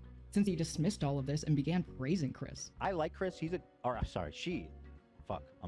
a great person. I've spoken with her and I really like her. I've met her a few times. So I don't know. I don't know what happened there. I haven't looked into it. But that's the problem, isn't it? It's beneficial for Ethan to attack Vaush. Vaush has a smaller platform and so do Tipster and I. We can't fight back. But if he were to have similar energy for Chris, who Mr. Beast defends vehemently, it would have consequences for him. The Mr. Beast channel is, after all, the second largest channel on the entire platform. By Ethan's logic, anyone who enjoys lolicon wants to have sex with children. Next question. Simulated child porn. Lolly stuff? I think it's pretty sussy. What's that? I think that if you have an interest in that sort of stuff, you should definitely be checking yourself as to why. You know, like, the thing that really bothers me about this shit, apart from the fact that anytime you want to look at, like, hentai on a hentai site, you have to, like, negate the tag lolly and thus 50% of the site's content. The thing that bothers me is people who pretend there's no relationship whatsoever between, like, drawn lolly shit and actual attraction to children. Of course there's a relationship. It's ridiculous to pretend otherwise. Okay. Take it from me. Okay. That's the end. Okay. That's it. I mean, he's right. That's Therefore, right. he just did like a transitive property. Therefore, That's I want to fuck kids. stupid, because now Like, you're it's pretty- saying it's like that a anyone clean who watches anime equation. Yep. has I watch a lolly. predilection to watching And people who watch children lolly or want to some fuck shit. kids. Chris enjoys lolicon. She's arguably one of the largest trans public figures in the world. Can't say Host that. to a channel that is Oh beloved my by God. millions of children. Where is this energy for protecting kids, Ethan? Or do you not care about children? And only care about attacking low-hanging fruit that can't fight back? I find this selective moral outrage to be rather telling. It either points to the fact that you don't care about child abuse, or that you only care about it when you can use it to feather and tar people you don't like. When you can easily point to someone you don't like as a pedophile, you take the first opportunity. But when you see it around you, and it feels too complicated to call out because there might be ramifications for you, you're silent. For Ethan, Keemstar falsely accusing Tony Winchester of being a pedophile alongside what happened to YouTuber Echa convinced G Fuel to drop Keemstar as a sponsor. Yet in this situation, Ethan Klein is more than comfortable calling me, Tipster, and anyone who challenges his narrative a pedophile without a second thought. On the topic of selective moral outrage, let's go back to talking about our favorite transgender video essayist for a second, Natalie Wynn. What Natalie is doing here, to teach all the people in my audience who aren't trans a new word, is being a pick-me, and it's far from the first time she's done this. A pick-me is a term used in the trans community to denote someone who acts as a token trans person in order to validate the opinions of cisgender people, and to give them an air of progressiveness. This term is usually reserved for trans people like Blair White, who serve to validate the conservative worldview of trans people. Although ContraPoints often posits herself as far more radical than she is, she's basically the inverse of Blair White. She is the Democratic wing of the popular trans YouTubers. If ContraPoints is truly consistent in her position that people who hurt children and those who defend them shouldn't have a platform, she shouldn't have allowed herself to be used as a public relations win by Hillary Clinton, who just this year was named on the Epstein list. It has long been known her pedo husband Bill was friends with Jeffrey Epstein, with his name appearing on the flight logs of the Lolita Express and eyewitness testimony confirming he had in fact visited Epstein Island on more than one occasion. And despite this, Natalie Wynn allowed Clinton to use her status as a popular trans YouTuber to launder her reputation. Natalie doesn't care about children. She cares about getting her dunks in and being vindictive to people she doesn't like. If you don't know who Jeffrey Epstein is, I would recommend checking out Jay Aubrey's most recent video, The Jeffrey Epstein Saga, A Network of Depravity, Part 1. The more I've learned about Jeffrey Epstein and everything that has gone on with him, the less faith I have in humanity as a whole. One last thing to address here. Ethan, I know you made fun of the comparison of child slave labor to the production of child pornography. So we have this one here. H3H3 posting, according to Vaush, you decide. No CP and no cobalt versus CP and cobalt. Now, if you don't know what this is in reference to, this is a reference to a debate that Vaush was having where he was like talking about how bad, things like child slave labor. There's a lot of industries that we get products from where they are the product of child slave labor, unfortunately. And, a lot of you guys are buying these products not realizing that this is the case, right? You have products like, cell phones, iPhones and stuff like that that have cobalt mined in them that was mined off the backs of slave labor. Yeah, okay? A lot of you have situations like, maybe you buy chocolate, maybe you're a big fan of chocolate, and there are various different companies that use slave labor that's not to good. That's why we gotta get rid harvest of the cocoa that beans used to make the chocolate, etc. I can give you several We gotta examples get rid of where this is the case. And so Vaush was CP using an and get rid of analogy that kind of cobalt points out that labor, there's a little bit of inconsistency here in terms of like people are okay with this type of child abuse, all but they're bad. not okay with this type of child abuse. But I think the reason why this hit such a nerve is actually something much deeper, relating to Teddy Fresh, the luxury clothing brand owned by you. it's not that good how uses we're your running the platform world as a right vehicle now for selling where, merchandise. If you go to the ethics and sustainability section of their website, it says, at Teddy Fresh, it is essential that all our production partners pass stringent audits to ensure our facilities are abiding by and surpassing the global standards for ethical labor practices. These third-party auditors include RAP, SMETA, and AMFORI BSCI, who certify there is no child labor or unfair labor practices. Now, on the surface, it seems fine, but let's take a deeper look, because nothing is as it seems. RAP stands for Worldwide Responsible Accredited Production, an organization based in Arlington, Virginia, whose stated aim is promoting safe, lawful, humane, and ethical manufacturing around the world. However, their work has been described by commentators as undermining local labor rights organizations, with some organizations in the early 2000s that advocated against sweatshops, describing RAP as an industry-driven effort to avoid scrutiny. A report by the Toronto-based Michaela Solidarity Network showed that RAP's board is dominated by industry representatives, has no provision for public disclosure of any problems found in factories, or even where factories are located, has a labor code similar to anti-union right-to-work legislation in some U.S. states, so now she's and only talking encourages about this manufacturers to program apply that self-imposed, Ethan environmentally Klein's conscious companies practices. and, or Looking into this companies further, and an Teddy article in The Fresh. Nation written by Alex Dubrow on April 17, 2001 part of talks this about the vice program chairman of RAP, that Otto uses, Reich, like, fucking unfortunate labor last from name I other know, countries, and how like- RAP was a clothing industry front founded to undermine the growing anti-sweatshop movement. A cursory glance into another one of their auditors, AMFORI BSCI, shows that they also have their share of controversy. In an article entitled Bribes, Fake Factories, and Forged Documents, the buccaneering consultants pervading China's factory audits by the South China Morning Post, they discuss how Chinese factories often bribe inspectors to gain accreditation for the industry platform AMFORI BSCI, with some factories going as far as to forge fake identity documents for their child workers. The article goes on to discuss in depth the level of corruption that is taking place. A database of more than 5,000 audits conducted in China last year, shown to the Post by an industry whistleblower, show that more than 90% of factories audited by third-party auditors for the AMFORI BSCI platforms were not transparent in their documentation and have falsified record-keeping for worker pay, working hours, and overtime, let's speed her up. suggesting they pose a greater risk of Sorry, cheating on Keffels. inspections. AMFORI BSCI did not respond to repeated requests for comment. With all this said, this isn't definitive proof that Teddy Fresh is made with child labor, but the evidence suggests that the likelihood of this being true is Teddy high. Fresh And if should it be is, investigated. arguments which attempt to make people just as disgusted with child sexual exploitation the as they are with rich. child sweatshop labor. All right, we're done with that video. Let's move on to Tipster. And then after that, we have Ron DeSantis getting caught torturing people at Guantanamo Bay, Cuba. And then that's it. I'm going to bed.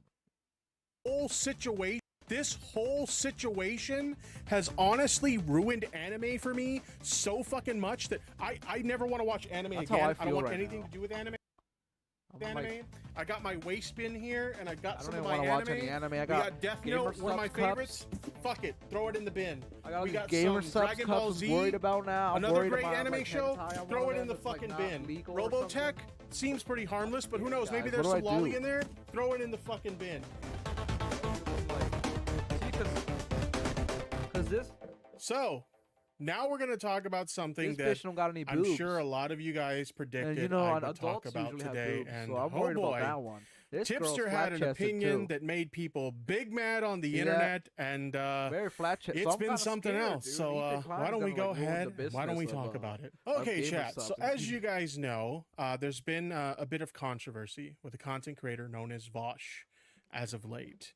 And there's been a lot of people coming for Vaush, H3H3, several people in the commentary community, etc., over the whole incident with the the leaking of the folder and going back and looking at some of his old takes on various different topics and debates and stuff. And a lot of people took serious issue with my position on some of these topics. Let's speed him up a bit. And so there's been a lot of pushback, a lot of people big mad at me, and I decided to talk about this mainly because I wanted to clarify some positions, but also people have used this as kind of an opportunity to kind of spread misinformation about me that I wanted to take a moment to try and clarify. By the way, if you like this content, yeah, we're going to do that today. Another person who's responded to this is Keffels. Keffels did a video earlier today called Vaush and the Hypocrisy of Ethan Klein.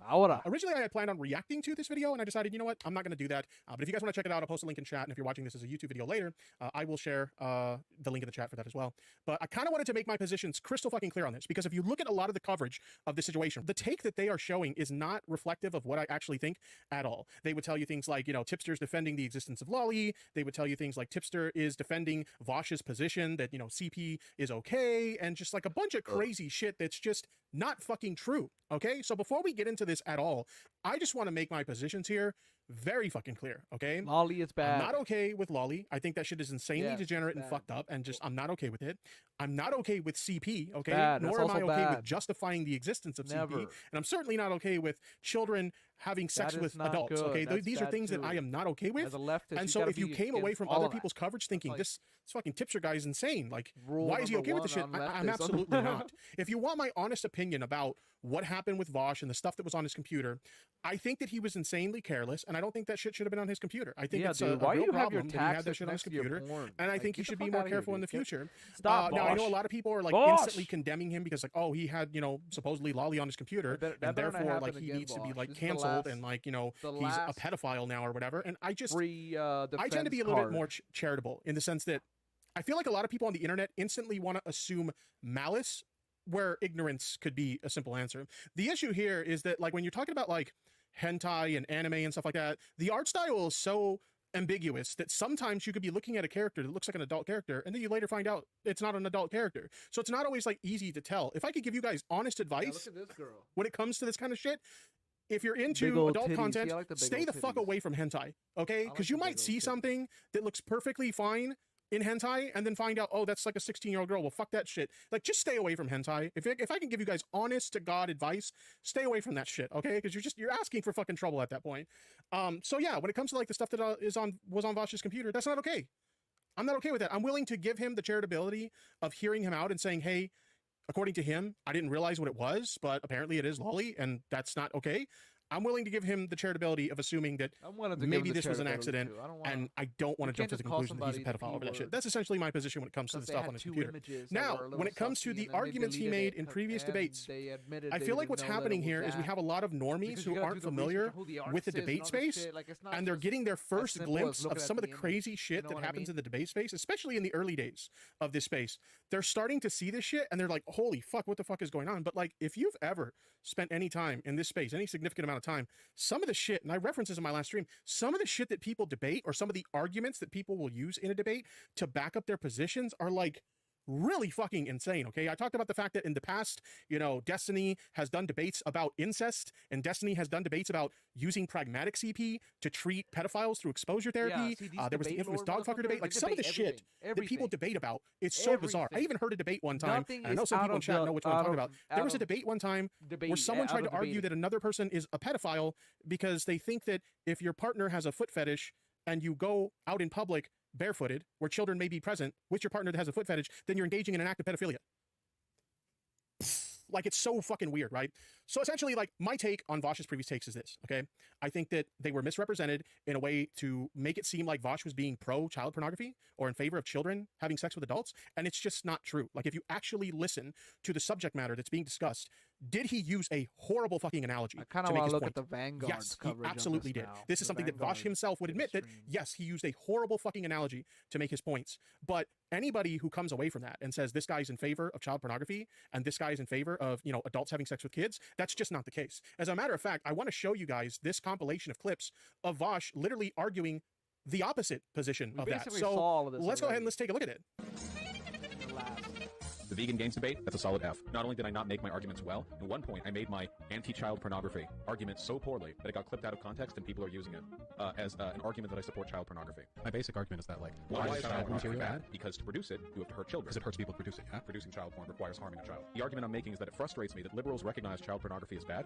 See, Great, he says nice, it's well bad. done. But then they're He really, always really says it's defensive of, bad. like, global commodity production chains that involve child is slave good. labor. Like, they'll talk that off, like, really, really, doesn't really say it's readily, good. you know? Like, oh, well, there's no other choice. Oh, well, we don't have to care about Bad. that. Oh, yeah, dude, like, cobalt that's mined up is done by child slave. But, you know, like, whatever, that's just how the economy goes. Oh, dude, whatever, like, we make computers, they look sick, bro. Like, don't think about it. So that was the argument that I was making originally.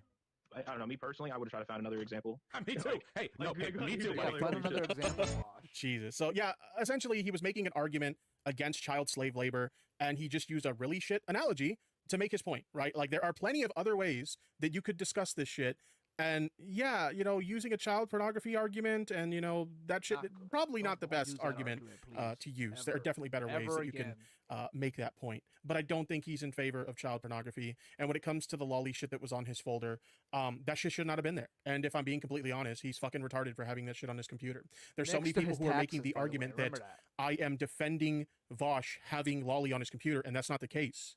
What I'm saying is that I don't want to attribute what happened in that situation instantly to malice. I want to give him a little bit of charitability and assume that, okay, he's saying that it was an accident. He didn't realize it was lolly, and that's why it was on his computer, but he got rid of it as soon as he found out. I'm willing to be charitable, give him some charitability, and assume that, okay, maybe he's telling the truth here. Is it possible I'm wrong?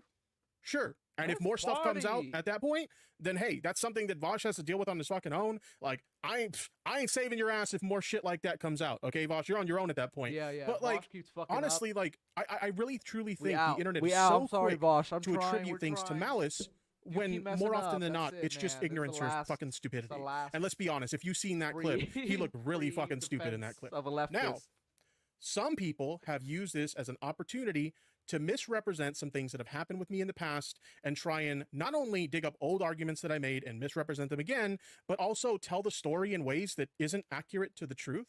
An example of that we can take a look at here is this Twitter video that Keemstar sent to AB, really who is part of sexy the shape of guys. H3H3, I guess you could say their production team or whatever. But let's play this video and I'll address these points word for word as we go along, at least the parts that pertain to me. So here we go. Things you need to look for. Tipster, all right? Not the first time he's defended Lolly. Almost a year Which, by the way, I didn't actually defend Lolly. We'll get into that in a little bit. ago to the day, Tipster, one of yeah, his moderators posted on Twitter a picture of Lolly. Why would Now, you ever before- believe That's wrong. Keemstar about anything Leave it to the ever guy in, who like, the runs entire Drama Alert universe. to 14 seconds into a video ever. already get it wrong. Like, I'm seriously, going to summarize this, but if Keemstar? you guys Didn't want he the date, like, a full 17-year-old or context, I did a something? video on this last year that you guys can take a look at. It's this video, my Isn't response that to the why, drama. I'll link it in the chat, and I'll try to Ethan remember to put calls it in the him a- description like a for the YouTube pedo, video as well, basically, 'cause if he you want the dated, full like, a context. 17-year-old? But just to summarize what happened. I had a friend, she's an artist, she follows several other artists on Twitter, so art is constantly shown in her Twitter feed, stuff gets retweeted into her Twitter feed, etc. Okay? And so while she was scrolling through her feed, according to what she says, she accidentally liked something that the community later deemed to be lolly. Okay? And so they started attacking her for this, and she came to me in a panic in a Discord call, and she's like, I don't know like what the fuck like to do. Like, I'm freaking out. And we talked for like a solid hour about this situation. And ultimately what I decided to do was I decided to defend her because she was being called a pedophile and a lolicon, and I know that she is not either of those fucking things. So I defended her, and I also said, I don't even know if this qualifies as lolly. Like, that was essentially all my argument was at the time. I don't think my friend is a lolicon or a pedophile, and I don't even know if this qualifies as lolly. And those questions somehow got spun into me defending lolly, which is not the fucking case. Or that moderator could even. And again, my friend did not post the picture, as Keemstar just said. My friend liked a picture on Twitter by accident, and as soon as people brought it to her attention, she unliked it. Respond. Tipster started defending her left and right. Then yeah, I did defend her. because she was my friend. The moderator realized, oh my God, I posted lolly, I'm in the wrong, and apologized and deleted the tweet. You know what Tipster did? Double down, triple down, and still defend her. But yeah, because they continued to attack my friend. So like I was defending my friend. That's not it. Also, Chris from Mr. Beast. This is the one. Keemstar doesn't that know what really defending a friend is like. He never This defended is the one anybody. that really ticks me off. He doesn't Listen to have this. friends. But He that's doesn't not defend it. people. Also, He's not Chris from nice. Mr. Beast, right? He's He got exposed for posting lolly, right? Back in the day.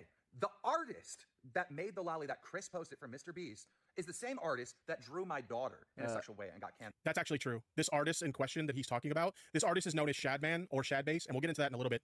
But this is true. This artist did draw Keemstar's daughter, who was I think like 6 or 8 years old at the time, in a sexual way, and I think that's fucking disgusting. Oh my God. We'll get into Shadman in a little bit.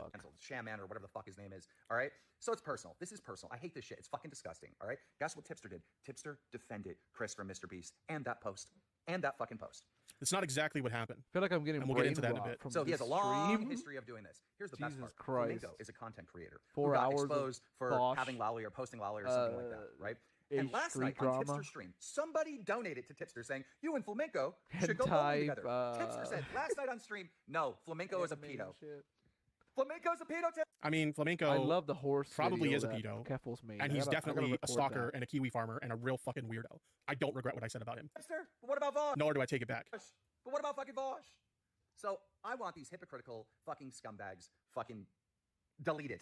I want them deleted. I want them fucking deleted. Remember, Mr. Anti-Deplatform Keemstar advocating for people being deplatformed over false pedo and lolicon allegations. Okay, nice. Anyway, the rest of it's just about Vaush. I just kind of wanted to address that point. Now, he mentioned someone known as Shadman, aka Shadbase. I'm going to fill you guys in on who this legitimately disgusting person is in case you don't already know. We're going to start on their Wikitubia. We're going to cover basically the description of who they are, and we're also going to cover a couple of their controversies so you can kind of get an idea of who we're dealing with here.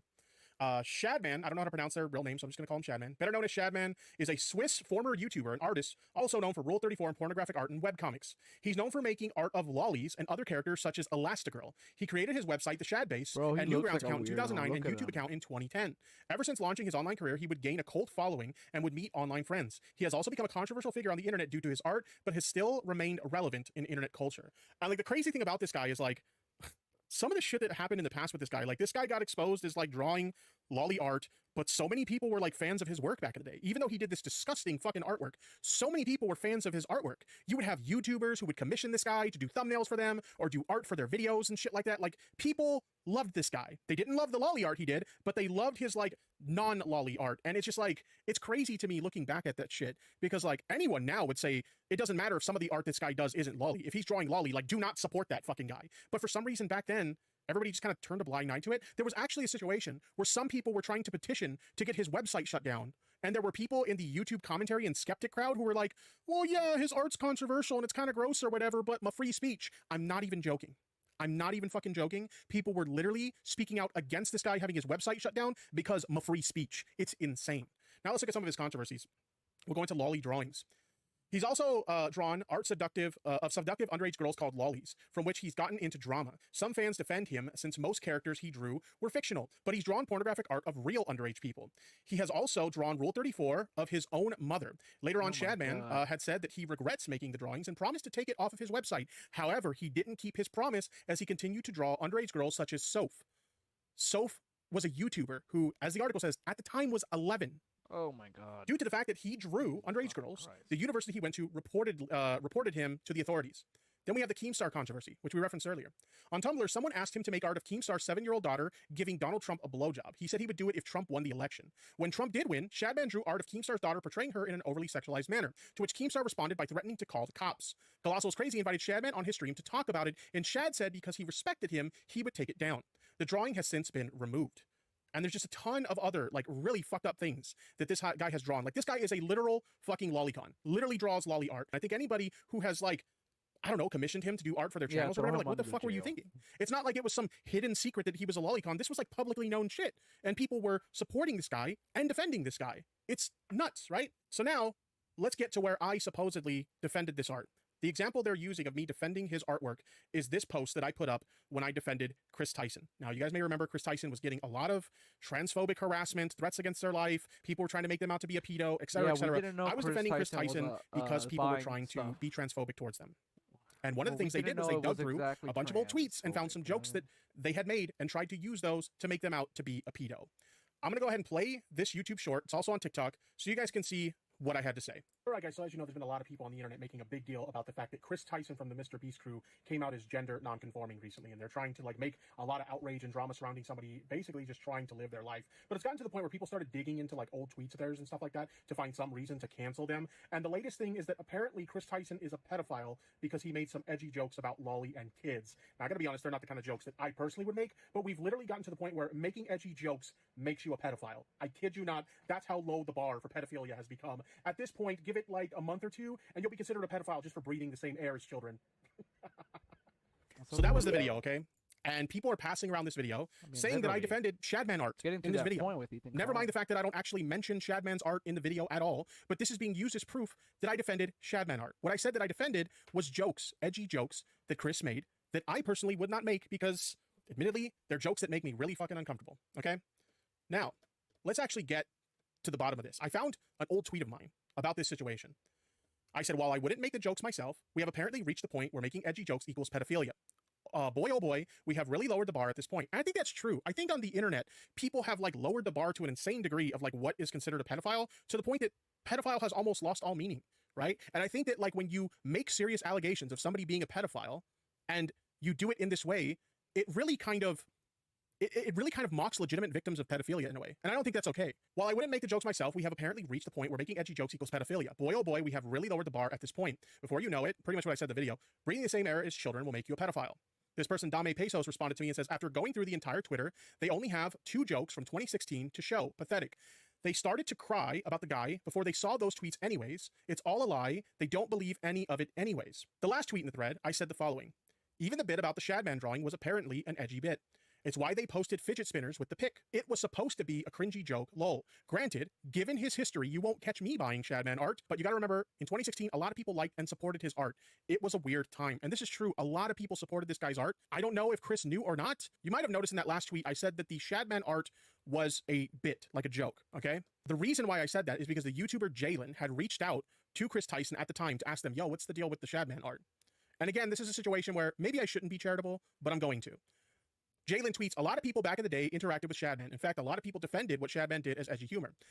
He had a massive platform. I think to paint Chris as a lolicon or knowingly supporting lolly is blatantly dishonest. So they reached out to Chris to ask about the art, and this is what Chris had to say at the time. If anyone ever asks, just say, you talked to me and I explained it was a shitty joke to get likes from a reply from Shad. I didn't even know about all the stuff he did, but one of his controversies, I stopped interacting with him a long time ago. So according to Chris, they didn't know about all the lolly shit, and they just did it as like a meme post. I'm willing to be charitable and say, okay, maybe they're telling the truth. Yeah, maybe they're not. Can be charitable. But at the end of the day, if you are actually, and this applies to Chris Tyson as well, if you have Shadman art and you supported Shadman, I take serious fucking issue with that. Because contrary to what people are saying about me being okay with Shadman's art, it's not true. It's simply not the case. I think that person is a horrible fucking person. And like the fact that they would not only draw lolly art in general, but they would actually take actual children and make lolly art of real fucking children. That's disgusting. You'd have to be absolutely insane to defend that. And I never would. As a matter of fact, I have a clip from a stream where I commented on just that. And we can take a look at what I had to say about it right now. Is Chris Tyson is friends with somebody named, I think his name is Shadman. Shadman's a pedo? Yeah, I'm perfectly comfortable saying Shadman is more than likely a pedophile. Shadman, whatever the fuck his name is. Oh, he's bringing up the Shad-based stuff. I don't know if I've heard anything about Shadman and Chris being friends. I know there was a controversy involving the fact that Chris allegedly owned, like there was a picture he posted on Twitter of him owning like a piece of artwork by Shadman. And I've seen the artwork in question. I'm not going to show it on stream for obvious reasons. But the artwork looked like it depicted someone who was of adult age. It looked like somebody who was very petite, kind of like a Belle Delphine type figure. It might have even been a drawing of Belle Delphine. I'm not really sure. But it was something to that degree, right? And okay, so he covered. I mean, my issue with that was Shadman's a very controversial figure, okay? Very controversial. To the conclusion that they're a pedophile or a lolicon. But yes, if they have that art, that's an issue. The other thing I saw some people trying to take out of context, because people have been trying to like, ever since this situation with defending Vaush popped up and misrepresenting my arguments in defense of Vaush, people have been digging into previous conversations or topics I covered and trying to use it to spin a narrative that I'm a lolicon or a fucking pedophile. And this situation was another one I saw. There's this reality star known as Shauna Ray or something like that. And this is a reality star who has some kind of disability where they're 22, 23 years old, but they look like a child because of the disability they have. It's kind of similar to what Andy Milonakis has, where like Andy Milonakis is in his 40s, but he looks like a fucking kid, right? So some people have taken my previous coverage of that situation, more specifically a tweet, and we'll take a look at the tweet in a second. And they're referencing this article here. The headline of this article is 22-year-old who is stuck in the body of an 8-year-old admits her parents are afraid she will attract pedophiles because of her childlike appearance as she opens up about dating struggles. Okay? This article, which was released the 26th of January, 2022, keep that date in mind, is being used to say that Tipster talked about this situation in a tweet on Twitter, and he hand-waved away the concerns of this girl and her parents. Now, if that were true, that would be really fucked up, and that would be a kind of sussy thing for me to do. The good thing is, that's not what I fucking did. The tweet in question is dated January 23rd, 2023. This tweet is basically a year after the article we looked at a second ago, an article that I was not looking at in my coverage of the situation. The tweet in question says pedos aren't attracted to people who look young. They're attracted to people who are young. By that logic, anyone who is attracted to Kiwi Sunset or Belle Delphine is a pedo, shaking my head. Now, if we scroll up and look at the full conversation, we can see that I quote tweeted a tweet by Perez Hilton. This is the original article I was responding to. The tweet says, this new TV show is so perfect for TLC and their viewers. The title of the article is, I'll just bring it up here, Man Defends Dating Grown Woman Trapped in 8-Year-Old's Body After Viewers Call Out Red Flags. Okay? Like in my quote tweet, I said she's 23, he's 26. But because her disability makes her short and look younger, him dating her is a, quote, red flag. This is literally the dumbest shit I have ever heard. People are so desperate for a pedo hunt that they're turning two adults dating each other into a pedo situation. Okay? My coverage on this topic was about the fact that these two were in a consensual dating relationship, and people were labeling this guy a pedophile for dating this girl. And I'm like, she's an adult, and so is he. Yeah, I don't think this guy is a fucking pedophile. And I think it's really fucked up because some people update to the story. You can see here, update on Sean. Comes too. Course of this situation. I think what's really crazy is like so many people, especially in the commentary crowd, have made a situation that's largely about Vaush, and they've made it about me. I honestly feel like so many of them don't actually give a fuck about the Vaush situation, and I think the only reason why they're covering it is because two people they hate, myself and Keffels, covered it. It got so bad that on Keemstar's new podcast, Lolcow Live, they made the show so much about me. The thumbnail is me, and the title is me. Vaush is not even in the title or the fucking thumbnail. It got so bad that one of the co-hosts literally asked the question, why are we making this about Tipster? Here we go. Hopefully Tipster comes too. Oh, hopefully Tipster comes too. I just feel like we're going extra hard on Tipster when Vash is who we should be, or Vaush is who we should actually be mad at. I mean, Wings is spitting facts right now. I understand that maybe people disagree with my defense of Vaush, and that's fine. You don't have to agree with it. But like in a situation that's largely about Vaush, why am I the guy that's in the title and the fucking thumbnail? It's really telling that so many of these videos by people in this crowd made the situation about me and Keffels and not about Vaush, the person who is the subject of this situation to begin with. That could be bad. Not only that, but there are other creators in this space who also defended Vaush, who I'm not going to name because I don't want them to get attacked the way me and Keffels have been. But there are other creators who also defended Vaush, and nobody mentions them because these people don't actually care about the Vaush situation. Maybe H3 does, but these people in the commentary space don't actually care about the Vaush situation. I think I'm gonna end it here. Thank you, Tips. You know what? I'll keep watching this bit. I'll keep watching. All they care about is having another excuse to dunk on me and Keffels. That's it. Multiple people at once. I'm actually kind of good at it. I understand that, but like I feel like this whole stream though has been more directed toward Tipster than it has been the dude actually committing. Well, I can't say committing crimes because what he has isn't illegal, but it should be. The crazy thing is, I know some people will say that like, oh, you're being too charitable to Vaush. You're being too charitable to Chris Tyson. The thing is, this kind of thing, especially like the Vaush thing, according to Vaush, this is what Vaush says, and I'm willing to be charitable and assume he's telling the truth here. Vaush says he didn't know the art was lolly when he downloaded it, and so when he found out, he disavowed it, okay? And I mentioned earlier how like anime art is very unambiguous. Like it's not always easy to tell the age of a character. You might see a character that on the surface looks obviously like an adult, and then you look into the lore of the character, it's like, holy shit, that's a 16-year-old girl or whatever the fuck, right? And it could happen to anyone. Anyone can have a situation like that. True. Now, does that make them a pedophile? I don't think so. I'll even lend that same level of charitability to someone who hasn't been very charitable, to Vaush, myself, or Keffels in this situation. I'll lend that same level of charitability to Ethan from H3. And I have to preface this by saying, for the record, I obviously don't think Ethan is a lolicon or a pedo. But dude, you kind of set yourself up for this one. Just the same way that I'm willing to be charitable to Vaush and Chris Tyson, I will be charitable to Ethan for this clip. I just want to say I thought she's hot. That's it. You didn't? She was like a lady. She's not a little girl. She's like a full-blown 17. Fuck. But it's a cartoon. It's a I just want to... Homeboy really set himself up with that one. Oh, I will happily dab up with the Nazis. Now I could easily be a total fucking dick and be like, oh, see, Ethan's a lolicon too. Look, Ethan's a lolicon. We'll leave it at that. Ethan's a lolicon. Lolicon Ethan. All right, let's move on. Before we move on to the last segment, I want to go and check the Vanguard's channel out. What's up?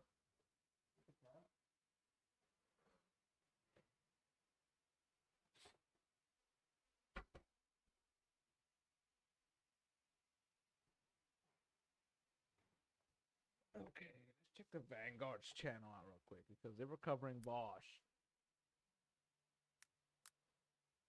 And I want to hear what they have to say. These motherfuckers are a little slimy, dude. Make me totally sign back in. But yeah, shout out to you, Larry R. LOL. When it came to coming after people like Ethan Klein, who were disgusted by what Vaush revealed to be on his hard drive. So yeah, that was one interesting thing. But then the real damning stuff started to come out, and I'm excited to get your opinion on all of this, Zach, because it's a bit of a deep dive. And to be honest, guys, most of the stuff I'm only just becoming familiar with myself.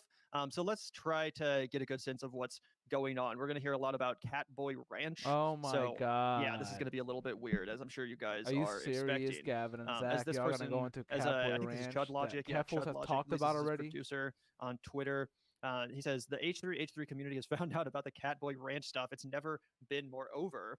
And this, of course, leads to a pretty lengthy Reddit thread. I can pull up that over here because this is really interesting, guys. And again, I'm interested in your opinion, Zach, on this because some of it I think is really bad. Some of it I think is like arguably defensible, but we're going to get into everything. Again, this is not even vilifying someone. That's just being honest about what's going on. Okay, so first of all, yeah. They're oh my god, they're covering Mudahar and they're acting like he's a good guy. This dude supported Kiwi Farms, which is like the people that were basically harassing Keffels. Yeah, a lot of this is really, really weird stuff, and it's all this like super Biden. Okay, oh my god, I think some ordinary gamer.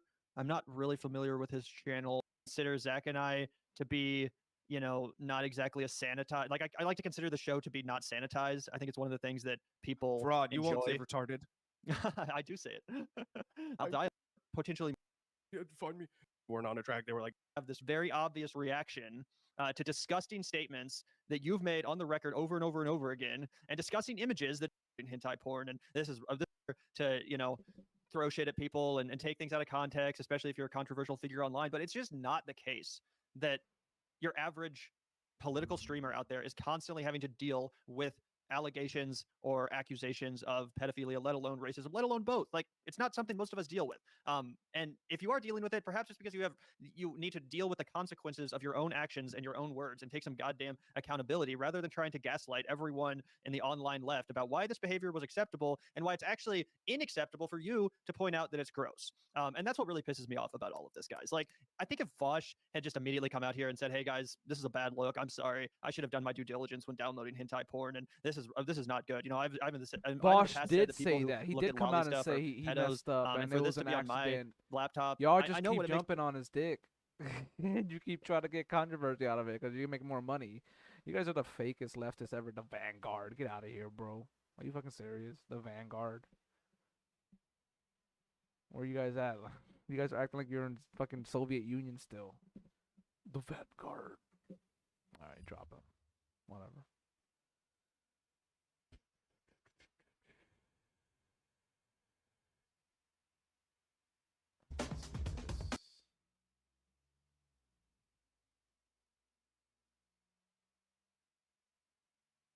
Talking about me because H3H3 doesn't. I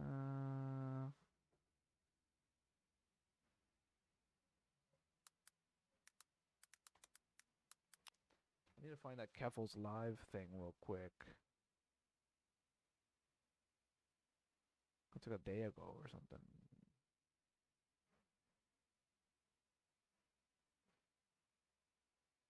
It might have been this one. Wait, was that? And so I actually have a bunch of. It's also not 2 reasons. Through the same time. Find justice.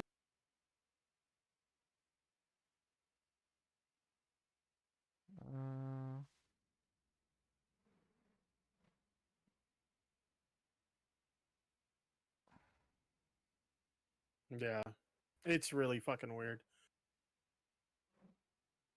Trying to find what she talks The about Teddy. lolicon loophole is. Right. They all use that. And it That's- says she's speculated to be over 18.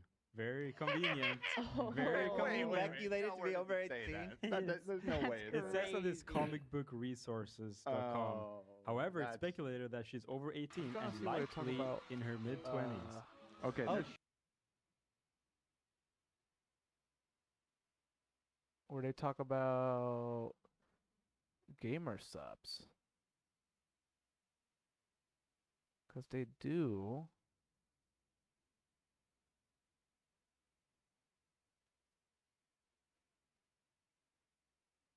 No, it's going to be a long search. It's going to be a long search.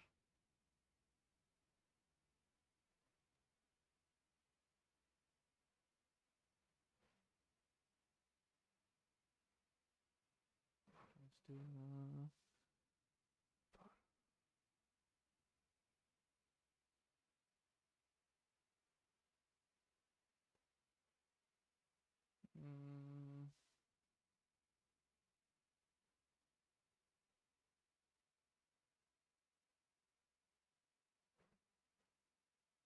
oh no, I hope I can find it, man. It was so good.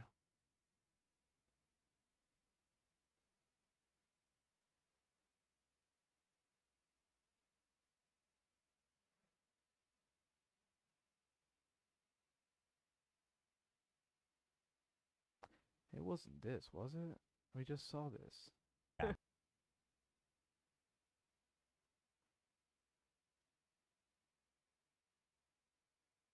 Okay, maybe.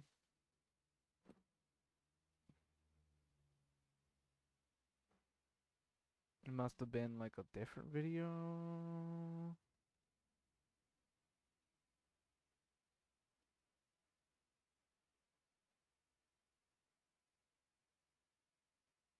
Community.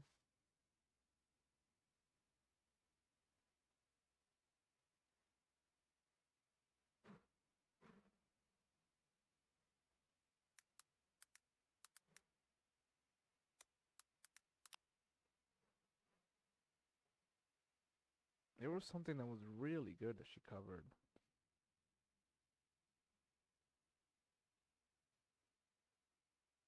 Oh my god, they're literally using Chud logic on Twitter. Chud logic, dog. Chud logic, dude.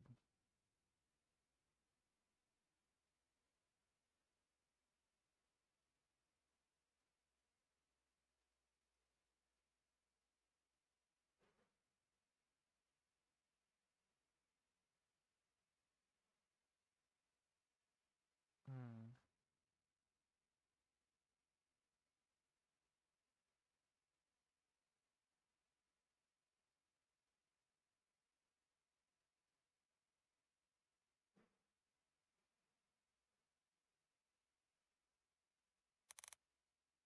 Let me see. Keffels. Maybe I gotta go to Keffels GG.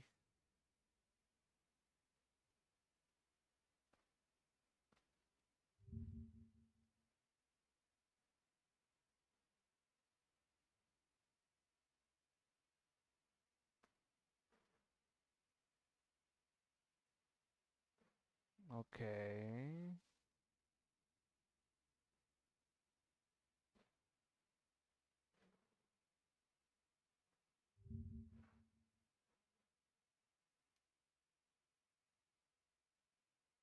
It must be this. Ethan Klein going. Oh, she's not ancient. So hold on.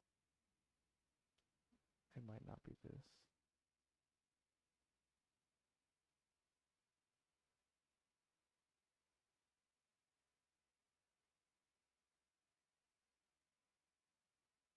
Mm.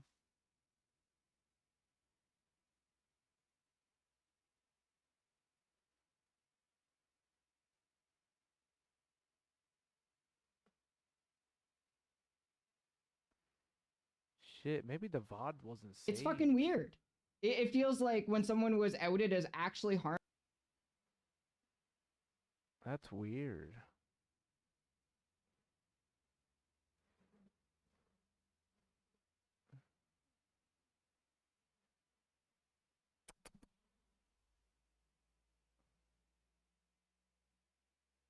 Anyways, well, since I can't find the video of the evidence, right? I will show you. Don't worry, there's nothing on my desktop. There's nothing on here that will.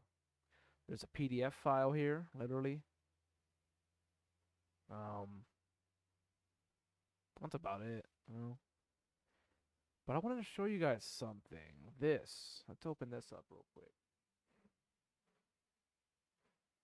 So,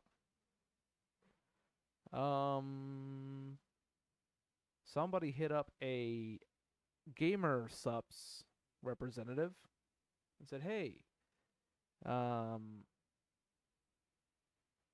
guess someone's just asking, like, do you have, I don't know what order is this? Like, hey, not this time. That's a good idea.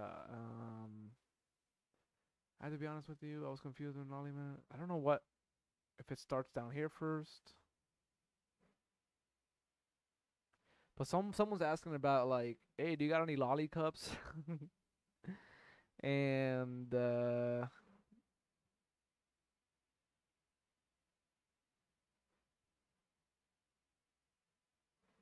Gamer Subs is basically like, yeah, we got some. What about schoolgirl then? What about the schoolgirl? Not mentioned anywhere. But high school girls are high schoolers, no?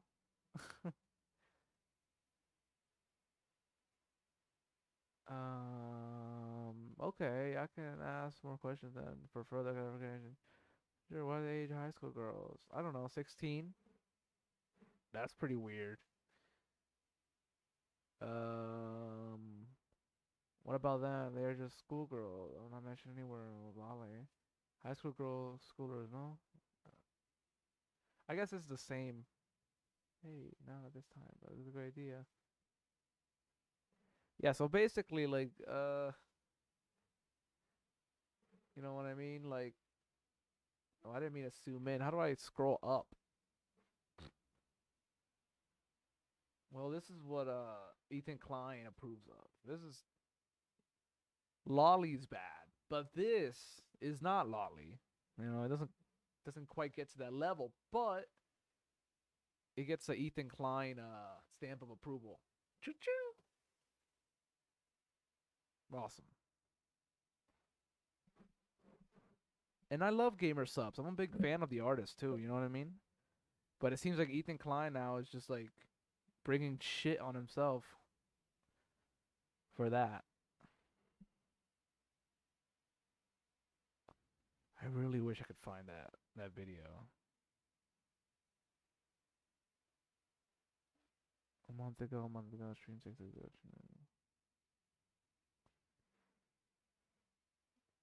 Dude, it was so good, man. History. It was so good.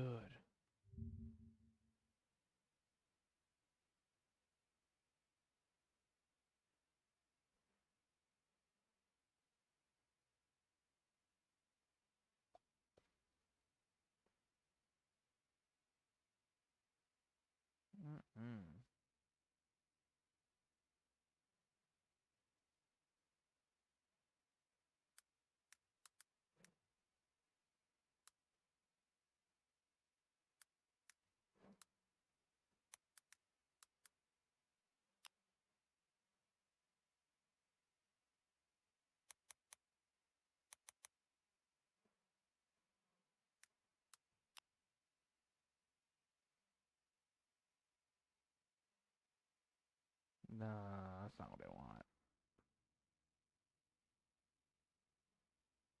Anyways, I think that's it for that.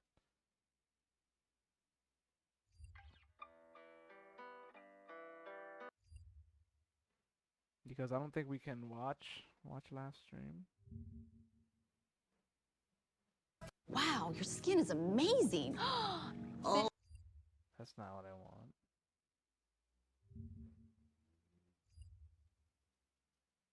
Chipotle's braised beef.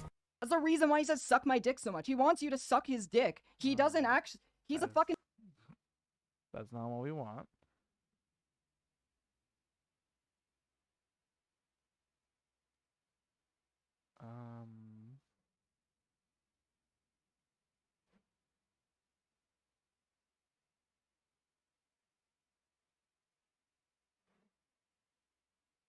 Does she not save her VODs? Was she banned or something? I swear, she literally had a stream like yesterday, and they were just talking about like, oh man, I wish I would have saved it. I should have saved it.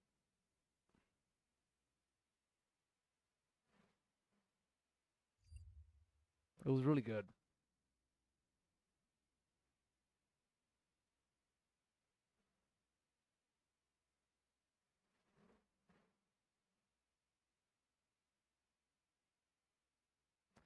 All right, let's finish this night off with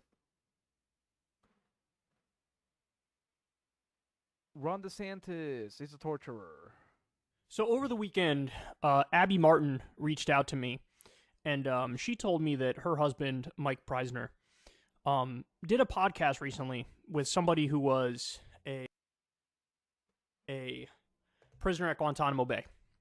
And this really is a bombshell story here, because apparently this guy was tortured, and the person who oversaw the torture and actually played a chief role in facilitating it was a guy by the name of Ron DeSanctimonious. Ronnie D. DeSantis, the rising Republican star, is apparently, and I love this is crazy, already a war criminal, even though he hasn't even had an executive position yet in the federal government. I don't even know how you pull that off, but apparently he pulled that off. So let's listen to this excerpt from Mike Preisner's podcast, and you'll get all of the gory specifics of what went down with Ron DeSantis overlooking it. As you know, Guantanamo, Mike, it was created out of the legal zone, out of the legal system, out of the humanity base. Torture was the mechanism of Guantanamo. Torture, abuse, and experimenting on prisoners is Guantanamo.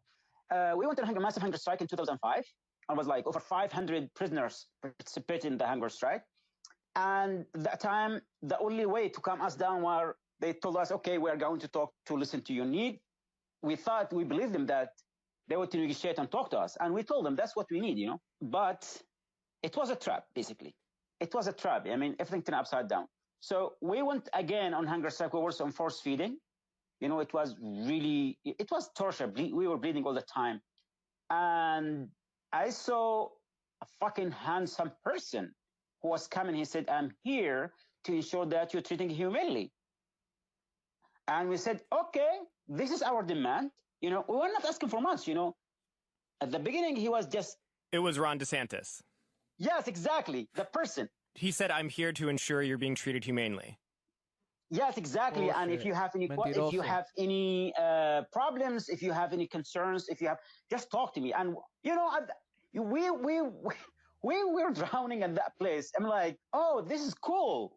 That person actually writing something. He will raise the concerns, but it was piece of the game. What they were doing, they were looking what's hurt you more to use it against you. By the end of 2005, 2006, when he was there, one of the worst time at Guantanamo, literally.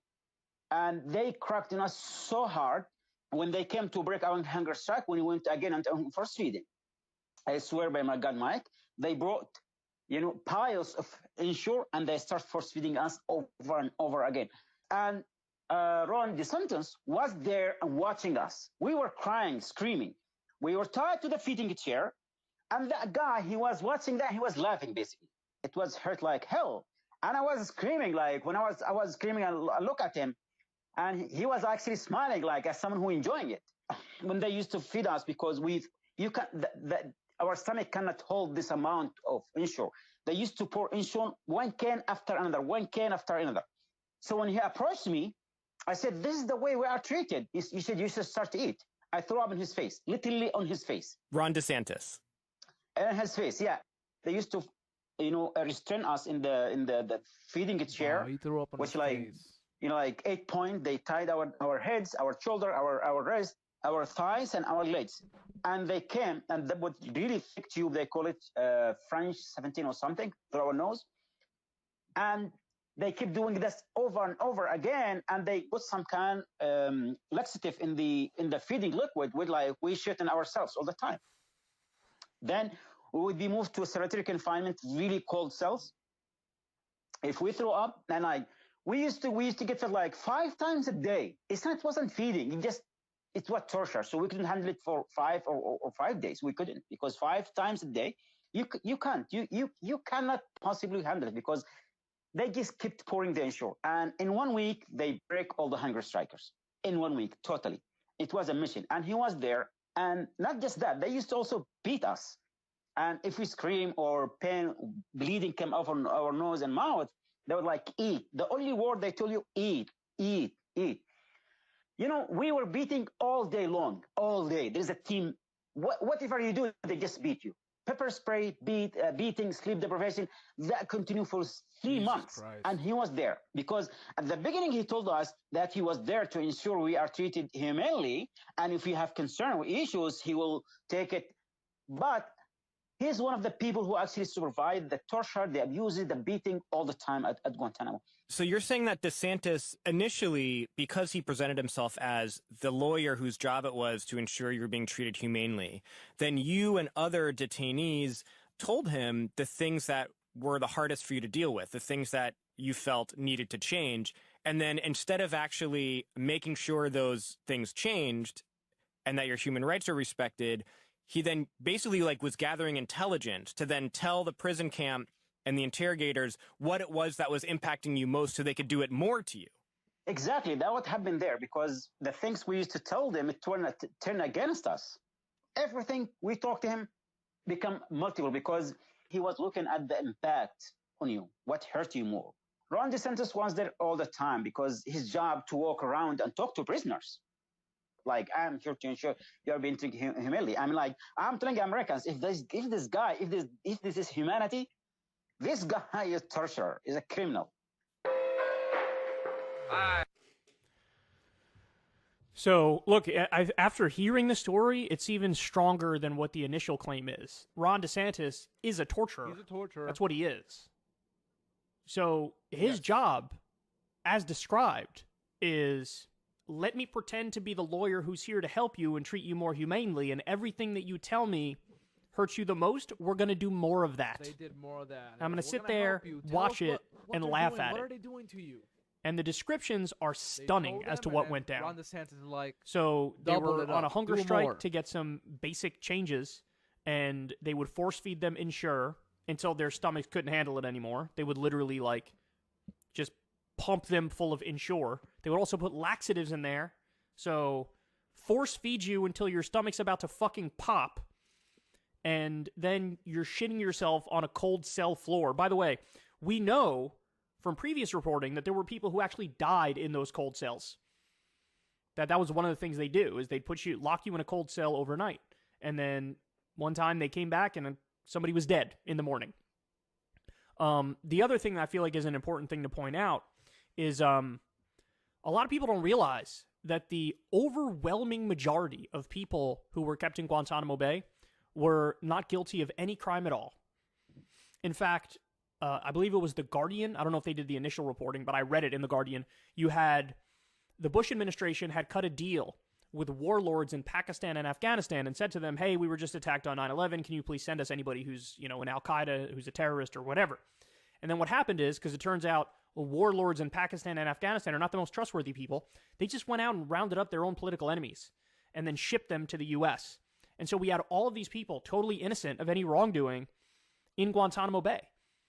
And there were a number of scandals around some of them. One guy was literally a German citizen by the name of Murat Kurnaz. I remember that because I think that was one of the first segments I ever did on the internet was talking about this guy, Murat Kurnaz, who was innocent of any wrongdoing, German citizen, and he was tortured. I think it was at Gitmo. Maybe Abu Ghraib, but I'm pretty sure it was Gitmo. And now we know Ron DeSantis, already a war criminal. Wow. Look, man, that's impressive. Gotta hand it to him. At least, Obama had to be president before he became a war criminal. Trump had to become president before he became a war criminal. Trump was a regular criminal, a financial criminal, a white-collar criminal, a fraudster. But he wasn't a war criminal until he went into the White House. Ron DeSantis, if he runs and if he wins, he will be a war criminal before ever stepping foot in the White House. That, ladies and gentlemen, is astonishing.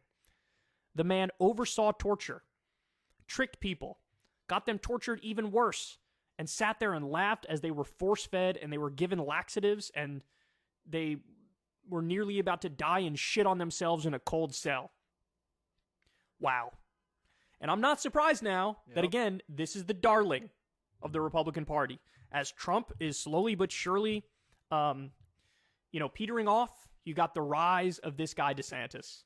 And clearly there's already all the dirt in the world on him. Because this stuff makes them like you more. You're a good steward of the empire. So, wow, what a story. Now let me ask you, how far and wide is this story gonna spread? Unfortunately, look, I've been doing this a long time. I've been doing this full time since 2012. Usually, stories involving torture and war crimes, they're a dud. They don't get spread far and wide. Why? Because generally speaking, you don't have the mainstream outlets cover it. You're not going to have CBS, ABC, NBC, MSNBC, CNN, even people who nominally don't like DeSantis because they're more propagandists for the Democratic Party than the Republican Party. Even they are probably not going to touch this. Look, I hope I'm wrong. I would love nothing more than to be dead wrong and that this story spreads far and wide. But unfortunately, I don't think it's going to. So look, I'll ask you guys. You guys need to spread this stuff far and wide. Go share this tweet from Empire Files. Share from Mike Prisoner. If he put it out there, Abby Martin, whatever. Share this segment. Whatever you got to do, because this is something that needs to be heard. Thank you, Kyle Kalinsky. What I was going to say before I end the stream is watch Secular Talk, and Guantanamo Bay is a little military/prison in Cuba that America made a deal with the Cuban government for peace. Basically, they were like, "Oh, give us a little land here, and we'll basically not attack you guys." Cuba was like, "Okay, you can use this land, bam," and we turned it into a fucking prison. The reason why it's a prison is because we send people there to torture them. The reason why we torture them there and not in the United States itself is because in the United States the Constitution says you can't do unreasonable punishment on people, unreasonable punishment, unreasonable search and seizure, torture basically, and so they have to torture people outside of the U.S. basically. But I'm sure some torture does happen in the U.S. still, but like mostly it happens in Guantanamo. And a lot of the people that are tortured there are innocent. Like they haven't been convicted of anything. Maybe one or two of them are terrorists or whatever, but like most of them just innocent people that have been thrown in there for no reason. And Ron DeSantis is torturing them, so awesome. Well, anyways, thank you guys so much for spending time with me. I really appreciate it. Before we end, remember, this is the H3H3. This is what H3H3 wants you to buy. This is possibly a lolly of a thing on a cup. I don't fucking know. I love gamer subs, but like I say, you know what I mean? H3H3 is ruining it for us. We gotta do research on cups now. What the fuck? But anyways, guys, have a great day. I love you guys. Check out my YouTube, TikTok, Facebook, Instagram, everything. Check out my gaming channel.